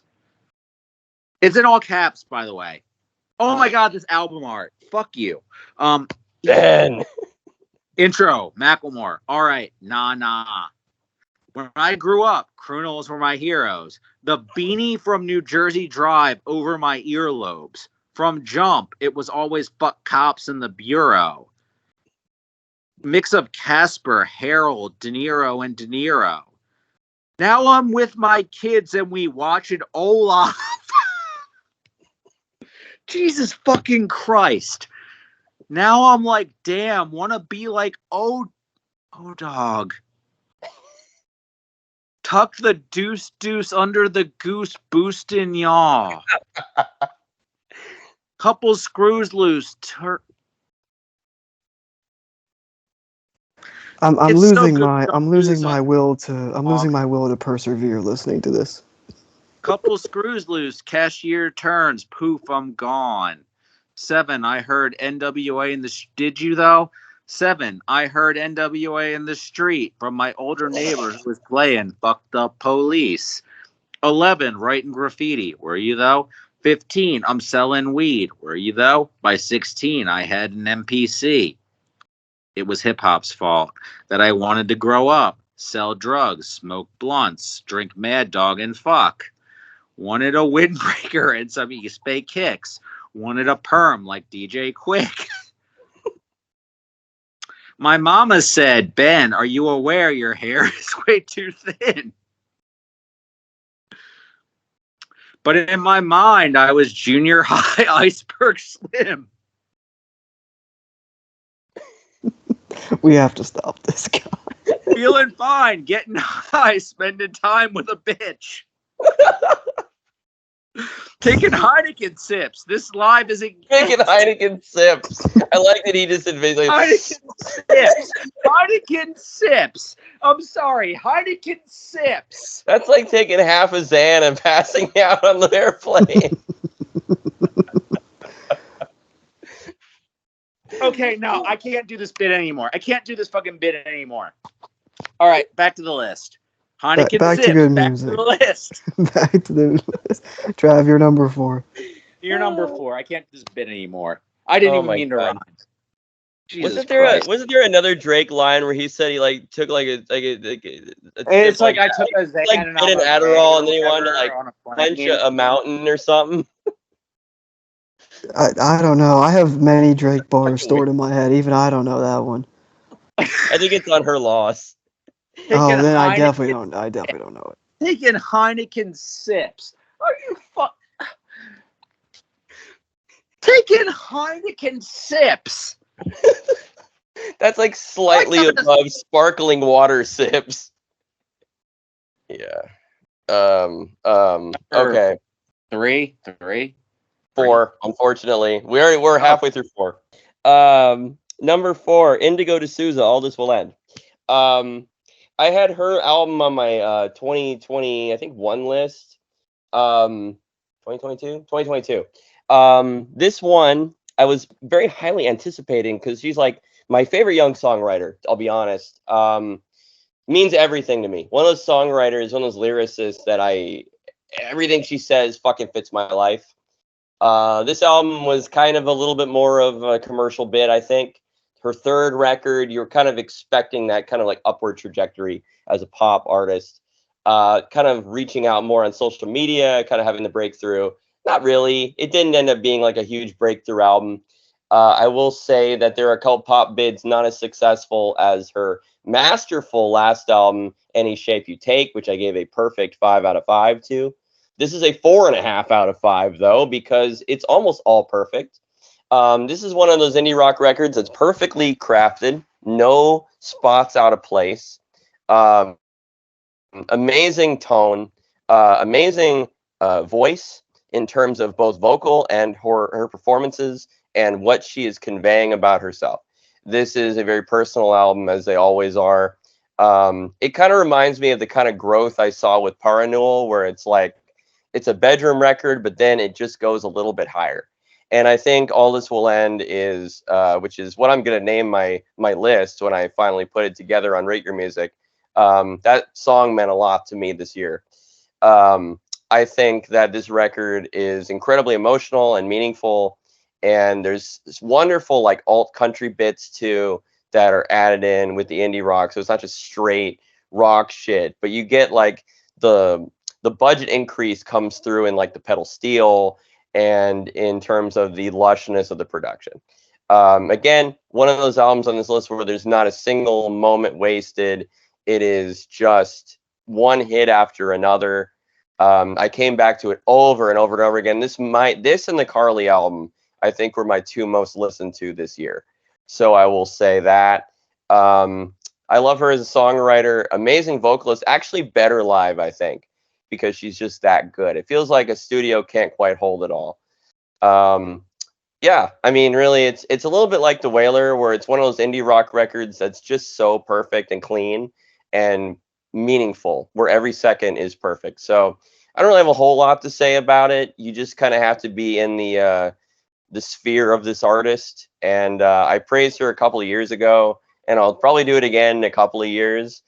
Just another fantastic record from a great young songwriter, and definitely check it out. I mean, there's not a lot better that's coming out right now. Well, Trav, you'd be wrong. I listened to other stuff on your list, not this one. So you know, fuck you. No, I'm kidding. I've heard some of her stuff before though, so I don't know why this one passed me by. Again, the rock scene this year was just flying past me. So when I did the catch up in December, there was still stuff that just like passed me by, shamefully. It was So good. It was a good. I'm bookmarking. Yeah, it did seem like rock, even though it's dead, didn't had a little moment. In The rigor mortis gave way for for 1 year. For 1 year, It was that 10-minute Foo Fighters song. God. It was Fallout Boy. That's what I was gonna say. So I'm They glad you started said the fire. They restarted the fire. They restarted the fire. Jesus. It all comes back to Fallout Boy, of course. So number 3 for Pat. 4 or 3, you said? 3. We're on 3, right? We're on 3. Yeah, we're on 3. Yeah, we're on 3. 3. I have to go to my list here. My number 3 is Faith is a Rock by Alchemist, Big Mike, and Wiki. Which I don't. This is the Enjoyed Mike the inclusion. Yes. Yes, the Mike inclusion. I alluded to this a bunch of times. So Yeah. if it's any surprise to anybody. And this is essentially everything I've wanted out of a Mike album, everything I wanted out of a Wiki album, and essentially everything Alchemist does every time out. He Tarantino'd it, essentially. He got the most out of his actors, I would say. Like, he came up with the best set and setting. He basically found the best way to, I don't know, like, it's weird because nothing is different from what anybody does normally, except it's like half the time and twice the strength. Like, I've always liked what Mike and Wiki do, but their whole projects always exhaust me. Yet this works perfectly. Alchemist always just, I don't know, he's the anti-DJ Khaled. Like, Khaled does the same thing and it makes everything less effective, whereas Alchemist works with the same people and it makes it more effective. I'm trying to just be concise here. Unlike, no, I think that's a good way of but yeah, like, it's like, if you look at the tracks individually, like, Stargate is the perfect intro where they set the scene. Like, you have personal tracks where they go on a theme and explore it perfectly. There's the 2 tracks where they get spotlights and they are really doing their thing very well. And like, Wiki has that really cool Allen Iverson riff.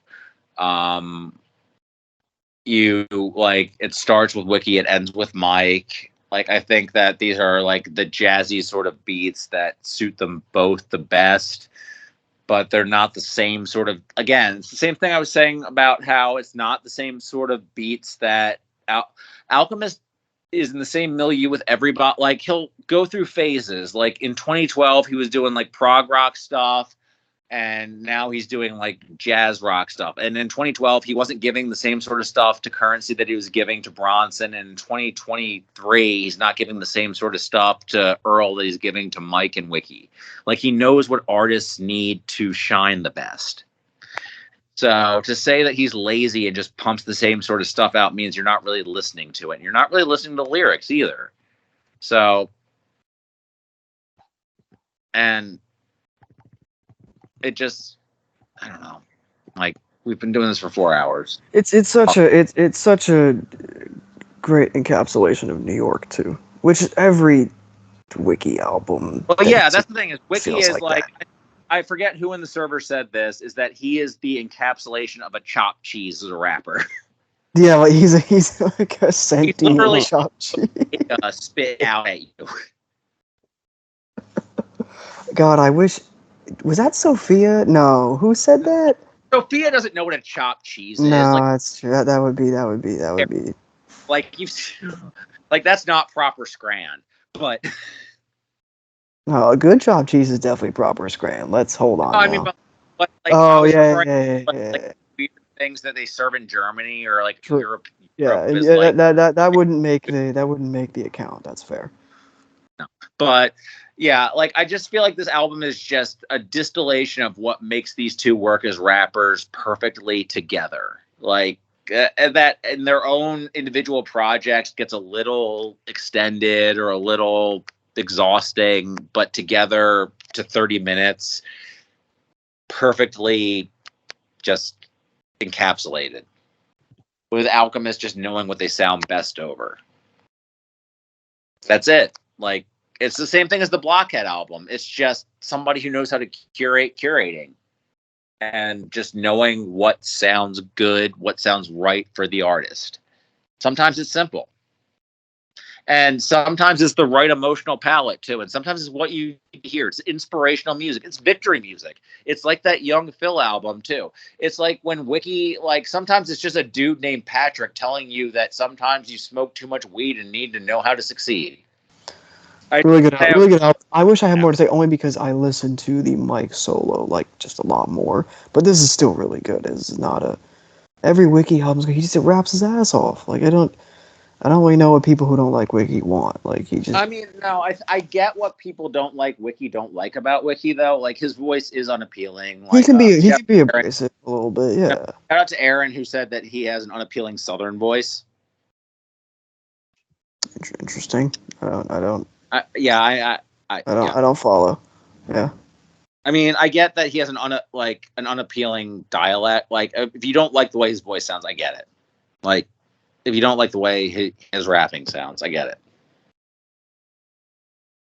Like the tone of his rapping or whatever. That's how I feel about Aesop Rock. Like, right? Like, I mean, sometimes. Yeah, I do run into that problem with Aesop Rock too. I have that problem with Eminem, but it's also about the way the words that come out of his mouth. All right, so that means we're on to mine. My number three. My number three is Sisterhood by Lostrushi. So, Trav, I think you had talked about.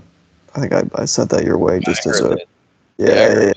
So this is my favorite new artist of the year. Much like last year, I was talking up a storm about Ame, and Ame checked in at number 3 on my year-end list.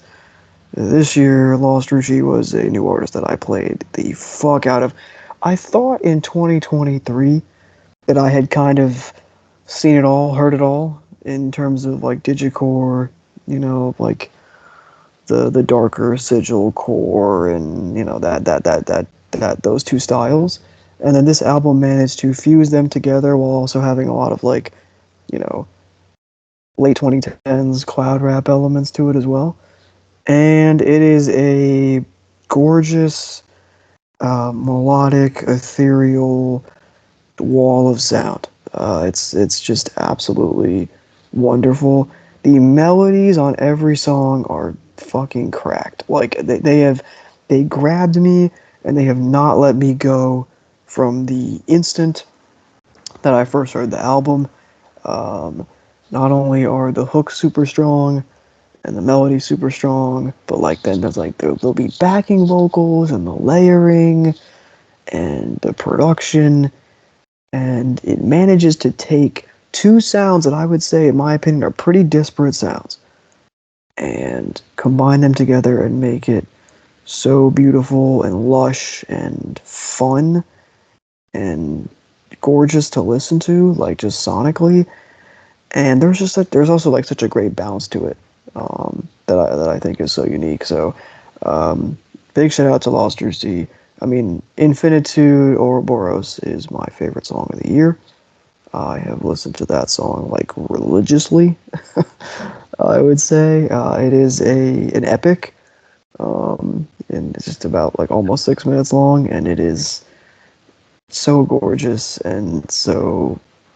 It's just so perfect, and since the first time I heard it, it has not left me. Songs have grown on me immensely. I mean, Hydroxy Cut is a great song. Also, I do find it funny that there's a theme throughout the album about glut and glut mother and stuff like that, and you get a song like Hydroxy Cut, which is, the title isn't the meaning of that doesn't really extend to anything, but there is a Hydroxy Cut's an extreme weight loss supplement or something like that, from what I'm aware of. So then when he's talking about need hydroxycode. Like, I could take it all right now. Like, that's just, it's funny how it relates to the overarching theme of the album. But yeah, I won't blabber on because I know people that listen to this podcast that have listened to this like it, and that's, y'all know. But this is really, it's like a post RCB, but in a way that is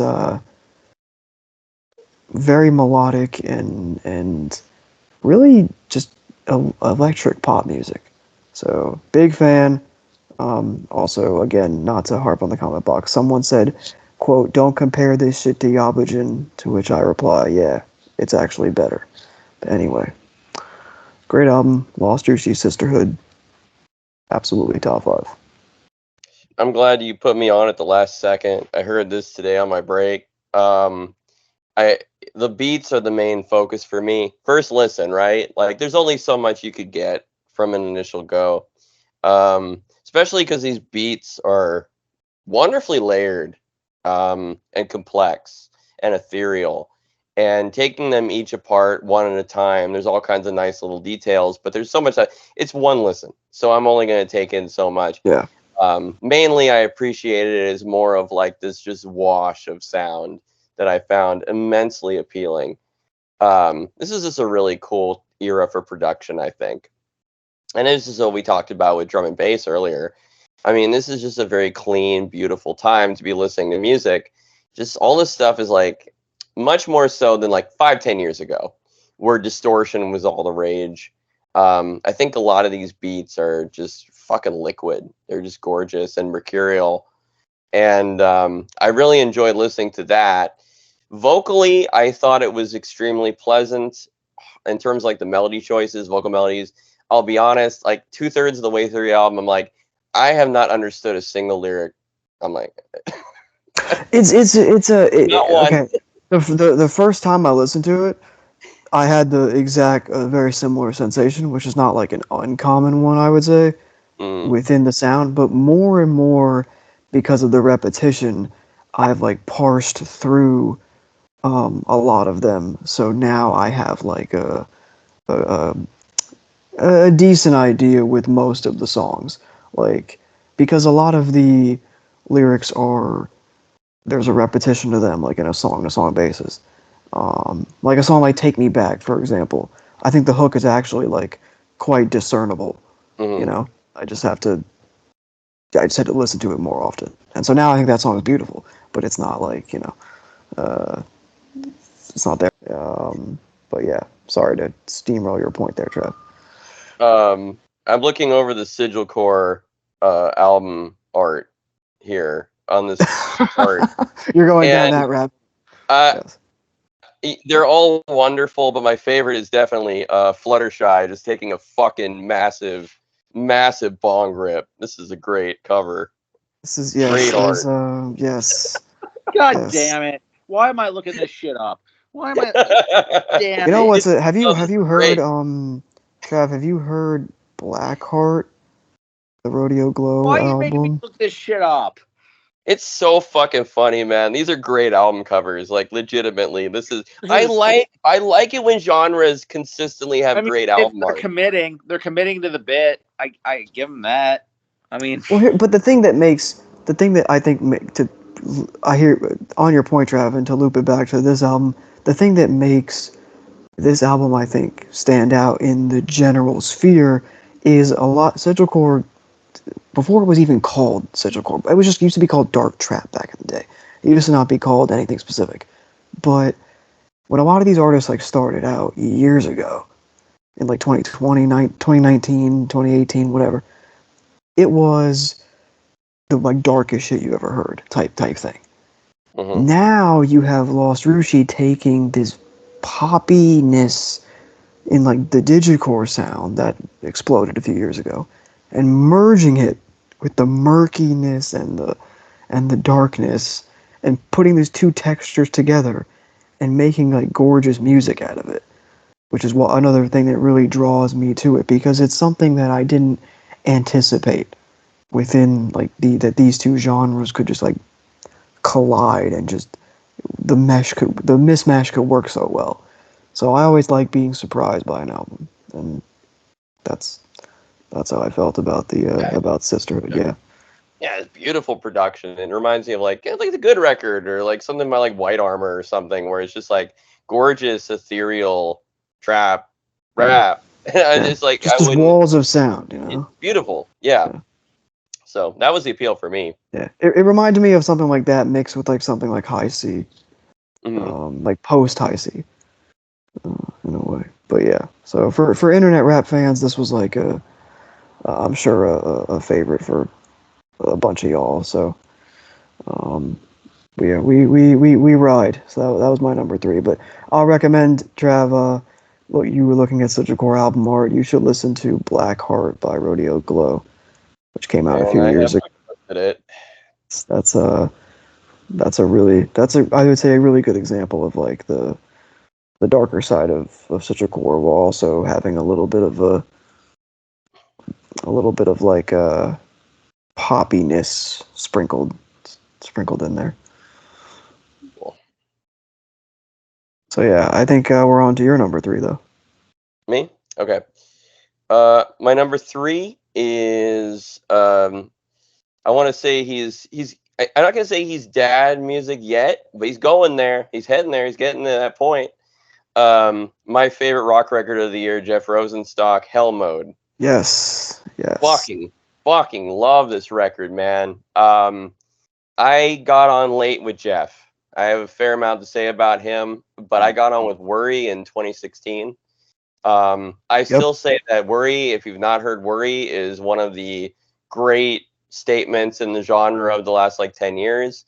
I think it's an incredible like example of anxiety and love and relationships and doubt and all these things that come through in Hell Mode. I think Hell Mode's a great kind of coming back to that in terms of themes, but being a little older, a little richer, a little bit more comfortable, and yet being deeply not comfortable.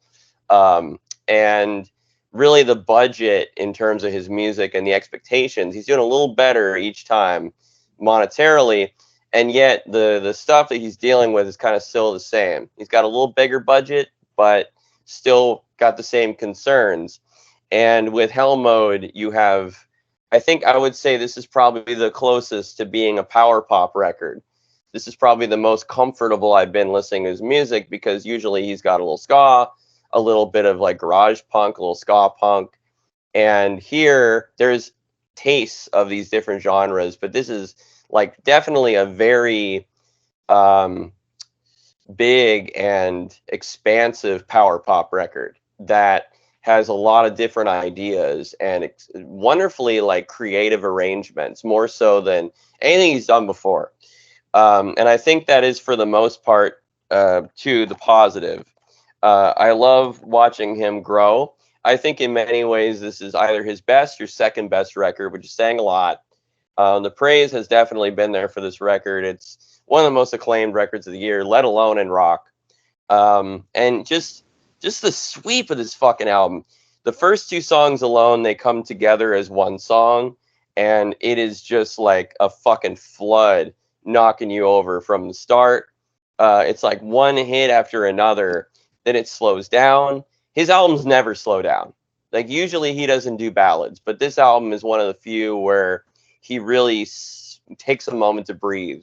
And I think the pacing of this record is fucking incredible. This is, again, like what I was talking about The Wailer, where the way it's sequenced and the way it's put together top to bottom, brilliant conceptual work in terms of sequencing and theme. And there are people who will write think pieces about this record, and I will say mainly that it is just a very anxious album that feels not anxious. It feels very warm and loving and beautiful, but it's fucking intense.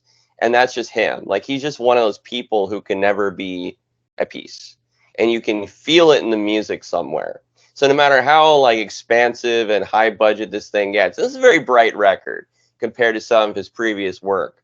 But he used it to the positive. Still, the anxiety just comes right on through. And I think that contrast is what makes this such a fucking masterpiece of an album, where it's like all the things he's been building towards meeting this guy who's trying to grow and like just constantly like dissatisfied. Makes him so interesting as an artist. So everything Jeff puts out, I think, is worthwhile. But in this case, it's interesting because he's starting to do some new stuff with his budget, with the expectations for his other work. There's a more like range of like tempo and things here. I think this is a great place to start this and Worry if you've never heard anything from him before. I mean, it's a highly acclaimed album. There's a lot of people have praised it already. But for me, like, I loved it because I see the growth in him and just undeniable great songs. You want to check out anything from it, check out Will You Steal You, I Want to Be Wrong. 3 Summers is 7 minutes. Feels like 4 songs in one. Just a brilliantly written album. Great artist. Another awesome album from him. Great live, too. Definitely, like, get in there, man, because he just keeps getting more popular. I'm a big fan. I love this album. That's all I'm going to say about it. Yeah, thought it was terrific. Will You Still You is like an anthem. Yeah. And you're 100% right. Well, Heal Mode and 3 Summers are also, I would say, in my top, like, of upper echelon on the album. Really an artist that I think rewards patience in a way that I don't think most people would expect. Yeah. You know, like, you can, through Jeff's career, from what I've heard, you can kind of piece together, like, the ups and the downs and the stages that he's at in life and apply your own experience to that. Worry and We Cool, those are kind of, I feel like, I'm not at that age yet, but I'm not far off from that. And, now he's in hell mode, and now he's, staring down, like, 40? And he's, like, assessing his, own place, and you can really feel the existential, coming out. And there's a real power to this music that I have to be in the right mood for, but when I am, I think it's one of the best rock records of the year without even a question. So, terrific record. Have great, and Jeff's a great artist. The only album of his that I don't think is like all that great was Post, but everything else I've heard, I've been locked in with. So, yeah. A little cold on him because I only heard Ska Dream and it left me a little cold, and so I have not. Coincidentally, I have not heard that one. Yeah, I didn't really dig into him after that, so I should probably give him a revisit. So it is representative. Ska Mode is representative of stuff with Bomb the Music Industry and Arrogant Sons of Bitches. Those were his more like ska bands projects that he was part of. It's not representative of the other stuff. No, I mean, I thought it was good on a musical level, but like just kind of left me cold emotionally, I would say. Like I thought it was well done, but felt academic, I guess is a way to put it. Like more like an exercise as opposed to like which I thought because it was written as a contrast to No Dream. So he literally was making something ska that wasn't. So like I kind of looked at his work and I was like, oh, this is something that's being done as an exercise. So but anyway, this is not a 1-to-1, but like Jeff is real punk, like none of that idol shit. While I'm allowed to slander on the pod. I don't want to accuse that. I'm not accusing man of running. So, but so we up to 2. Up to 2. Number 2s. I don't know if you've heard of this artist, Carly Rae Jepsen, put out an album, The Loveliest Time. Carly is also my 2. So let's Beautiful. go. Look at that. I feel bad that I fucking had her at a lowly 7. My goodness. Although it could have been higher. Like I said, it's all depending on the day. This is my favorite album of hers, but I've listened to this shit a lot. I've listened to it a lot. It's really, it hits hard for me. So, Trav, I'm actually going to let Trav have the floor in here, and then, because he's spoken really well on a lot of stuff tonight, so I'm going to let him.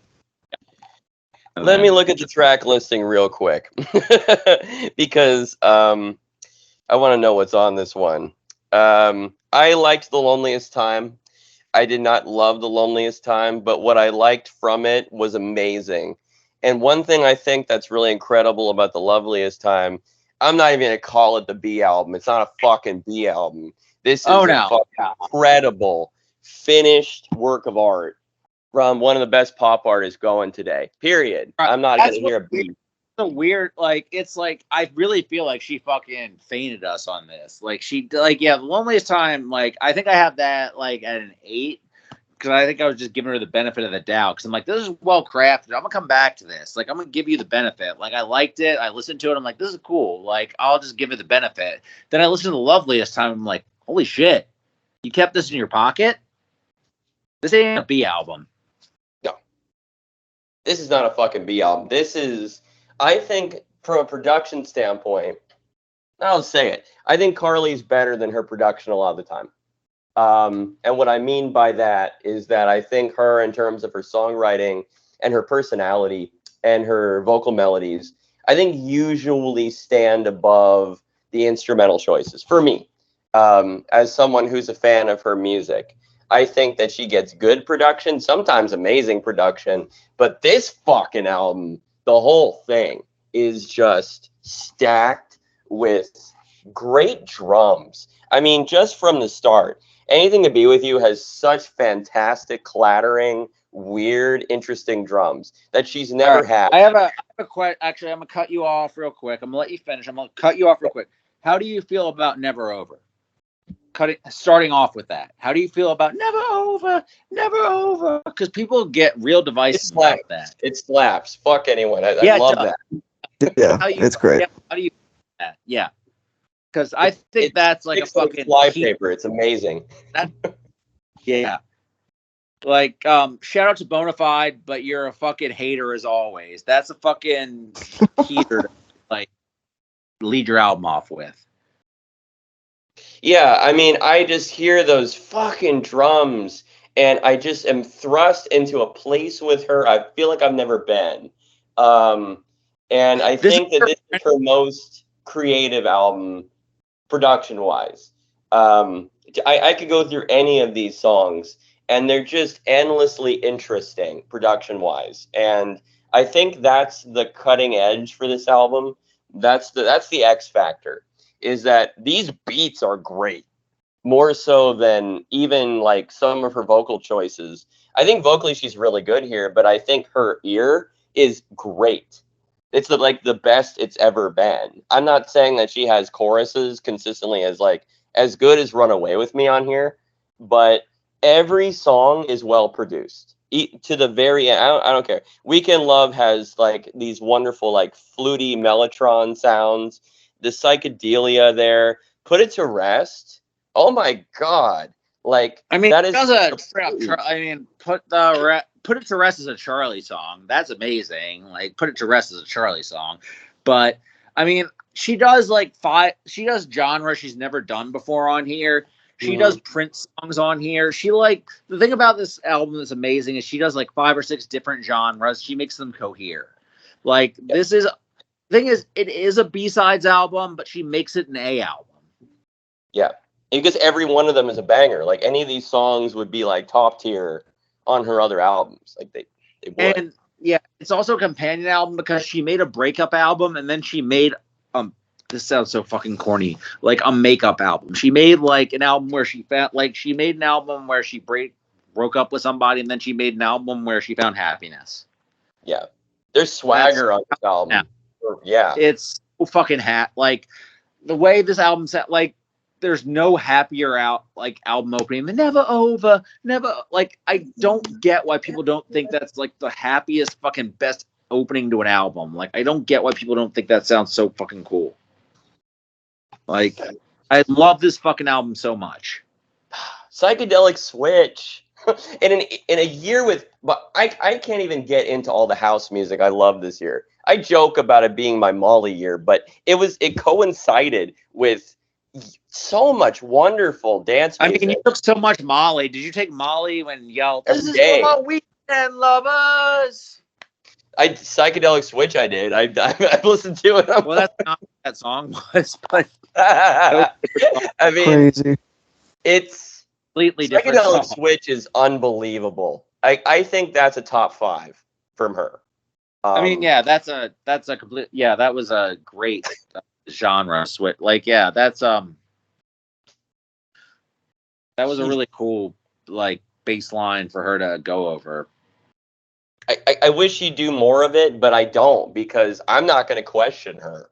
Because like their choices are so varied on this album. Like it's hard for me to like say what this album is, other than like you said, it's like her getting her swagger back and getting comfortable after a really like darker record, I guess, a breakup record, and then she's coming out of it and trying new things. And like So Right, Come Over, Collage is unbelievable. I think that's like top 3 for Oh yeah, me. Collage is dope as fuck. And I also think Aeroplanes is super cool too. The melodies on Aeroplanes are cool, but like just what chords are those? It's just like it's so unique. After Last Night is unbelievable. I feel like I've named like the whole track listing. Yeah, we could just literally just name tracks we like, melodies we like. This is already 7 out. I'm looking at we're 4 hours 45 minutes in this podcast. Yeah, it's gonna be another 5.5. I mean, it is what it is, but yeah. I mean, after why out the Dead Space, it's gonna be 2 hours long. Exactly. Do you like this album? Yeah, just a little bit. Only a little bit. I mean, this is Carly never ceases to like amaze me, honestly. Like, Pat's right that the Never Over is a perfect start to it, and from that point on. Wait, hold on. Before I even get into it, we gotta talk about Collage. Trav. Yeah. Collage is in my top 5 Carly song. I don't give a fuck. I do not give a shit. That song is perfect. No notes. Some of the best production she's ever had. I don't care. Like, it blows me away to this day. One of my favorite songs of the year. And the pre-chorus is like crack. Like the way that it just builds and then, oh God, it's so good. And, like, talking about this album, I'm already thinking about 10 things I want to listen to right after we do this fucking podcast. I'm like, it's going to be 3 a.m. when we're done this. Why am I listening to a Carly Rae Jepsen fucking album at 3 a.m? But like, why not? Exactly. The run from Collage through, I would say, Put It to Rest. yes, exactly. That is just unbelievable. Unbelievable. I think this is for my weekend lovers on Weekend Love is like the best thing. Like, that's just such a fucking, like, I'm just throwing this in there for my live crowd. Is such a fucking amazing thing. Yeah. It's such a serve, right? I mean, yeah. Really. Also, is Aeroplanes like the weirdest song she's ever recorded? It is, and it's wonderful. It's a great song. Yeah, it's so good. There's some weird shit on side B of Dedicated, but yeah. I mean, I think Heartbeats are a super weird song that I fucking love. Yeah, that's a great one. A great one. Come Over is such a good song. We gotta talk about Come Over too, because that's the only song we didn't mention yet, I think, is Shy Boy, which is a single. I think that's hilarious. But yeah, Shy Boy. Shout out to Trevor Rabin from Yes on the bass. Mm-hmm. Yeah, I mean everybody came correct on the middle to the latter portion of this as the one I listen to the most. Like, I even like So Right. I find very, very wholesome. Where it's like in the background, it's like the so right, like the backing vocals, like kind of feels like a pop song from a bygone era. It really nails that whole aesthetic. synthesizes every like era of pop music and just like fucking makes it work in one holistic just spew. That's the most disgusting sentence I've ever said in my entire life. I just feel like she had so much command of her production on this album. Like, there's a lot of wonderful ideas on Loneliest Time, but like, just the pop songs are just so much like tighter and just more unique, I guess, and just Well, the thing is, flavorful. every time I listen to this, I want to go back and revisit Loneliest Time, but then I never do because I just listen to Loveliest Time more and more. Yeah, you know it's not gonna measure up. Yeah. Like, I think So Right would be kind of great on Loneliest Time. Like, I think there's a spot for it. I think there's definitely tracks that would work there, but like Collage wouldn't. It's just there's so many weird moments on this album that are unique to this record, and I feel like Loneliest Time was like the warm up, and then Loveliest Time is just like, all right, we're done fucking, ain't no more fucking around. We just she dropped the B-side first. She literally did Emotion B-side. First. True. Yeah, the Anything to Be With You rating. I mean, Disgusting. I have no words again. You you guys are not real. Kamikaze rules, by the way. That's. I don't know what my least favorite song on this album is. I don't know. Stadium Love, maybe. I don't know. I think they're all great. Yeah, the last song is like a 9, and it stores. Yeah, I would agree. I think the last song is my least favorite. Yeah, because you're at the live. This album's so good. Shadow, so good. All these she went Collage, Shadow, Psychedelic Switch back to back to back. What are we talking about here? This is elite music. This is an artist, a great artist, working at the peak of their power. She's a Hall of Famer. It's no doubt about it. Like, this is the first 6 songs of Die Lit. Yeah. Yeah, and it also kind that's of an interesting comp. Yeah, I see it. And Patrick, I saw the recent update with the emotion rating. The actual emotion review is it's in the Google Doc. I'm just saying, like, you know, I don't have to worry about publishing shit no more, so shit's just gonna be fucking unreadable forever. just go. So I don't give a fuck. Whatever. Yeah, yeah, wow, 5, okay. Yeah. I mean, it's been a 5 for me for a long time. Readable as shit. Like I said, everything gets untagged, everything just gets tagged unpublishable babble now. Y'all ain't noticed. So, I'm gonna fight people in my friend ratings that have emotion rated less than like 4.5 stars. Emotion side B is unfollow them. Anyway, we got to finish our number 2s, but I'll go quick because I talked about this album at length on the mid-year. My number 2 is Raven by Kelela. Okay. Speaking of album runs, man, the second half of this album is some shit. From Raven to the last song, that 6-song run is as good as anything you'll hear all year. I mean, just I've spoke so much in the mid-year about how this is just like gorgeous music. It's so perfectperfectly composed. The cover art is like very representative of it, where it feels like you are sinking into a wall of sound and texture that is. It feels very such a beautiful environment that Kelela's creating. It's a very, like, not to get into hollow platitudes as I said earlier, but it's all the words in the description. It's enchanting, it's nocturnal, ethereal, etc. And it has such a lush and hypnotic sense to it. I mean, you look at like Washed Away, where that song builds and builds and builds, and her vocals are so angelic and heavenly, and then the refrain that she's talking about Then on Far Away, the last song, it closes with that same type of refrain, the da da da da da da da, and then like it leads into her like, just kind of singing and humming her way throughout the end of the album.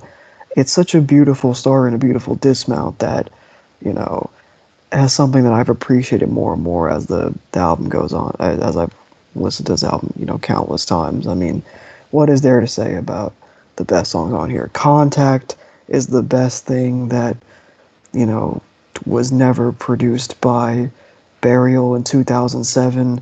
I mean, the title track is incredible. The way it flows into Bruises with like the just right, and then it goes right into that song. Enough for Love is like she randomly just put like a perfect pop song in there for no reason. I mean, Let It Go, the vocal melodies in the background, the way they ping pong off the kind of like off the back, kind of like off to the right or off to the left in your headphones when you listen to it. I think that's super cool.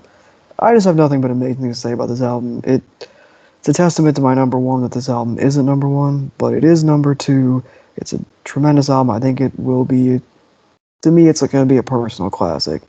And one last thing, number 62 for 2023 on the charts. Fuck you. It should be a lot higher. So, the RYM doesn't get it. I don't know, man. I was a big Take Me Apart fan. I can't remember if that was like number 10 for me. I feel like I was on my 2017 list. I was there at the beginning. I mean, this is a long time ago. We did the pod together, but all of us. But yeah, that was. I think we talked about that album. Great album. I mean, I think this is a step up in terms of production and cohesion. I don't know about songwriting. It's all great. I mean, she's brilliant. She's been brilliant for like 5-10 years. I mean, I've been a big fan really since the beginning with Cut For Me. Yep. I've been a fan really since then. But this is like, I'm trying to think of like in terms of R&B production, we're talking about like Sade, like Love Deluxe tier, like one of those kind of just perfect sounding albums that you can probably the best produced thing I've heard this year. You can test your speakers with this, like it's beautiful. I've listened to this in every context. I've listened to this on a fucking airplane. I listened to this just walking around. I'm just studying, whatever kind of environment you can do. I've tried it, and it's always a beautiful record. I mean, it is really superb flow, cohesion, great voice, great ideas, just a very impressive record that I can't wait to go back to and warm up to when there's not so much other music around, because it didn't make my list, and it should have probably. I think it's like 18 or something. I don't know. It's really high up there. I might write about it. So if I have more to say, like then I might have like more to say like when I actually write my list, and then I'll be able to take my ideas and then put them into something a little bit more verbose and hopefully worthy of this great album. But she's a wonderful artist. I'm glad that this year I think she leveled up a little bit in terms of her I think what helped actually is like that break. She actually from 2017 to today, people started to miss her a lot. Yeah. So that helped. And now 2023 was a big year for her. I hope she keeps growing. She picked great singles to represent a very terrific record. Oh, it's so fucking good. It's like with the Pink Pantheress record. It's like the highs are amazing. The whole thing is really good. So there's no flaws. And then you have the highs that are just, they're incredible. So she just sounds incredible, just merging R&B with electronic production. This soundscape is so perfect for her. Yep. Her voice cuts through it without being a distraction. It's perfect. I guess that's about as good of. I try to do it justice, for those if they want to hear more about me talking about this. I went long for about 10 minutes on the mid-year about this album, so I'm not exactly sure how coherent my explanation just now was, but I can't speak highly enough about Kelela and the album. And I guess all of our number ones. Trav, you are first up on the the #1 train. So Number one. I'm looking forward to hearing what our number ones are, though. I'm probably not going to be surprised. My number one, highly doubt it. My number one is going to be a big surprise because it surprised me. It is "My Back Was a Bridge for You to Cross" by Anohni and the Johnsons. yes, okay. I knew this would be high up there for you, and I listened to it the other day. I think it's excellent. Yeah. It surprised me too. It surprised me. I have been listening to her music since the beginning. Probably like 2008. I've slowly grown to love her music more over time, and I'm enjoying going back because there was a long break between their last. I think it was Swan Lights. I think was the last one, and then there was the solo album, which I thought was very good, but very different from this. Very electronic, explosive, very interesting, very political record. This one is deeply personal, and this is with a name change. This is not Anthony and the Johnsons, this is Anohni and the Johnsons. So this is definitely like now accepting new identity, moving in a new space. I will say, just kind of in broadly, the comparison I would make to this album is kind of a little bit what happened with Fiona Apple and her kind of break that she had from Extraordinary Machine to Idler Wheel, where you have an album that was very full and complete and studio ready, and then you have Idler Wheel. And I think Idler Wheel is one of the greatest works of music and writing in like the last 10-20 years. I think that's a masterpiece, like top 3 for me from the decade. And so that transformation, that stripping down of ideals and personality and everything that came with that record, how bare that record is, I think probably I can attribute that a little bit here as well. My Back Is a Bridge for You to Cross is a very personal album, very fucking powerful album. I remember the first time I heard this record, I had very few expectations, because I never like disliked the music from Anohni before, but it was like I didn't know what to expect.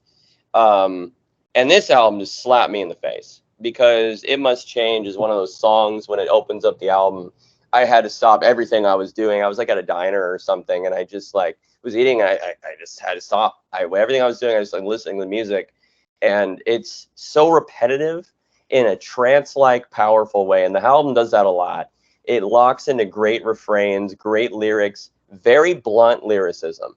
This is not a flowery singer-songwriter record. This is a record communicating pain. And the instrumental choices that are made, I would say the palette for this record is that of like a jazzy, sort of like darker rock singer-songwriter record, with the things that come with that. Not like a lot of horns, but definitely like just not a lot of like distortion on the guitars, a little bit on a few songs, but mostly just very jazzy, like low key. It's about the voice. It's about the confidence. It's about the personality and the emotion in her that really comes through. And a lot of these songs, I think, work extremely well because of that in particular, because you listen to her, and this is much like with Fiona, this is a voice you hear, and it's like decades of pain and emotion and life that is like embedded in the vocal cords, and it comes out in the songs. And what really picks the album up, and you know, you can look at the track listing, the ones that people pick out, like Can't, which Can't is directly a song about like someone dies and you miss them a lot. I can't deal with it. I can't handle it. I can't accept it. And that is extremely relatable, but more so it's effective because of the way that it's sung. And then there's songs like Rest, which has one of those almost like Neil Young and Crazy Horse type explosive climaxes where you're just like, fuck yeah. And it comes fairly late in the album, and it's super powerful. Like, you've been waiting the whole album for a moment like that. And of course, like an artist like her is going to know it needs to go there. And you can listen to the whole album. It's full of stacked great moments, whatever. The main thing is that you learn a lot about her and their journey. And I think that's something that means a lot to me right now as I start to rank my albums is like, this is like where I had Jeff's album or Indigo de Souza's album. I love these albums because they say so much about the artist. Hannah Diamond too. You know, what do they say about the artist today? And I think that this album is very special because it is as close to the person as you're going to get. And for me, like, that's an important, as a songwriter, that's a very important part of what makes music worthwhile. That's really all I got to say about that one. I was very struck vocally. Well, vocally, I mean, they're very striking voice. This is not like, you know, that's not breaking any news. There's not a lot of Anohnis out there. You know? No, I mean, God, no. And you talk about It Must Change. That was just like shocking, like off the top to hear. And Can't, I think, is a tremendous song. That was one that really, the repetition of it, and then toward the end, I thought that was great. Scapegoat, I thought was like haunting. The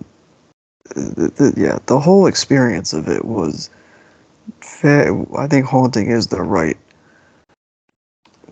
way to describe it, because this really resonated with me, and I hadn't really cared about Anohni and the Johnsons like at all. It was Anthony and the Johnsons previously, at all before this. Like, it never, none of their songs, like, I don't say none of them, but from what I had heard, it kind of was in one ear out the other. That's no disrespect to them. That's just like what it was. Mm-hmm. But like this is just like, I didn't expect such like a great soul record, and one that kind of like really pierces your soul. Obviously, one of the key lyrics on the whole thing is, what is it, like, a scapegoat is all I can be in this society or something like that. I mean, that says it all right there. You don't need me to tell you why that's impactful, but incredible voice, terrific production. The songwriting it's so stripped down, but it doesn't feel like it needs like an abundance of instruments. It's just direct and very, very mournful and powerful. Yeah, this is a terrific record. I was sleeping hard because it came out a long time ago, and I only listened to it because it was on.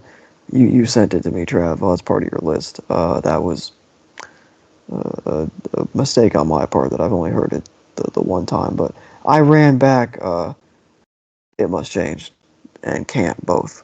Those were the ones that stuck with me the most.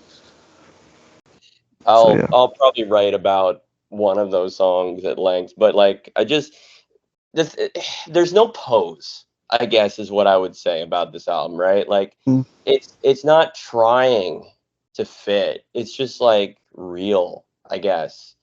And maybe this is something I struggle with a little bit with some of the previous music from them, but like, for me, like a lyric like the death inside you that you passed into me. The truth is that I've always thought you were beautiful in your own way. No rhyme. It's just talking. And it's like, holy fuck. Yeah. That's so cool. And it's so biting and powerful. And you know, it's weird to talk about this album immediately after the Carly album, because it's like, how do I pick a number one for a year when both of those albums, they couldn't be more different at all. And I adore them both. I picked this one. Part of the reason I picked this one number one is that I want to highlight it, because I think that this is an album people might overlook. But also because for me, that just this emotional cutting matters a lot. I could see myself coming back to both these albums endlessly. So for me, it's like 1A, 1B. But I'm just glad I got a chance to talk about it. And get some ideas down, because it's like you hear the album and then it like there's all this stuff floating around because it's such a stirring record, and then you don't know quite what to say, and then you finally get a chance to talk about it, and then it comes out. Sometimes that happens with albums where it's like you don't quite know why it's so powerful, but then you do, I guess.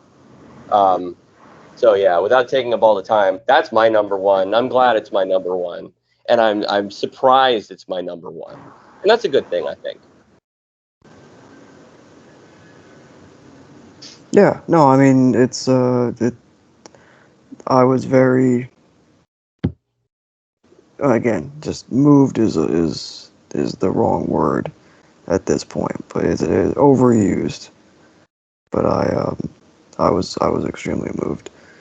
So I guess before Patrick does the cleanup as he usually does to end off the year end, I'll just get mine out of the way. This is a pretty obvious pick on my part, but my number one for 2023 is Veeze, Ganger. No one is shocked. This was number one pretty much from like the first week or two after it was out. I knew where we were headed. Also, the deluxe edition. Definitely listen to all those tracks. They are all fantastic. Get Lucky and Rich No Duh, I would say, are my favorites. But I don't know, what is there to be said about Gang that hasn't already been said? So instead of talking more about it, you've heard me talk about it on the pod before, on our episode that we did back in September, I believe. I'm going to read a very small excerpt from the great Nas, aka Andrew Nazinski, one of the best we have, as follows. Quote, Veeze is the stock rap nerd choice for Artist of the Year, but he's also the only correct one. The same way Lil Wayne triangulated his New Orleans bounce roots with a slanted interpretation of the most derided crossover Southern rap of his time, and a studied but still idiosyncratic understanding of the purest East Coast rap canon, Veeze draws connections between long marinating sounds of Michigan rap, the sharpest of talents from the unfairly hated mumble rap era, and more conservative traditions of, quote, actual lyricism, whatever that is. And I agree. I totally agree. That is the true synthesis of Veeze. He has elements of different eras, different parts of different regions, and yet it is all rooted in a very authentic and straightforward persona, and a very funny one as well. Patrick's made the whole lot of jokes thing, like it was funny.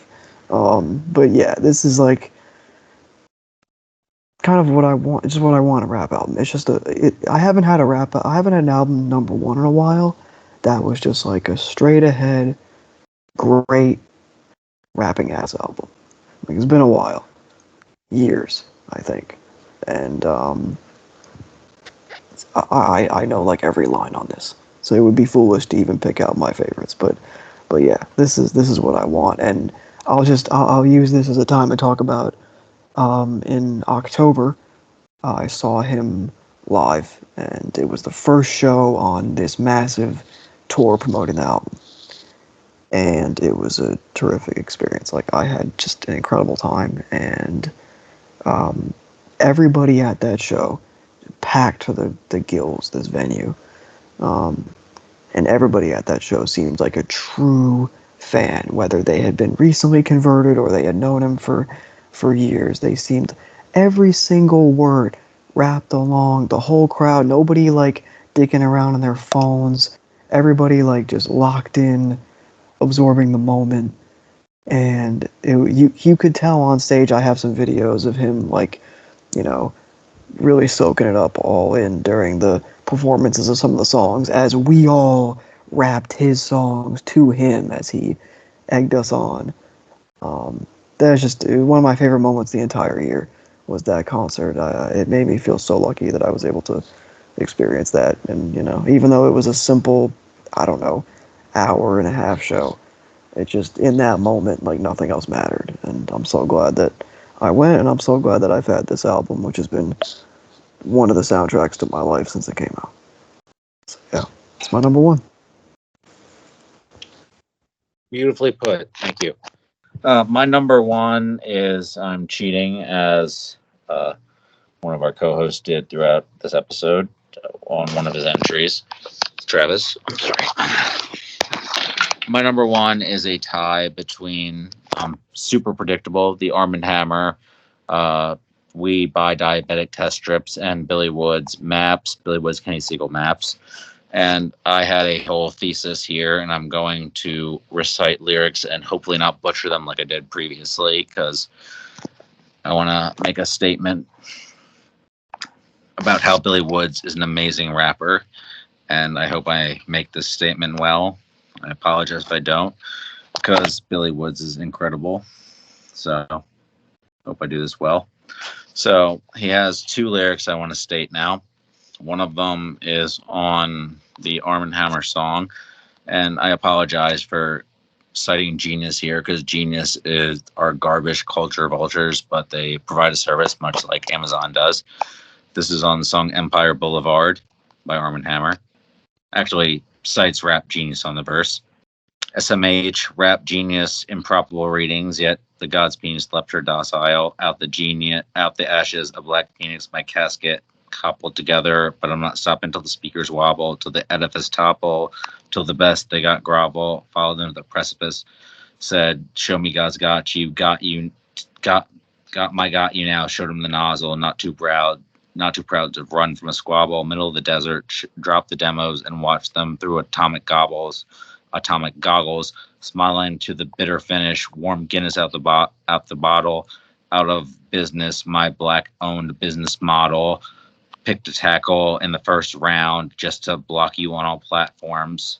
Hell on earth, what the apostle want, not stop until the last song, till the last mass over, and the opposing take his last final fall. That's Billy referencing how Guinness targeted black markets, which I learned from Count Bastie's awesome mailing list talking about how Guinness targets black markets. And now we're going to, as I thank you for listening to my TED Talk, go to the other one. Billy Woods on Houdini. These cats work in the mirrors, I disappear. I was never there, officer. Walked in the forest filled with fear. Couldn't see it coming, but I could fear something lumbering near. Yo, you good to drive? I'm the tip of the spear. That's him referencing Alex Jones getting a DUI. I disappear. He always says on the air, I'm the tip of the spear, like he's like this, prophet. He got a DUI. He's the tip of the spear. InfoWars is the tip of the spear. Pretty good, Hey, pretty good, right? Yeah. This guy, surely a great artist. I mean, amazing. There's not much I can say about Woods at this point. Like, how many times have I listened to? I just listen to this man's music all day. He's a poet fucking laureate. I don't know. I just read him all day. Like, I honestly, right now, I'm just looking over my bookshelf. He has an ABC book about communism that I'm going to read to my daughter. Yeah, I mean, how many other rappers are trying to teach your kids about communism? No name? No, I don't know. How many times have we How many times? Yeah, Maps is a great album, and the Arm & Hammer album is a great album. I don't know. This derailed at the very end. I don't know. We're probably gonna have to re-record this one. Babylon by Bus by Bus is absolutely incredible. That is one of the best verse trade-offs ever. Start talking about InfoWars. That's where it all went down. But no, that was I thought that was an incredible point he made there. He was the tip of the spear, but. No, it was a great bar. And the thing that I think I've alluded to earlier when we did our mid-year was something about the thing that made Maps to me so special was the. Well, on the NYC Tap Water, you were talking about NYC Tap Water. Yeah, and the way that Siegel and Woods operated in a headspace where Woods. All of the lyrics about the whole thing being about the tour, and every time he's home, and he talks about being home. Like, there's this whole process of the tour and how it, like, really leaves him almost defeated in a sense. The thing about that I ranted about fucking, well, I forget if I did actually rant about Rap Critic. Did I do the Rap Critic rant about how he was going on about did I do the Rap Critic rant? I honestly forget. We shit on Rap Critic all the time here, so I don't think so. But specifically, he did actually say that Billy Woods had one of the worst verses of the year. What? Yes. But like, Seriously. why? Like, no, why? He said Billy Woods on FaceTime. Not on. He said Billy Woods saying on every rap. I forget the lyric, is one of the worst verses of the year because he doesn't do on Soundcheck. That he doesn't do Soundcheck. Yes. What? It just doesn't. Okay. I mean, it's not even, to me. It's not even worth. It's not even worth acknowledging. I have no idea. I have no idea what that guy's talking about. And I'm like, you don't get irony. Like, you don't get that sarcasm. Yeah. The painter hold the brush, bro. Honestly, like. But he's a master artist anyway. Like, his rap name is Master Artisan. He's the artisan. Yeah, I think. It's like garbage. I was saying, the whole terrible. The album is about being just kind of strung out from being sort of in a semi-public eye on the road and being in, and doing all this stuff as it relates to your career and your life. And then he comes home. Point. How do you not get the point? Right. Like, he comes home, and then that's what I talked about with NYC Tapwater, where he comes home and he's like, well, fuck it. Like, I'm home, and it's like I'm here, but I'm not even here. And Woods is so vivid on that song and every song on the album, just about his surroundings. No one else is doing it like him. That's in that regard. It's very. I mean, this is both alike. They're criminals. They're all just criminals. This is like an overused thing, but Woods is very novelistic. Like, his albums are novelistic, and this one feels like that most of all. So, yeah, Maps. I mean, I have nothing else to say about it. It's incredible. The thing about Maps is the very end of Maps is him in the playground with his daughter holding her hand. And I've not ever not been able to listen to that song and not cry. Yeah, it's very moving. Yeah. Yeah, it is. We're all living off borrowed time. I hope for a better future. Our outro song is Stagnated Pace. He's Caleb and Patrick. He's Trav. Peace out. It ain't gonna never stop. It ain't gonna never stop. It ain't gonna never stop. It ain't gonna never stop. It ain't gonna never stop. It ain't gonna never stop. It ain't gonna never stop.